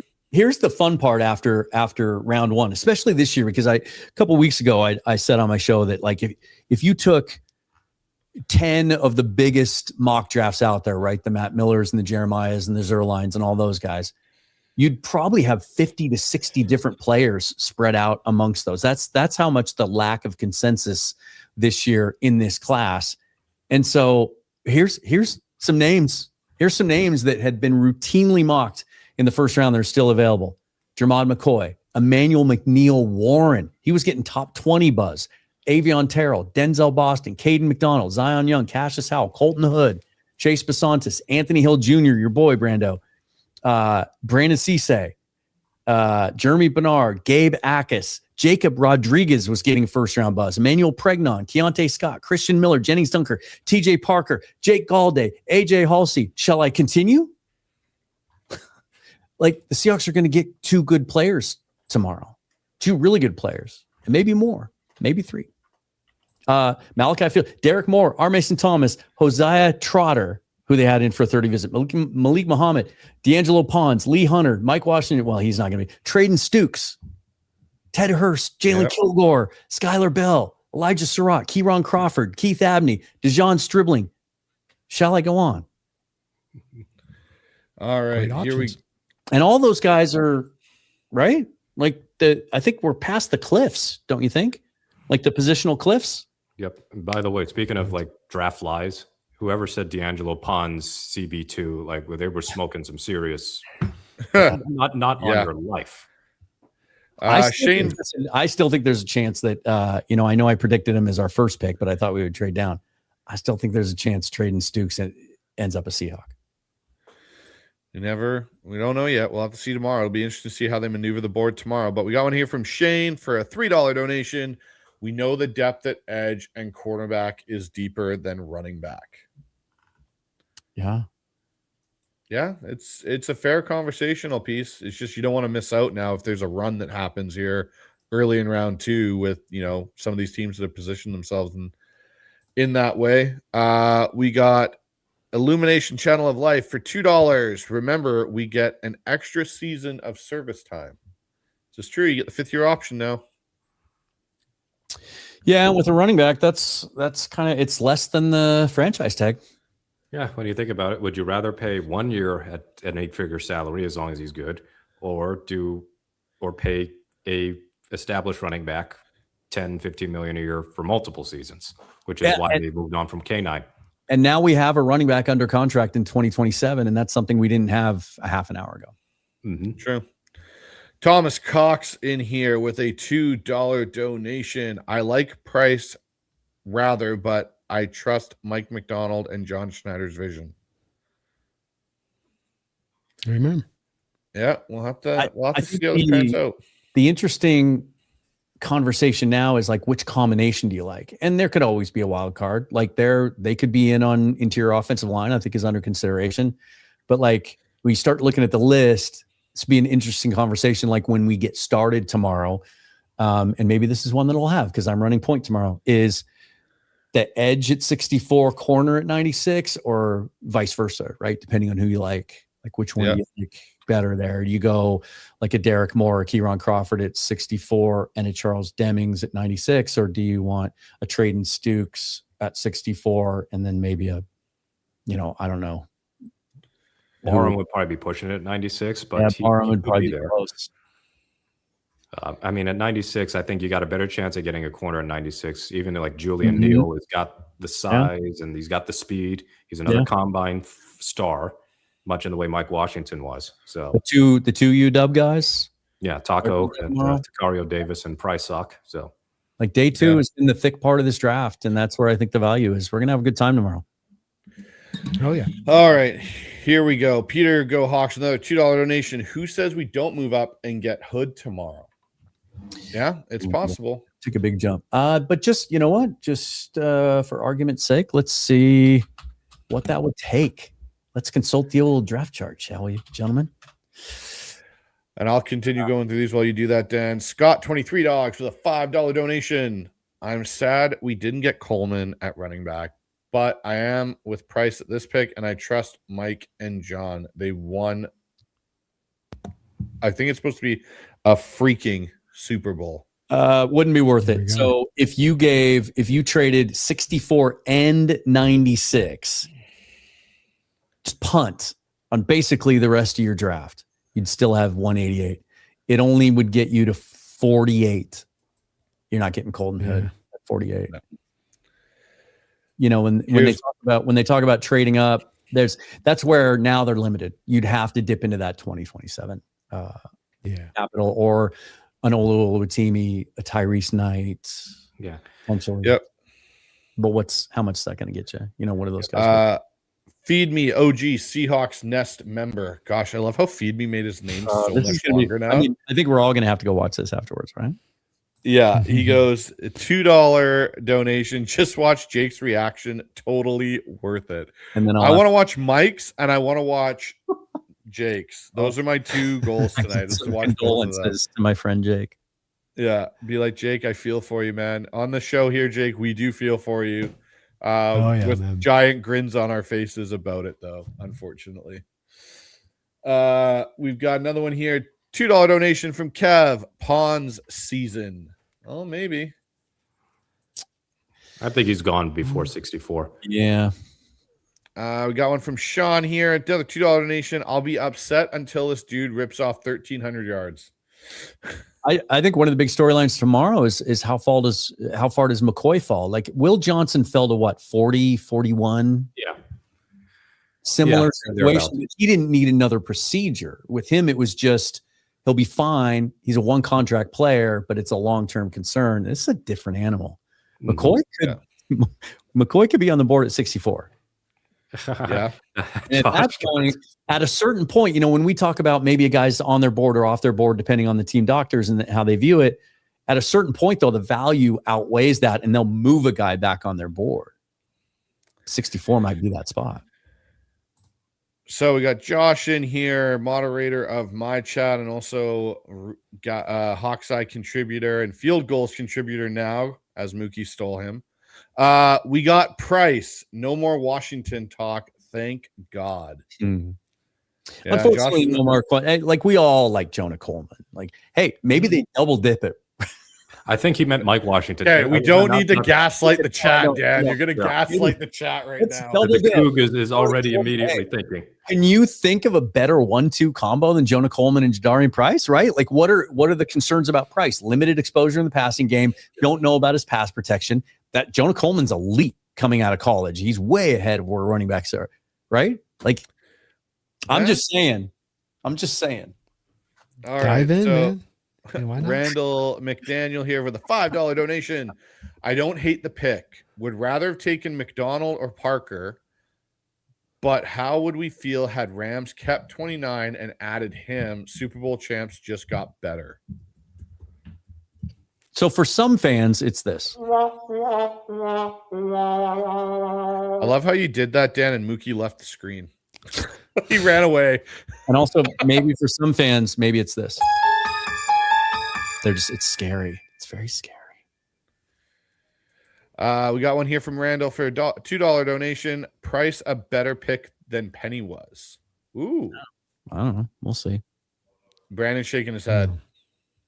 No, not talent. Penny was more explosive. Penny was, I think, field faster than what Price is. And the sample size was much larger. And so there was he's also 25 pounds heavier, which is kind of the thing with the Jadarian Price thing is he's a little bit of a man in between at times as a running back. He's not big enough to be a power back, but he's not really pure speed enough guy or burst guy to be, maybe he's the best of both worlds. And it'll be interesting to see where they want him. I think at the combine, he got down to like 203, but he's played at 212, 213 before. I wonder if they're going to get him up to 215. Yeah. I mean, John The typically. thing with that though, if he's running a 161 at 203, you put him up at Yeah, 215. What's his that's fair. 10-yard split then? 1.7? Yeah, that's fair. Yeah. It'll be interesting to see how this all shapes together. So we've got Banker here with a $2 donation. McVay looks like he wants to throttle Snead. Why'd you do it? Why'd you do it? Damn you. Can we get like a screenshot of McVay looking at the scouting report and screaming into it like he did in the NFC Championship game in this call sheet? Oh yeah. Man. That's what you need to do, Brandon. You need to take that image and you need to crop out McVay's head and put Jake's there and say this is how Jake felt when Simpson got drafted. That's true. That would look good. I could probably do that now. There you go. There's a side project. Randall back in with $5 donation. I agree with Brando on the point that it seems we may have gone away from what fixed the team building potentially, but BPA cleared in top 10 and 15, then 32. Yeah, and again on this, let's get to nuance if we can, because I know this is all going to be black and white on this Jerry and Price. Like if you're either effusive of praise or you just hate the pick outright. It's like I'm more of in a place of nuance on this, and I really would like to try and make sure I get that across for whatever criticism I put down on this pick. But it does come back to that value mold, and I just really see three points in the road where John Schneider's turned hard. You get the LOB era, you get the end of the LOB era, you start drafting running backs really high, Turbin and Christian Michael, and you start reaching for need in drafts. And then you go for years doing that. And then you hit a point and you go, oh, we got to stop kind of doing that. We're making mistakes here. This is not helping our roster building, taking this approach. And then you saw the shift. You could feel the shift in the change. I mean, it's to where you can look at me starting the channel, the first 3 years of doing the channel. I shit all over the Dwayne Eskridge pick, the LJ Collier pick, the Jordan Brooks pick. Yeah. I did, because you could see how bad they were in the moment, and they proved to be bad. And then on all of these other picks, Witherspoon, JSN, every other pick since then that you can go down the line that's been an early pick, I've been all on board with and said, look, I can see where the value is right. It's very clear on this selection. It's not quite there on this one. Now, it doesn't mean it has to be a failure pick or the worst thing in the world, but it does mean you are deviating from the very strategy that just took you to the promised land. And that is just at least a little bit of like, I'm not that I don't trust in John or that this is an awful trip, but just you do go, okay, is a little bit where you go, it would be nice to kind of stay in that pocket because it's been so successful. It's a compelling conversation, and it's one we're going to have for the next 4 or 5 months. You're not going to convince anyone on April 23rd or 24th to change their mind about whether this was the right pick if they don't like it. You're not going to convince them. At the end of the day, you're just going to have to see how it works out on the field. But I would caution people that, especially in this class, again, I just listed through all the names. I remember having a conversation with some people last year where they thought that, we talked about the value of interior offensive line and they're overdrafted sometimes. And some people thought 18 was a little high for Zabel, but it was really low for Nick Emenwari. If you take Emenwari at 18, you get Zabel later. Like maybe in the moment that would have made more sense, but at the end of the day, you still get both players and they both helped you win a Super Bowl. Maybe tomorrow they end up, a guy falls to him at 64 and that you feel like is insane value. And at the end of the day, you just look at the players they drafted. Do you like the group and how do they fit the roster? You're not going to convince, you're not going to change minds at this point. Just like, my goodness, the Rams, Jake's not going to change anyone's mind about it. If a Rams fan loves the pick of Ty Simpson, Jake's not going to talk him out of it. Or vice versa. John Right? Schneider just said in his press conference that he thought they, quote, were going back for sure. But then all the trades happened in front of them and moving down fell apart. So that's exactly what we were talking about earlier. Like Yeah, and what if he moves back to 39 with Cleveland and gets 107 or whatever that trade is? Are people as upset right now that they took a running back at 39? Does it make that big a difference? It probably does to a lot of people. I mean, it could, because that pick could become something. That's where you're getting the values a little bit more right, or where you're taking them. So you're just better maximizing your draft. And it doesn't have to be like you have to run drafts perfect to have a great team next year for Jadarian Price to come out there and be successful for the team and all that. It's just that, again, on this, you did such a shift and a change in your direction. You didn't just kind of quasi change to value 3 years ago, Dan. It was, you went and you freaking turned that wheel sharply into that direction as hard as you could. And it just does stand out to me that you're not quite doing that on this. You mentioned the Zabel Emenwari thing, and that's a great comp. Well, imagine if you take Emenwari and now Zabel's taken at 22 because you decided you approach your value versus really taking a look at the value of that draft going, no, we can get Emenwari up here, but we've got to grab Zabel here. And that's where I just come back to part of the real, to me, I maybe I'm too simple on this, but the real point of emphasis for draft success is that you're able to live in that pocket of value, because at every turn there is the pull to take you away from need. At every turn, it's right there just to pull you off your path. So it's very hard to stay there. It's really tough. And so I'm probably a little bit overboard on it. I'll admit that. But again, I'm not hating the pick. I think he's got a good chance for success. He's going with an offensive line of 5 returning starters, good quarterback play, great team. There's a lot of chance for him to be able to hit the ground running here. And I can see where there could be some really good success on this pick. So it doesn't have to be that this is all colored in a way that's like, oh, it's just, this is awful. It's a minor criticism. If I can maybe try to put this in the right kind of place. Yeah. Which is fair. And I think, you know what, I'll be honest, like I'm kind of sitting in a bit of Brandon's boat here, where I look at this and I go, I get you're picking at 32. I understand it's different than picking at 18 or 9 or 5 or 20, where they have had some success. But I just look at it and I go, I think Price is going to be good. He was my second, running back on my big board. But do you lose out potentially? Is the loss out on the corners and some of the edges, or even the guards potentially in this earlier part of round 2 that you may not get a chance to be a part of, bigger and more of a issue than, taking a Jonah Coleman in the 3rd round potentially, or a Mike Washington or an Emmett Johnson? Is it that big of a discrepancy between Price and those guys, where there's a big cliff at guard a little bit, and there's a bit of a cliff more significantly potentially at some of these other spots? It's where I kind of lean a little bit into, again, I like Jadarian Price. I think he's going to be a fit. Yeah. But that's kind of where my brain goes a little bit. Like, was there more value elsewhere at this point in the draft? I'm bummed. Well, and I think the value thing, I don't think John gives a shit about value. I think one of the shifts that they made, that he talks really openly about from 2022 on, is they really tightened up their standards about the type player they're looking for, the type person they're looking for, and they shrank their board. They have as small a board as anyone in the league. There's players that we were talking about them taking that they might not have even considered. But also, I'm bummed that we didn't move down, because I wanted more picks, because it would open the door to some other positions that I thought would be valuable to add to the roster that maybe now they don't have an opportunity at. I think right now, as much as we've talked about edges and how they're falling down, I think there's a really good chance. We talked about this on the Syndicate last week or the week before.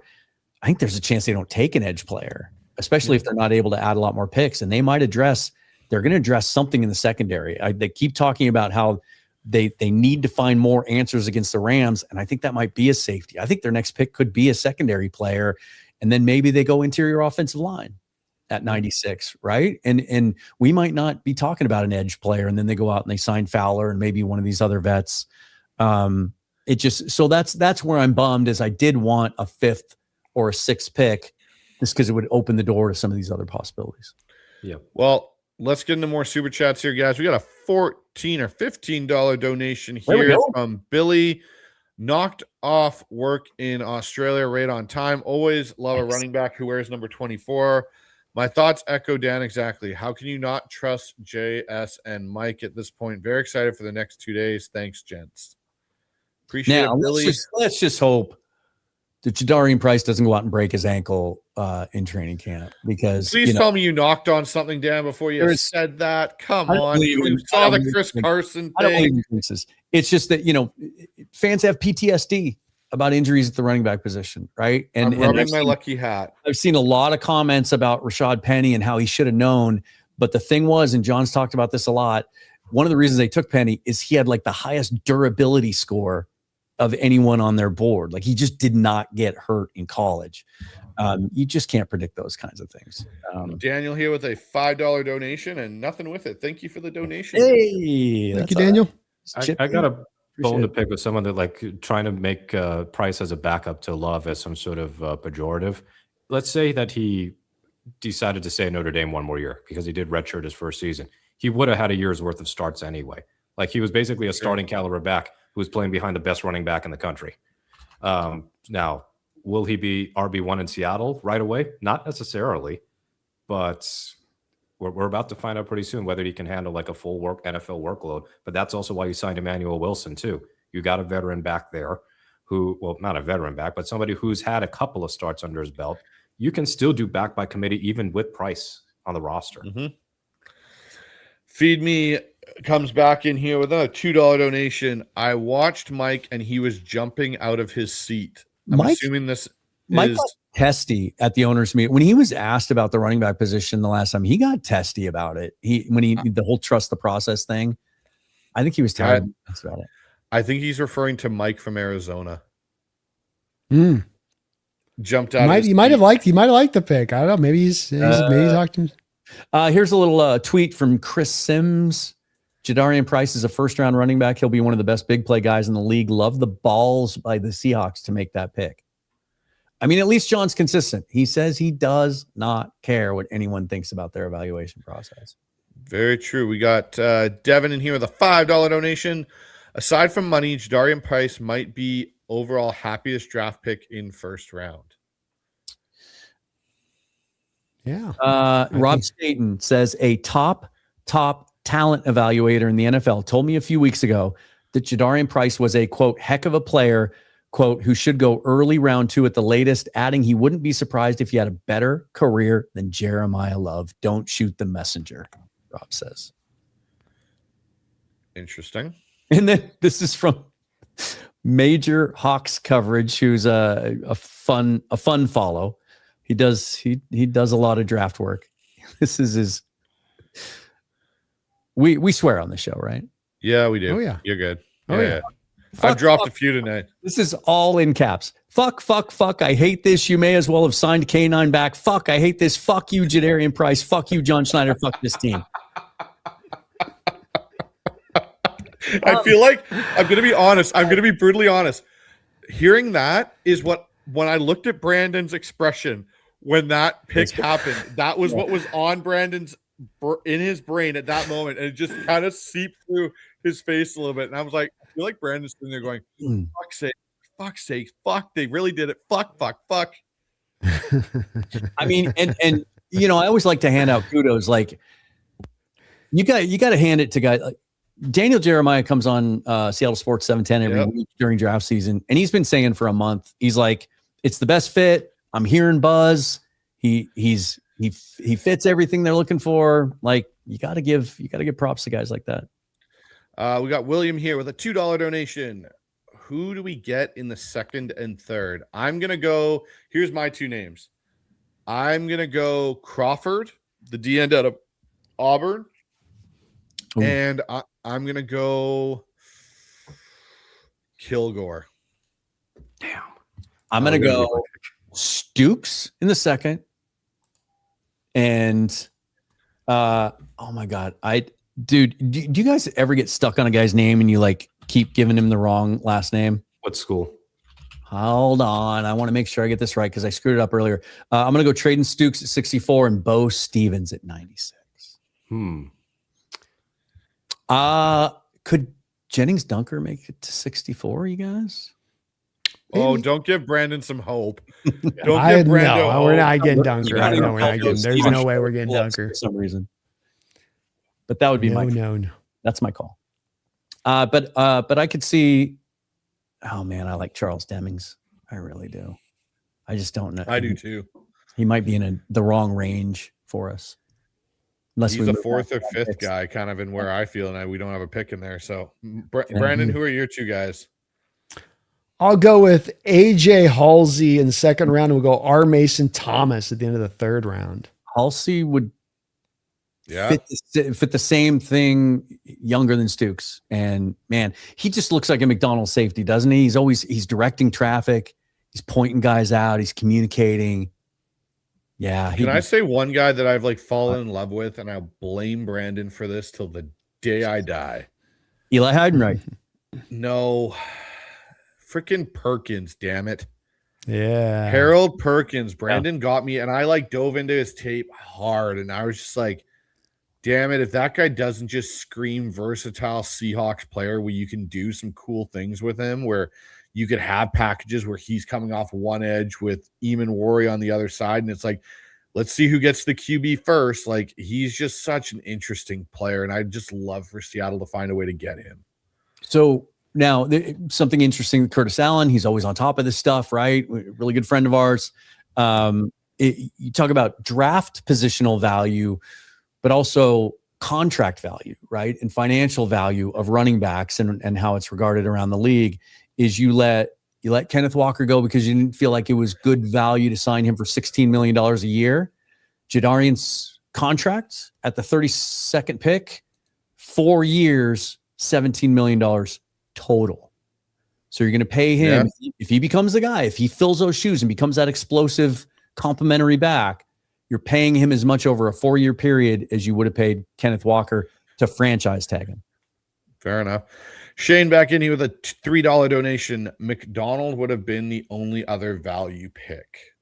Yeah, it's fair. Mm-hmm. Yeah. Yes, like sir. if Seattle drafted Cade McDonald, would people be as down on that pick? Because I know, like, is defensive tackle an absolute need in 2026? Not really. But when you think big picture, taking a guy like McDonald, maybe also allows Murphy to do a little bit more 3. But still, I think McDonald is going to go elsewhere, and that Seattle will maybe look at just getting a watch him end up in DT San later on. Francisco. Yeah, they took CJ West last year. They traded for Adigi Zua. They got but who'd you rather have, Cade McDonald or CJ West? Then they drafted Albert Collins last year too. That's tough. I could see them maybe doing it and moving off somebody else, but we got one in here from Fro77 for $5. Thank you, Fro. McVay will put in for a rule change to the NFL to stop picks that he doesn't like. He's got to figure out the Rubik's Cube first. Remember, when he tried to explain a ball bouncing off a guy's helmet that was thrown backwards and it went forward and landed in the end zone and was recovered, trying to explain how that shouldn't be allowed was like trying to figure out a Rubik's Cube. What do we got here? We got Feed Me back in here with another $5 donation. Goes, what's making the Rams pick even funnier is that during the press conference, Les Snead was so excited about the pick, and you just see McVay there sulking. Oh God. No, it is. Awesome. It is funny. I will say this. Look, there is risk here because of sample size, right? I mean, we've been slamming the Ty Simpson pick because he only started 15 games as a quarterback in college football. Jadarian Price just became the first running back in NFL draft history to be drafted in the first round or second round and never have reached 125 touches in a single college football season. There's risk. Here's one from Blue Carter again for $7. Goes, remember, you're replacing a Super Bowl MVP at running back 1 versus a corner 3, edge 4 at those positions. Price is a great pick to keep window open. And I think, Dan, it's an interesting argument to what you just brought up, though, of the limited sample size with Jadarian Price. Now, I will say this. This is the one thing I think that's really interesting is there was all that talk for a period of time of the amount of work, wear and tear that was put on Bama running backs, right? When Trent Richardson came out, when Mark Ingram was coming out, when Derrick Henry, like these guys were getting 300-400 carries before they were entering the NFL. How long were they going to be durable? It also works the other way too. If guys don't have a lot of carries, how does their body hold up to that as well? Even in a timeshare, even in a committee, it's a longer season to begin with now for Jadarian Price, right? It's there's a lot of factors that go into it. So it'll be interesting to see how that all shapes up. And they didn't have him in for the 30 visits, so they couldn't give him the body scan. Yep. So we got a 56-month membership here from Mr. Kane. Goes, John must. Thank you, Mr. Kane. Goes, John must see Price as a better option than the other positions at 32, or thinks there's enough value in the later rounds for those other spots. Thoughts? Or they have a need a running back, and they decided that they need to go get that taken care of because they can't get it later, so they grabbed it now. My first thought was, can't wait for John Boyle's behind the scenes piece to come out, right? The War Room Confidential in a week or so. Usually some good nuggets in there. Yeah, no, exactly. Last super chats of the night. Feed Me with a $2 donation. Mike from Arizona was so excited about the pick. Well, that answers our question on that one. And thank you, Feed Me. And thank you to everybody else that donated.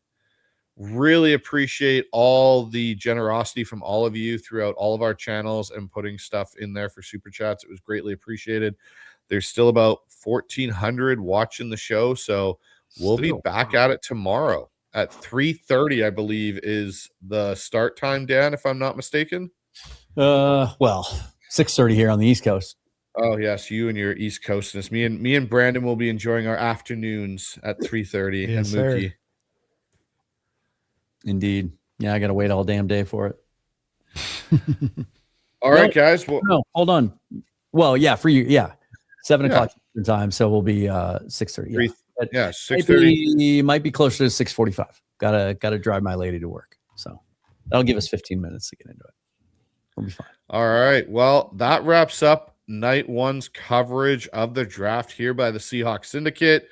We'll be back tomorrow over on Seahawks Forever. Dan will be hosting tomorrow's show, so it'll be much better graphically than I can do, and Dan's always the better option in those regards. So if you haven't already, head on over to Seahawks Forever. Head on over to the Hawks Nest. If you don't have it bookmarked already, then you're not doing it right as a Seahawks fan. Get over there and bookmark Field Goals with Mookie Alexander and all the great writers are doing work over there. Sub up to all our channels. It doesn't cost you guys anything. It just helps all of us get this stuff out into the algorithm and helps our channels grow and grow our communities, which, you know what, the one thing I'll say, gentlemen, is it's great when we do these shows because there's a lot of crossover, and then there's other people that get involved that maybe aren't on the other channels, but we generally have such a great community of Seahawks fans that watch our content. Yeah. This was fun, you guys. This is maybe the most fun first round I've ever sat through, and I've sat through a lot of them. And tomorrow will be even more fun because there's a lot of good players left on the board, and we have at least 2 picks. Maybe we finagle another one in there somewhere. So hope you all come back tomorrow and bring a friend. Please do. And Please do. Let's do this for all of you. It's one more. You guys are great. The comments were great. Great opinions, great debate. Not everybody agrees. That makes it fun. Good times. All right. Well, with that being said, Jadarian Price is a Seattle Seahawk, and we'll leave on a Go Hawks in 3, gentlemen. 1, 2, 3. Go Hawks. Go Hawks.